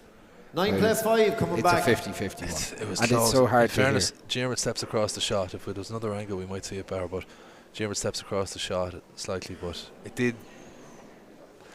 It's a hard. I think Jerem Nash was the closest man in the world to that shot. Yeah, and he immediately pointed down. And it's one of those that you know by the sound of it, whether it's good or bad. And we didn't. We were talking over it. And we have headsets on. Here it is. Oh, great angle here by the McCarthy fellas. Oh, Jerem just. Jerem. 1 point up, 1 point down. Yeah. Yeah, these are the the fine one thing. margins. The one thing that I'll say is that Gavin has an excellent view of it, straight along the line. 20 seconds. Yeah, he's a great view of it, right. I don't think the kids should be in the court in between timeouts here. That shouldn't be happening. No. Even if they are Cavan lads and their own. Well, you have no control of them anyway. So, getting into 9 in. The 5 atmosphere out. is tense. 9 plays 5. So, Jerem Nash in the service box. 2 points away from the senior He's final. going to fling one down the right soon, I think. But not that one. He's going to go back to his lob, I think. So that was well short. Jerem Nash going for a 2-wall overhand lob. Peter goes around the walls. Peter doesn't go aggressive this time, and that's a really good shot from Jerem. Jerem's going to be serving for the match. Point. I think a man shot there. 10. What does he do here? I think 10 play 5. I think he's going to sling one down the right, to be honest, but I think there's one overdue. He hasn't done one since the start of the second game. Oh, that that's was a very poor loose serve. He got away with it. Peter's going to put it off the back wall. Jerem can't shoot that. Peter can shoot this. Oh, that's a good shot. Okay. It was a massive opportunity for off the back wall for Peter, and he gets away with it. 10 out. Peter's got to go on an all-out killing spree here. He's got to go absolute trigger happy. Play it again. Play it again. So, Gavin, just lend that Fair enough. to, it's the right call again. He lets it 5-10. develop for a shot. Peter will be happy to get another crack at the serve. Oh, That's lovely a great serve. What an outrageous serve. He threw everything into that serve. Watch the legs and all went here. 6-10. Brilliant. What a tremendous fake. Yeah. So Peter Function not going away easy with the ball in hand. Jerem does well. It just checks up short. Jerem is pulled his punch a little bit, didn't he? He didn't just follow through on his swing. He sort of half stopped. Just flicked at it, yeah. Wasn't much in it. It was a brave shot and the right shot. Jerem was there, but he wouldn't have been able to get it. 10 in, 6 out. So Jerem Nash. He's got to get his first serve in here. Short. Down the right. That's 2 poor serves he's hit. Yeah. So going to that 2-wall serve again, I'd imagine.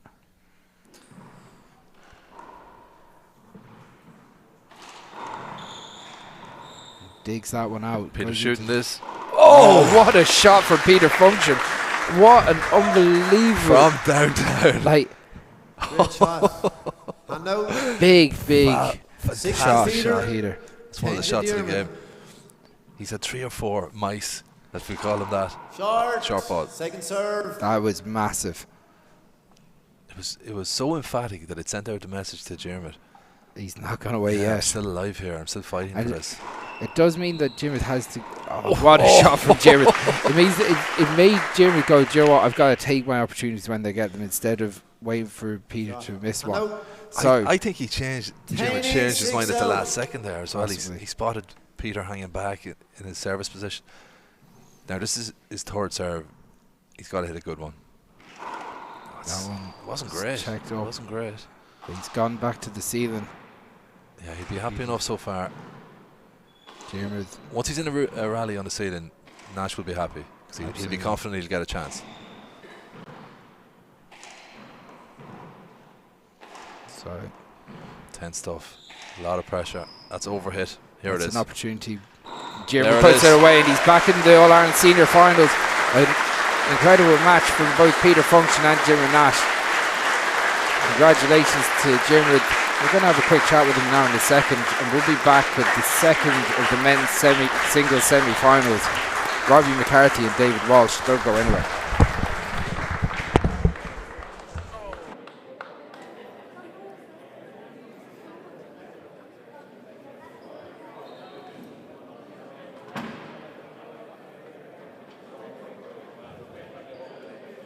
Congratulations. Great display.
Okay, I'm here with Jerem and Nash. Jerem, a real battle there with Peter Function. The first game you were cruising. It was everything was coming up roses, but Peter made it as difficult as he could for you. What does it feel like to get through a tiebreaker like that? Yeah, I mean, listen, I'm delighted. Obviously, and through again, to the final, which is great. Jesus, he played well though. Like he's a really tough player, and like I knew the first game, I kind of got a lead, and I knew it was, I'm like 21-6 was really a false reflection. Like he really, maybe once it got to a certain point, he was just like kind of saving himself. But he started the second game with a bang, and that kind of, I probably didn't have the same intensity, you know what I mean? And then all of a sudden.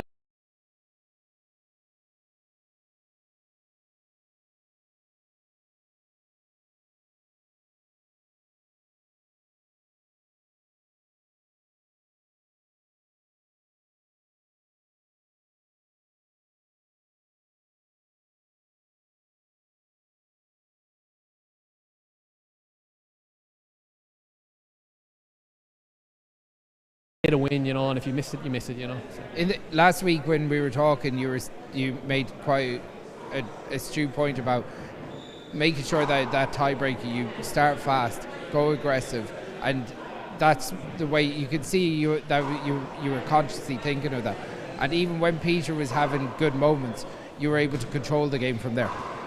Yeah, I mean, like tiebreakers, kind of anything can kind of happen, So it's. If you go down in a tiebreaker, you're under serious pressure. But no, I just listen. He's a good player. Like he's a national champion for a reason. Like I kind of knew I'd have a tough battle, and so it was just like, listen, if you're gonna the game when I got to the tiebreaker, it was just like, listen, give it everything. If you're gonna lose, you at least play your best, and if he beats you, then he beats you. But at least don't lose it. As in don't just hit the ball into the floor or whatever. But so yeah, I just kind of loosened up a bit then when I got to tiebreaker. I was just kind of listen, let's just go and play. And thankfully it worked out, So you're into the All-Ireland Senior Final again next week. You must be delighted to be back in the big day again. Yeah, I think this will be my fifth, you know what I mean? So I haven't won that many. I've only won one. So but yeah, it's obviously a special day, and it's where you want to be. And I'm going to give it everything, as in I'm going to play whoever the guy. Obviously this will be an unbelievable tough semi-final again here between Robbie and David, so I've no idea who will win, but regardless I'll just have to go and try and play my best, and if I can do that, I think I'll have a good chance. So congratulations on your win today, and looking forward to seeing you play next week. Cheers.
thanks to our referees, Gavin Buggy and Michael Finnegan, for doing all our senior games here. Please give them a big round of applause. We now have the fourth of our O'Neills.com All-Ireland Senior Singles semi-finals. We know that Jerem Nash is through to the final, and he's going to face either Robbie McCarthy or David Walsh. So we're going to introduce the players into the court.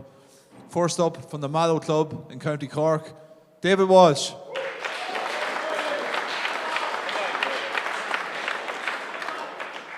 And his opponent, one of the most decorated players in the sport, from Mullingar, Robbie McCarthy. And our referee is Michael Finnegan.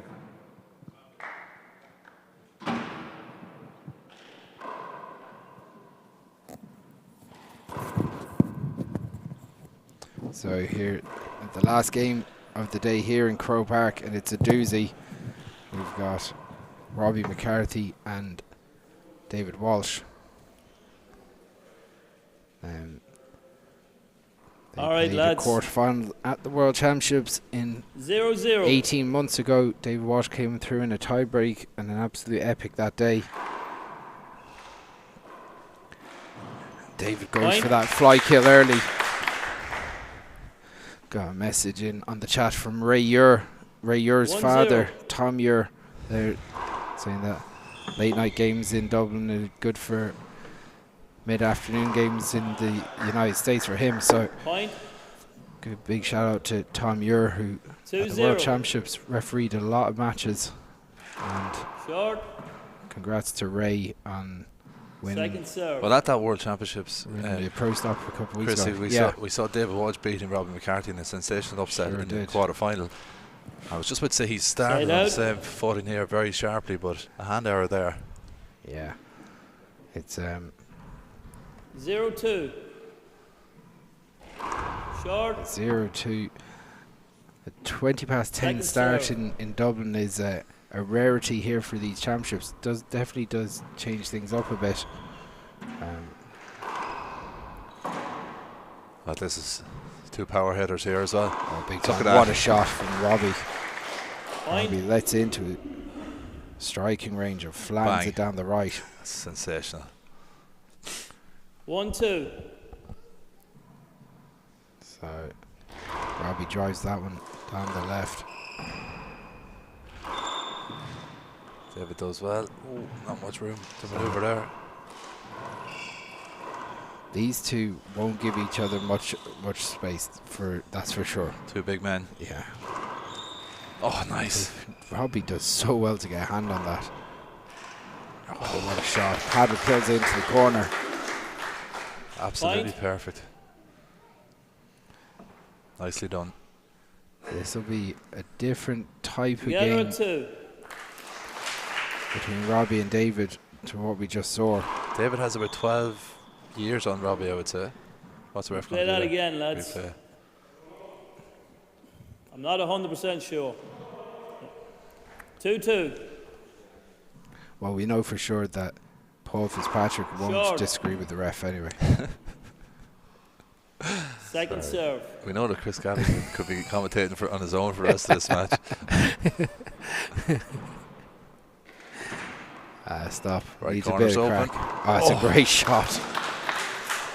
This is started fast. I think David hits the ball harder than any other player I've seen, bar Paul Brady.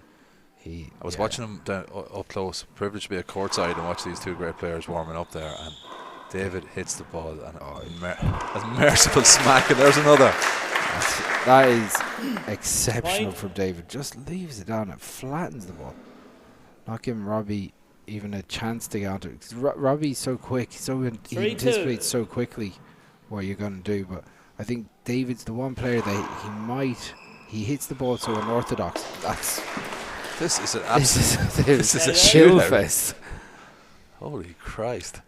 A lot That's of kills unreal. There. Yeah, we've seen a whole family of mice here in the first opening exchanges. I was stuck for the collective there, Chris. I thought you were going to help me there. There is no collective of mice. Isn't it? A gang. Gang of mice. So 3-2. Wait, watch out for people. watching at home, there it is there. Watch out for the spins that David puts on the ball. Scandalous. Robbie is in front. Side out, David. I thought you went for it there. Stop. So this is going to become a feature as well, where both players are going to try and get the upper hand. That shot was on for you and you went for it.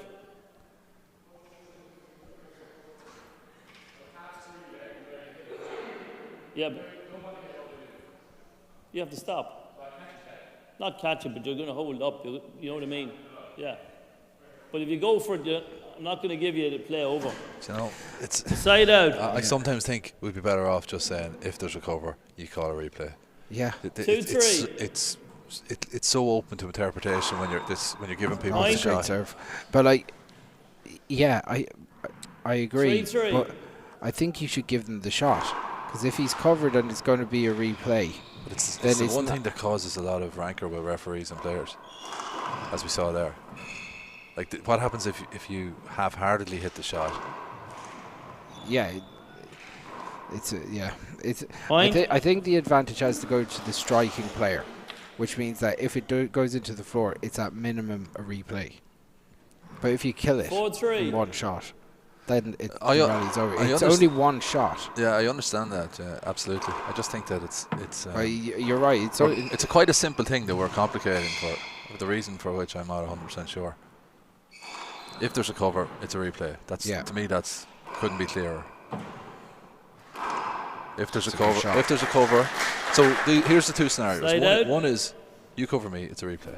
The other is you cover me, I might have a shot, I step across, I'd go for the shot, but I'm not sure. Are you going to call the replay? But if I kill the shot, then if you've called early, it's another palaver. Sure. Yeah, what happens if I go for the kill and I don't just kill it and you re-kill it? Yeah. Is it like?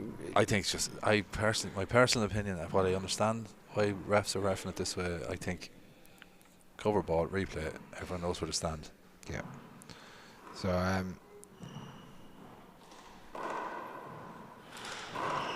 David rasps one down the right. I did an interview with David yesterday on the phone for the Irish Examiner. Oh, great shot. And he said it's down. Yeah, it sounded down. He said he was really looking forward to this game, and that he felt the body was in great shape. Mentally he was in great shape and hungry, and he was really up for it. One thing from commentating on Robbie's game last week and doing some analysis after the fact, Robbie got a lot of that serve where he's just slightly right of centre, puts it down the right with spin, and he picked up tons of no return aces. It was. He's putting on a bit of an exhibition here of he's taken David's power and he's defusing it, and he's just he's throwing a bucket of ice water on the fire here. 7-3. These lovely paddle kills. Look at that.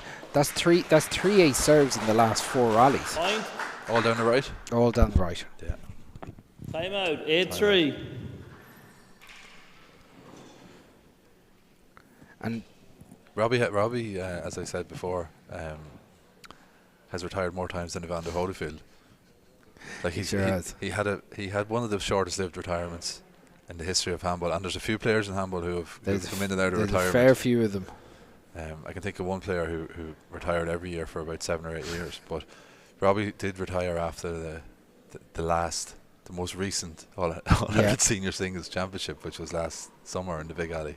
And now he didn't say the words "I retire," but it was a retirement speech as such. I was in the court with him, but it's great to have him back. Like, look at his ability. He's in his 30s. Paul Brady won the Worlds at 45. There's loads more handball left than Robbie McCarthy. I think the longer he plays, the more of a treat it is for handball fans. Yeah, and when he's serving like this, he's up there, the top 3 players in the world. I'd say that. I don't think there's too many. There's no definitive list really at the minute. Like, you'd have to say who's on it. Like you mentioned Ray Yor. Like, Martin 8-3. McCarthy, do you know, he's a bit off it since the turn of Jerem the year. Nash, David Walsh, Lucho. He's got to be up there. Do you know, there's no definitive list at the moment. Like Leo Canales beat Paul Brady last year. Yeah.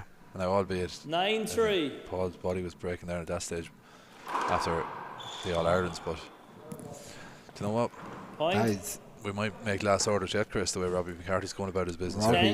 Robbie's serving has been exceptional. You see what David's doing now, trying to move into eye shot. It's another good serve. It's a brilliant serve. Oh, hand error. Side out. I like what David did there. Just changed up his position just to see what Robbie would do. And 3-10. A little bit can I against say Robbie did blink a bit. It's another good serve. David definitely follows the John Bike school of thought here. Oh yeah, keep killing. That's a nice little touch. Did well to get his hand on it.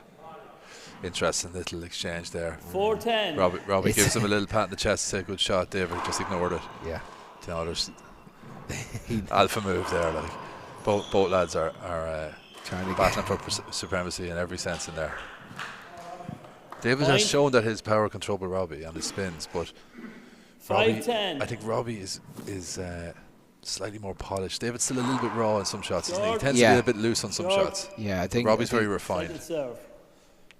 Yeah, sometimes there's unorthodox stuff that comes out of David. Oh, completely. Yeah, but that's why he's so good to watch. Yeah, that's it. Oh, David goes for it. Probably could have just tried to keep himself in the rally there instead of going for the kill. Yeah, but he generally 10-5. doesn't see anything above the bottom 3 inches. He loves to kill the ball, and as hard and as low as he can. Look at that. That's a great shot. What's he at going for that? What a shot. It takes off the sidewall and he dives in there with the fist, like. That's crazy. Crazy shot. Unusual shot. Short. He did serve 1 or 2 against Gavin Coyle, though. That sort of bent the laws of physics with the spin. So it's going to be interesting to see can he pull out any of these really spectacular ones against Robbie. Yeah, the one thing is Robbie's so fleet-footed and he's got such a good measure of which way people are going for it. But that's a great shot. Good game. Really good game. Yeah, really good second shot from David. I'm sure Jerem Nash is probably tuning in. Jerem lives quite close to here, so I wouldn't be surprised if he's at home by now. 6-10. He may be tuning in, or maybe to watch it back tomorrow, but he's going to be the happiest man in Ireland at the moment because he survived a real examination. Play it again. And continued his excellent record in tiebreakers. Absolutely. And he's true to the All-Ireland Senior Final. And I think, I think Nash is battle hardened and he's going to take a lot of beating in this final. 100%. I think he's one of those that against either of these players, he's a good measure. He's such a good redirector of power. Yeah. It's a good way of this putting is a loose shot from David. Robbie leaves it off the back wall. Oh, that's a great shot. Robbie really reacted to that kill because he knows that he overhit that shot.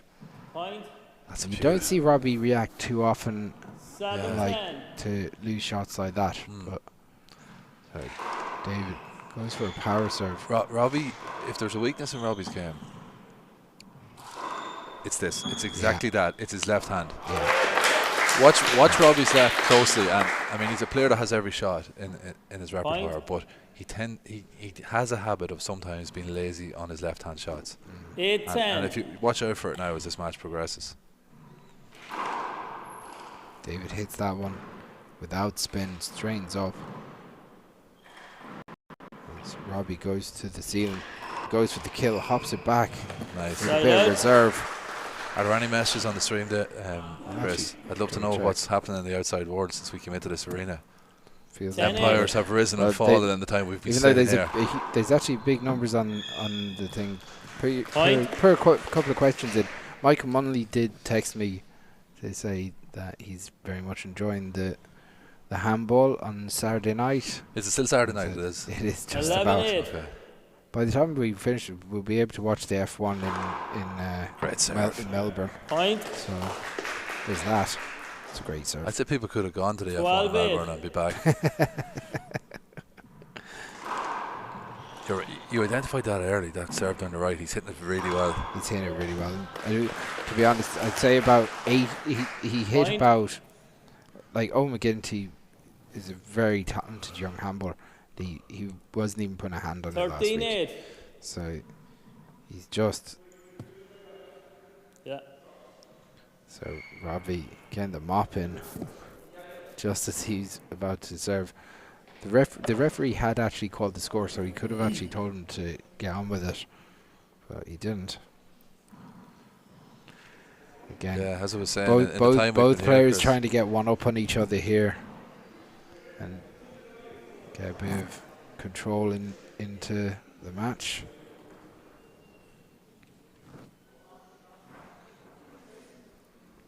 If it's getting wet there, Robbie could be told to put on a headband.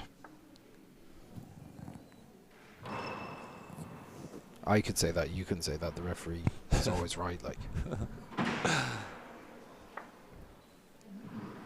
I can say it here behind his back. 13-8. We know he's not going to watch the match back anyway. That short ball. Short, yeah. I thought it was good. I thought that was about 3 or 4 inches short. Disagree.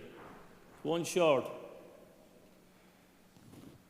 Robbie's dumbfounded. Yeah. You can't get anyone good, to obviously. be happy. Yeah, that ball was short, to my eye anyway. I thought that was 3 or 4 inches short, to be honest. So David is going bottom break with this. Oh no, he had too much time to think about it. Poor shot. Robbie pushing on. 14-8. The 14-8 has commanded this first game. Short. Second serve. Good call, ref. I thought it was a good call too, Chris, yeah. I thought you were the ref for a second. So, David flicks one down to drives that one straight off the back wall. That's loose. Oh, he wasn't able to get down on it. Yeah. I'm surprised. I thought he looked like he had the hard bit done. Time out, 15-8. There. Another time out. So, at 15-8, David calls another timeout. Trying to slow Robbie's rhythm here more than anything.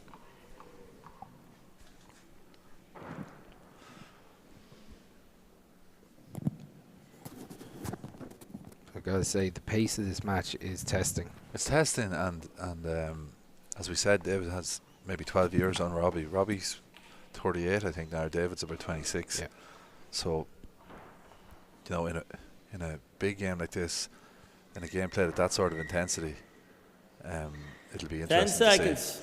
see who blinks first. But at the moment, you'd have to say Robbie's been the better player. He's a steadier player.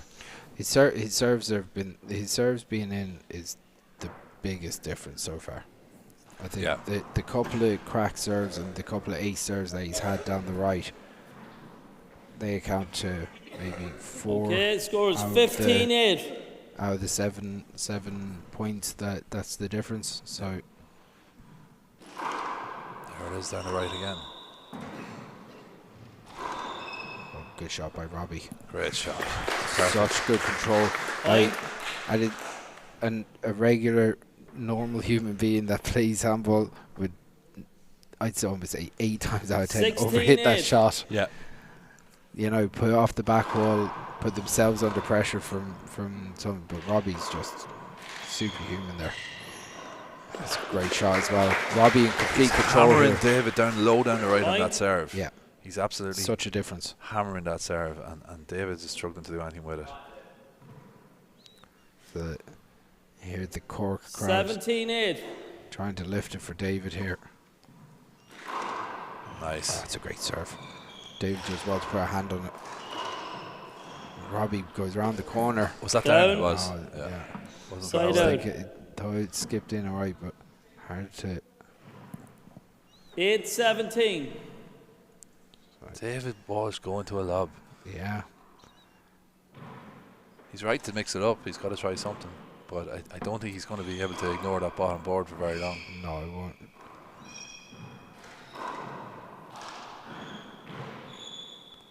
But yeah, trying to change up the pace of it. Move. Oh, that's a great shot. Side out. That Robbie is fanned perfect. it. Perfect. This is vintage stuff from McCarthy. 17-8. So Robbie from this side generally goes down the left, drives it down the right though. That's a better return. Oh, he's down the right again. Point. David not knowing what to do with that power at the moment.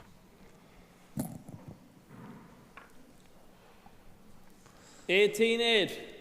The longer David keeps Robbie in the court, you'd imagine that bit of youth and freshness should stand to him. Yeah, and he probably needs to get 5 good minutes before he gets into the second game, because Robbie, when he's playing like this, is... That's a good shot, but Robbie gets it. He's got to shoot it. Gets it. A good shot. Side out.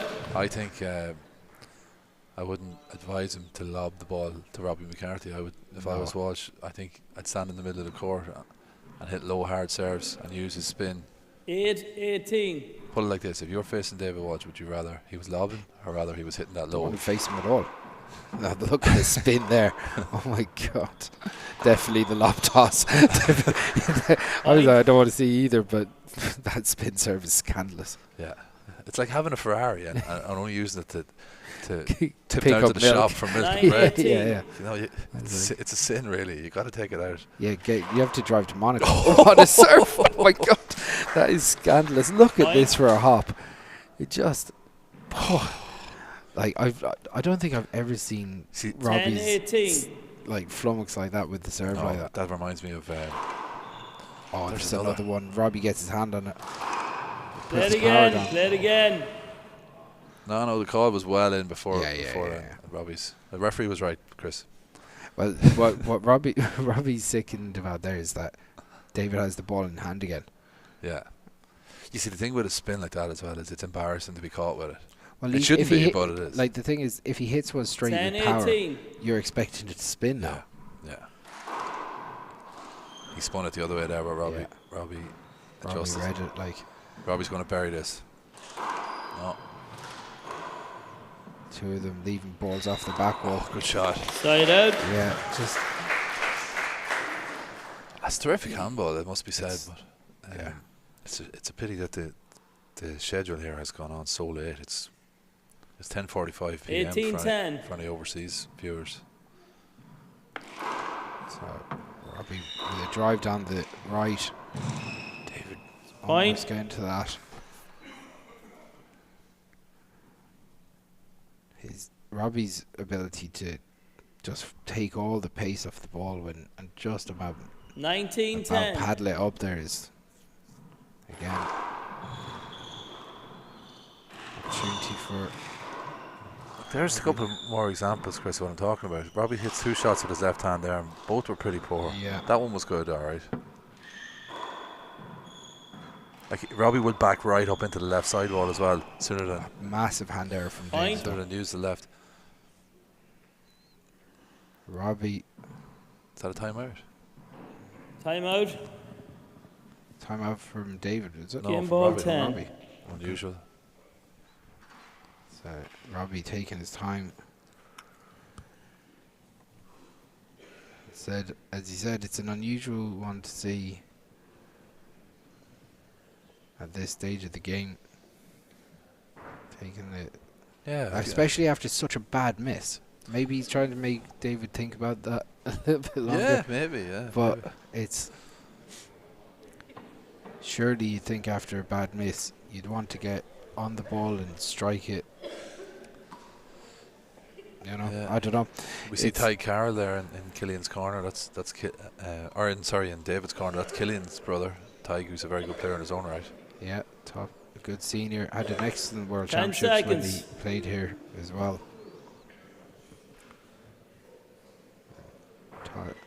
Top athlete as well, and now he's done a lot of work with David and getting him into the condition that he's in.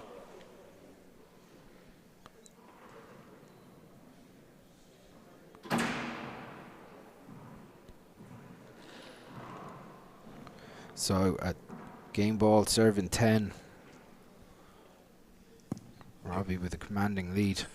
Yeah, it's hard to see a way back for David 20 game ball, serves 10. in this first game. Robbie Short rifles one down on the the right. line.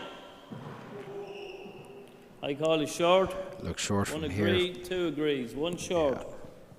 That's Robbie's 2 appeals used up, I Second think. serve.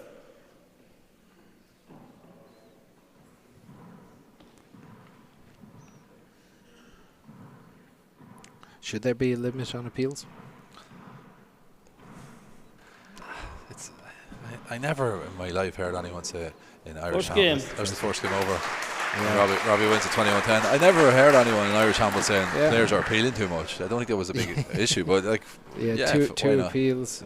Why not? I think it's not a bad rule, but there are other more pressing rules. I think if it, and we'll go to a break now in a second, but I think if you're going to have appeals, 2 appeals a match, I think it should be for more than just line calls. You know, maybe some questionable calls. All right, we're going to take 2 minutes here. We'll be back with game 2 in a few minutes.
Okay, we're back for game 2. 0-0. Give us some sign. If everything's all right, give us some sign. Yeah. They're treating me very well. Yeah, we are happy here. I'll be winking to the camera trying to get someone's attention or tapping or something. 0-0. Yeah, this is memories of the World Championships in Limerick here at the minute. What big time. David Walsh has got to do something here now. Oh, what a pick by Dave. No, he hasn't. Again, Oh, it's a great shot. Again, Leaves that left hand is the one chink in Robbie's armour. He leaves the ball a little bit loose with it. Not always, but sometimes. 1-0. If the loose shots are coming, they're not coming from his right hand. Let's put that way. Yeah, for sure. That's not a great serve. David trying to. It's a winner. Yeah, you can see David trying to do what Peter Function did and get the feet moving a bit. 2-0. So David straightening out that serve. Robbie read it well though. Did. A lovely return by Robbie. Oh. Side out. David goes for that little shovel dump into the left hand corner. Comes up short. In the first game, it was just a killing spree all around it for the first 5 or 6 rallies. Ended with flat rollouts. Great serve. What a serve. Did David go with the fist there to return that? Super serve. 1-2. It's another good serve by Robbie, putting David under awful pressure. Well dug out.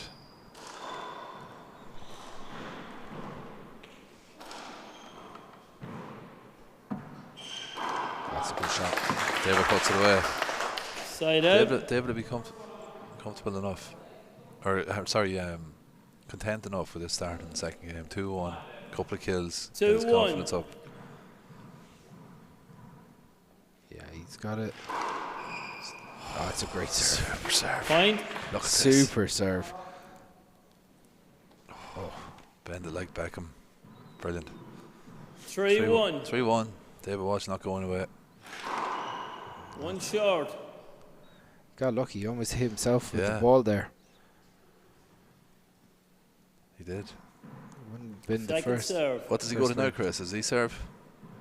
Oh, he goes Z toss to the right, but both players looking for that power down the right hand side, finding some purchase on it. Robbie does well to adjust there. David drives down to the right as well. I think David is the best spinner of the ball I have ever seen. I was going to say I think he is 100% up there. I 4-1. can't think of anyone that was good.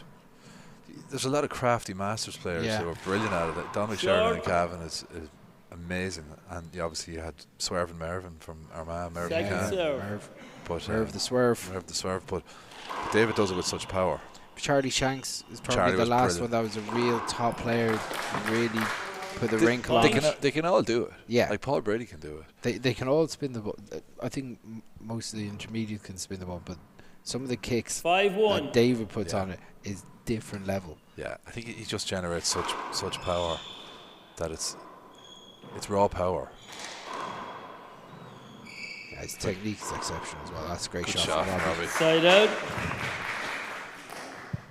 A major loophole in our rules of handball is around the injury timeouts. And you said Tom Muir was sending a message there. I know he's a referee. It'd be interesting to get his 1-5. thoughts. Like technically, you can take 15 1-minute breaks. Yeah. Fine. So essentially, 15 timeouts you're allowed to take. You don't have to be. Plus your 3 1-minute timeouts that 2-5. you're allowed to. I think that really needs to be tidied up. I think you should be allowed to leave the court, come back in. Yeah. The second time you go out, it's over. You can't just keep coming in and out of the court. Yeah, I think. And I mean, it's not a thing that's certified by a medic or anything like that. You can just go, yeah, I need one, and away you go. Yeah, that's the problem. 3-5. That the person that they go out talking to is as clueless as they are. Yeah. And look, if you played, David snatches at that one. That's a poor shot selection on Robbie's serve. But like 4-5. Yeah, you're right. There's rules there that are probably, they seem a little archaic now for what we need the game to be. Point. Yeah. And Probably the has got amount back to of 5-all very quickly here. Together at 5.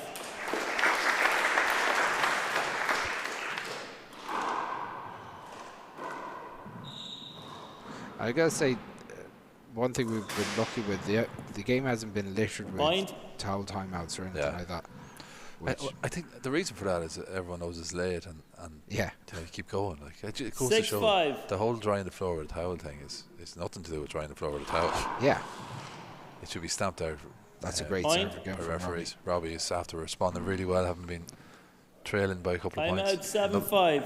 Another time out. And then the problem, what I think about the towel timeouts is that as a referee, you just have to take their word for it. They ask for a towel timeout. You got to see there's a reason for it. But well, nobody wants to be the referee who says like no, and then some player gets injured by slipping. Well, in reality, what it should be is there's a kid there, like Charlie grabs the mop, and in between these moments now, he goes in and he's mopping up all these little bits and pieces. Well, I'll throw out my theory again that I presented last week, that when someone gets to 11 in a game to 21, you have a 2-minute half-time break. Yeah. That's the only stoppage. At that point, you can change your short, you can change your gloves, you can change your shorts, you can change your runners if you want to. As long as you can do it in 2 minutes. You can change your car if you want. Just do it in 2 minutes. Get back in the court. Someone can dry the floor. What car are you thinking again? Yeah, you only gave the car a couple of weeks. I think in that 2 minutes you can take care of all business, and that's it. And everyone knows that's when the break is coming, when someone gets to 11. If it's games to 15, you do it when someone gets to 8, and that's it. Yeah. And that should cut down on all the needless stoppages. Yeah, just when a game is getting good, that's when we get a timeout. So by definition, they are taking away from the spectacle. But again, like none of these players need timeouts to get a breather. No, of course not. They don't even. Score need, 7-5. Robbie didn't need a timeout at 20 to 10 in the first game. Like he's in complete control. Yeah, he's just doing it to put a bit of muscle on and make sure David's thinking. What a shot! What a lovely shot. Robbie's flying here. He's playing very, very well. He seems to be playing as well as ever, really. Yeah. I don't know. There's no obvious slippage in his ability here. 8-5. Nor in his conditioning. And it's all bouncing off that serve. Yeah. The serve is putting David under pressure. David's not getting down on the ball on his right side or his left side now. He's a bit upright and relying on spin and relying on power. Jeez, boy, he has some power. It's amazing. Unbelievable, yeah. But one opportunity for Robbie. Floats one down the right. Robbie goes to the left. Oh, it's a beautiful shot. Point. 10-5. Oh, well dug out. That was a really good serve. David did very well. Chance. Oh, he flies. Oh, great shot. Now, Walsh needs to do something. Yeah. You see here, he closed the fist on that and thumps it down the right-hand wall. Fantastic shot. David needs to do something pretty dramatic here now to get back into this game. To go from 5-2 down to 10-5. Because he's been probing here, and Robbie isn't really showing any weakness. So David is going to have to really up his own game. Oh, what a great spin. Great spin, but Robbie read it. That's a great shot. That is a beautiful little flick into the corner from Robbie. Just very stylish. Yeah. Just 10-5. This is going low down the right again. Went for the crack that time. Robbie. Point. And Robbie carries a lot of power too. Oh, big time, yeah.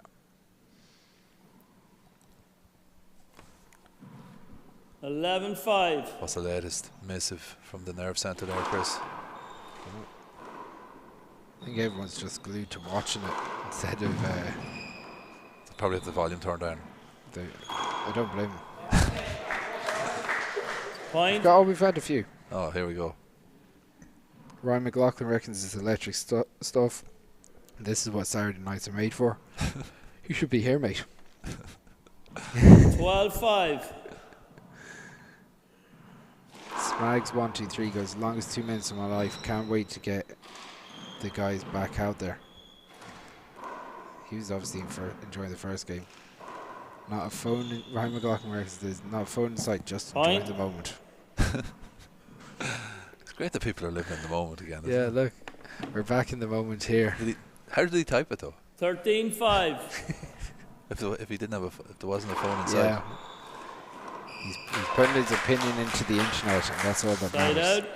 So Robbie at 13-5 up. This has been masterful from Robbie. Yeah. This has been as good as as a performance from Robbie in this court since 5-13. Definitely since the World Championship finals in the doubles. By his lofty standards, that was short ball anyway. It wasn't. Robbie's looking for a screen. It wasn't a screen. No. Wasn't even close to it, but it was a short. Yeah, he's been really, really good. Yeah, but like by Robbie's standards, Point. he wouldn't have had the best World Championships because he went out in the quarterfinals to David Walsh. Well, not that that's a bad thing, but like, you know, he was up there in probably the top 2 or 3 favourites for the championship. Well, for the first time, but then he was unbelievable in the doubles final. David's annoyed with himself there. He was brilliant in that game against Killing Carroll and Martin Mulcairns. Unbelievable. 13-6. But that was probably his best performance in this court. Bar. I think this has slipped away from David, Chris. 14-6. I agree with you, but the interesting thing is Robbie, for the first time, I would think in a long, long time, holds no singles title at the moment. No. He has the World Open doubles title, but he doesn't have an All-Ireland senior title in any code at the moment. 15-6, 2 minutes. 2 minutes. 2 minute glove change. What's for yours David like, Robbie? Walsh. You're all right, yeah.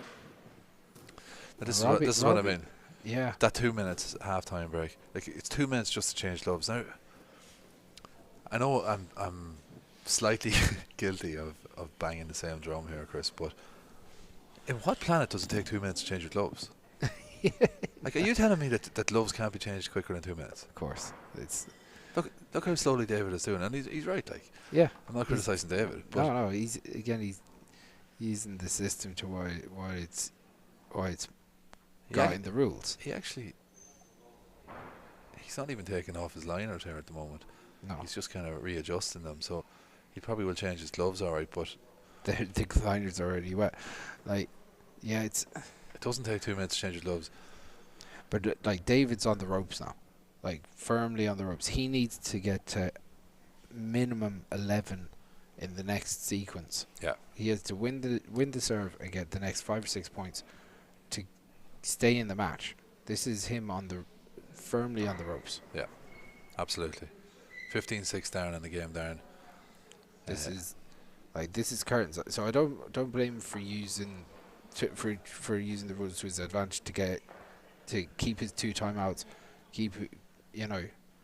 But if he doesn't get the next 2 or 3 points, if he can't get at least to that, he's not going to be taking another timeout. That's it. Yeah, that's it. Robbie, I'd like to ask any viewers that have thoughts on my suggestion of a 2 minute halftime where you could do all these glove changes and short changes and dry the floor and all that stuff. Okay, David, let's go. Ryan McLaughlin says, round my way they call him the Westmeath Patrick Mahomes, which is obviously a American football reference that wouldn't really be we wouldn't be used to on TG Carr. But I wouldn't. I have Score only 15-6. passing knowledge of NFL, but I wouldn't have compared Robbie to Mahomes. So Robbie drives it down the right. This is a big opportunity for Robbie. A lot of people did compare Paul Brady to Tom Brady, and it wasn't just because they both have Cavan blood and they're both Brady. Yeah, but I don't. Mahomes and McCarthy, I think they're different types of athletes. 6-15. So David into serve, needs something big. Robbie goes to the ceiling, gets an opportunity to go for it. That's more like it. David gets one. He's starting to move the needle. Needs a lot more of that. He even hits dump shots hard. Yeah, that's the hardest paddle kill I've ever seen.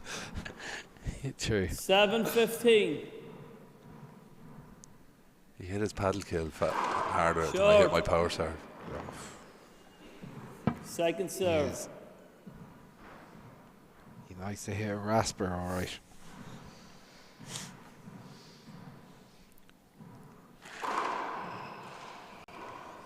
At this stage, Chris, I think we might as well have a tiebreaker. In for a penny, in for a pound at this stage. The second game has gone very quickly, in fairness. That bit of a hop actually helped Robbie there. It sort of straightened it up for him. because he would have struggled to get it otherwise. I think so. Yeah. Here's the Opportunity barometer. for Robbie though.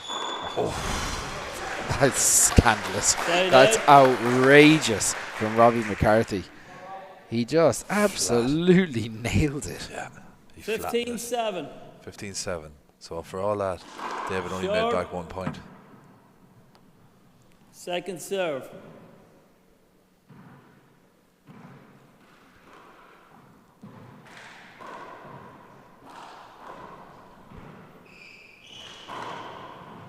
That's a great shot. That's a great shot, yeah. On everything we've seen so far, Side and out. obviously the finals, it will be a different kettle of fish.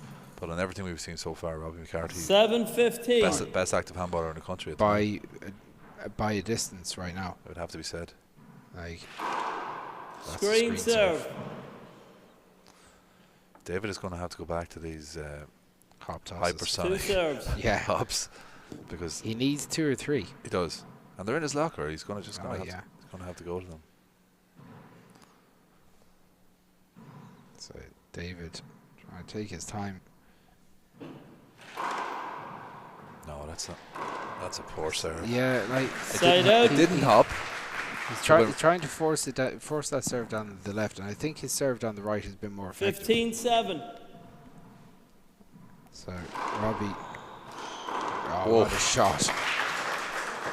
Robbie, Side out. check that one up, and David smoked it. Yeah, great shot. Poor serve, but a fantastic kill. What's he going to now? Short. Different. He's a wee bit out of ideas, Second David. serve. He still hasn't just found something that's going to work for him. So Robbie flicks it up around the walls. David drops into that left-hand corner. Robbie didn't do much with it. This is checked up off the back wall. Robbie drive. Robbie does so well to get his hand on that. David, it's better for David. Yeah. We'll soon be due a timeout. Something to look forward to. 8-15. 8-15. Now he's come back from 6 to 8. Still a long way to go though, isn't it? Yeah. Is Robbie looking slightly gassed, no? A little bit, but he's got such a lead. That's a nice shot, a nice idea.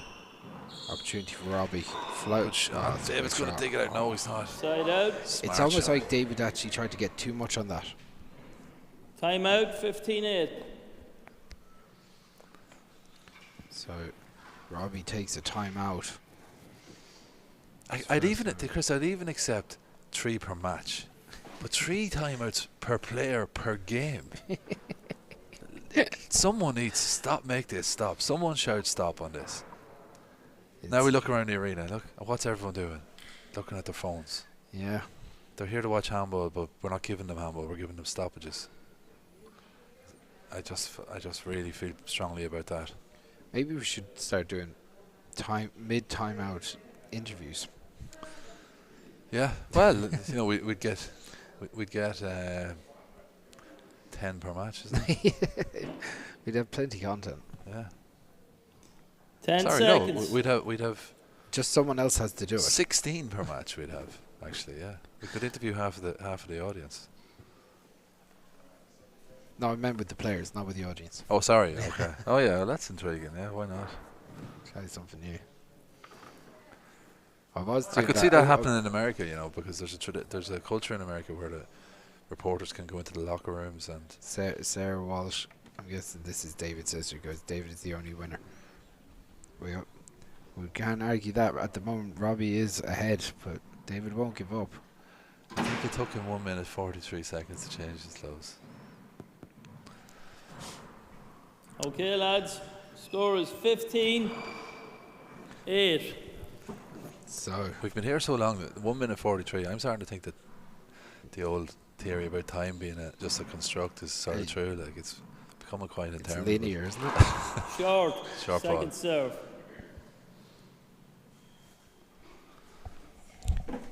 Robbie looked up to the line judge, and the line judge told him it was short. Gave him the thumbs up. That's a cheap appeal. 2 for the price of 1. So David goes for it. That's a big shot. What was that shot? It's like a left-handed spike. It's sort of a left-handed open-hand tomahawk. Because both feet were facing directly to the front wall when he hit that. That's sheer raw power. There's a hop coming. And there's a big hop. Second serve. I call it short. 1 agreed, 2 agrees. 1 short, second serve. I couldn't see it. It was a big hop though. You called that. I had a feeling he was going to pull it out.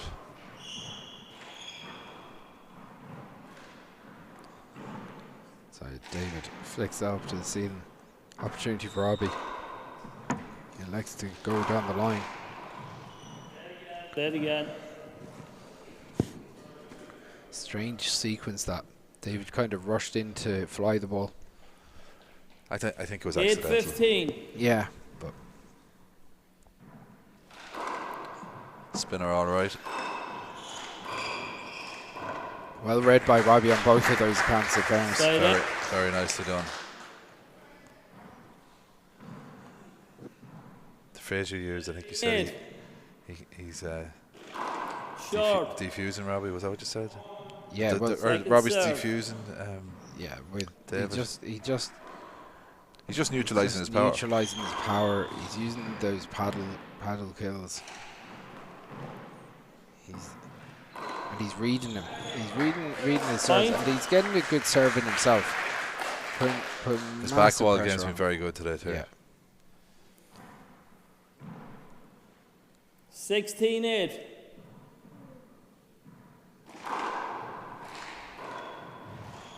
Chance for David if he can get in there. Nice shot. Oh, Robbie gets it. Well, God. Comes at an awkward height. David does well. This is a good rally. David thought about flying it.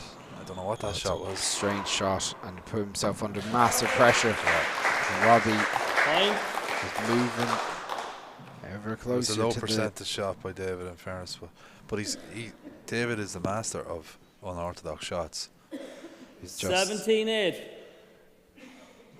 So Robbie drives one down the left, and then paddle re-kills that.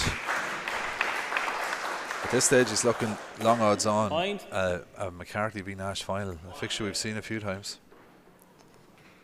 And something that Robbie's got the better hand over 18-8. on most of those occasions. And he's just 3 points away from second serve, winning this match out. Short.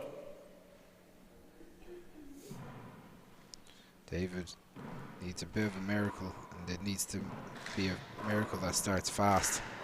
He actually put a little bit of a spin on that. I don't even know how he did that. Side out. That shouldn't be possible to spin that ball, really. He does. He's at 18-8. But look, if there's any player in the country who can put together a sequence of he needs to get points. That's a nice one. Robbie's reading them well, though. He is, yeah. There comes a point, I think, at the elite level where spinning the ball is almost a bit of a gimmick, isn't it? Well, it's impactful if you use it at the right time. I think it's a timing thing, isn't it? Yeah. Oh, unlucky. They're the ones he can miss. Side out. So Robbie cantering all the way here, and 18-8. 18-8. Looks like it's one-way traffic. Oh, David. Well, he shot it, I suppose. At this stage, he might as well. He's concerned about your bedtime. That's why he is. 19-8. It's well past it at this stage, Chris. So Robbie drives it down the right. Big backward setup. Robbie just snaps at it. Just completely fluffs his lines. It's a bad miss. Yeah, it's. As I was saying earlier, when he makes a hand error, he makes it with his left. So David drives it down the right. Second serve.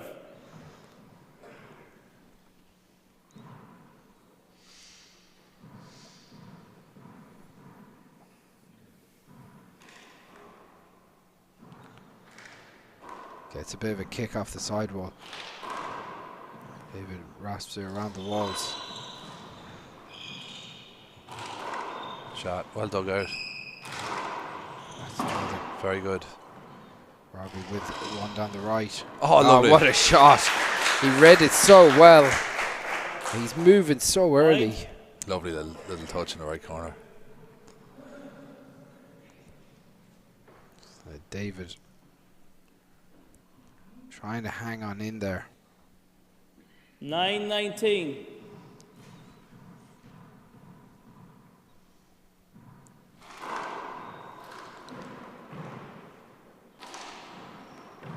Pushes Robbie back down the right. He's itching to shoot this. Oh, you just knew he was going to shoot it. Yeah. And maybe he needs to start. Maybe he needs to shoot everything. He probably needs. He probably felt he needs one. We go back to another timeout. You hate those timeouts, Chris. This one I do hate. Is that 19-9? Unsportsmanlike conduct from David there. 2 minutes to change gloves is a disgrace. Where's the ref and all this? Ryan, you're talking rubbish now, Ryan McLaughlin. Ryan McLaughlin 2765, if that is your real name.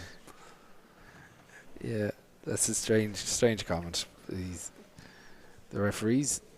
Maybe he's delirious with the. I don't know. It's the time. The time. Yeah, it's the time. We'll put it down as the time. It's okay.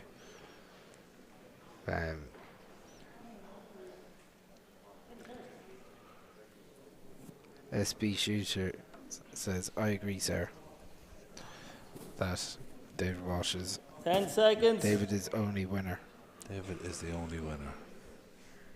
At the moment, he's not winning though, and Robbie is. At the moment, that is one of the most wrong statements that you could possibly make. He's a winner in life, I've no doubt. Sure. He's a great guy, but he is not winning right now. No, and no. Maybe he won a club lotto or something that this evening that we don't know about. If he did, more power to him. But right now, okay, lads. Robbie McCarthy is stormed 19-9. to the All-Ireland Senior Final and 2 points away from. Point. This is going all wrong for David. 20 game ball, serves 9. Can be Robbie's game. Robbie's match, that's short. Second serve. All bar a miracle at this stage. So Robbie flicks one out. This would be an opportunity. Drives out the right. And he puts one in the middle. Picks that one. Oh. Some loose shots there by Robbie. He'll go back to 2 serves as well. 2 serves. Game ball, serves 9. So Robbie with the second opportunity game ball. That's a winner. That's an unbelievable serve. And that's Robbie McCarthy back in the All-Ireland Senior Final. He beats David Walsh. Fantastic performance.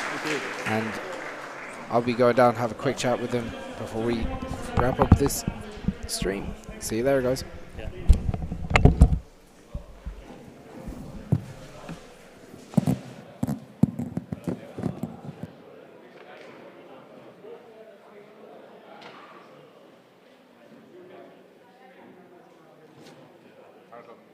Cheers.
Test 1, 2.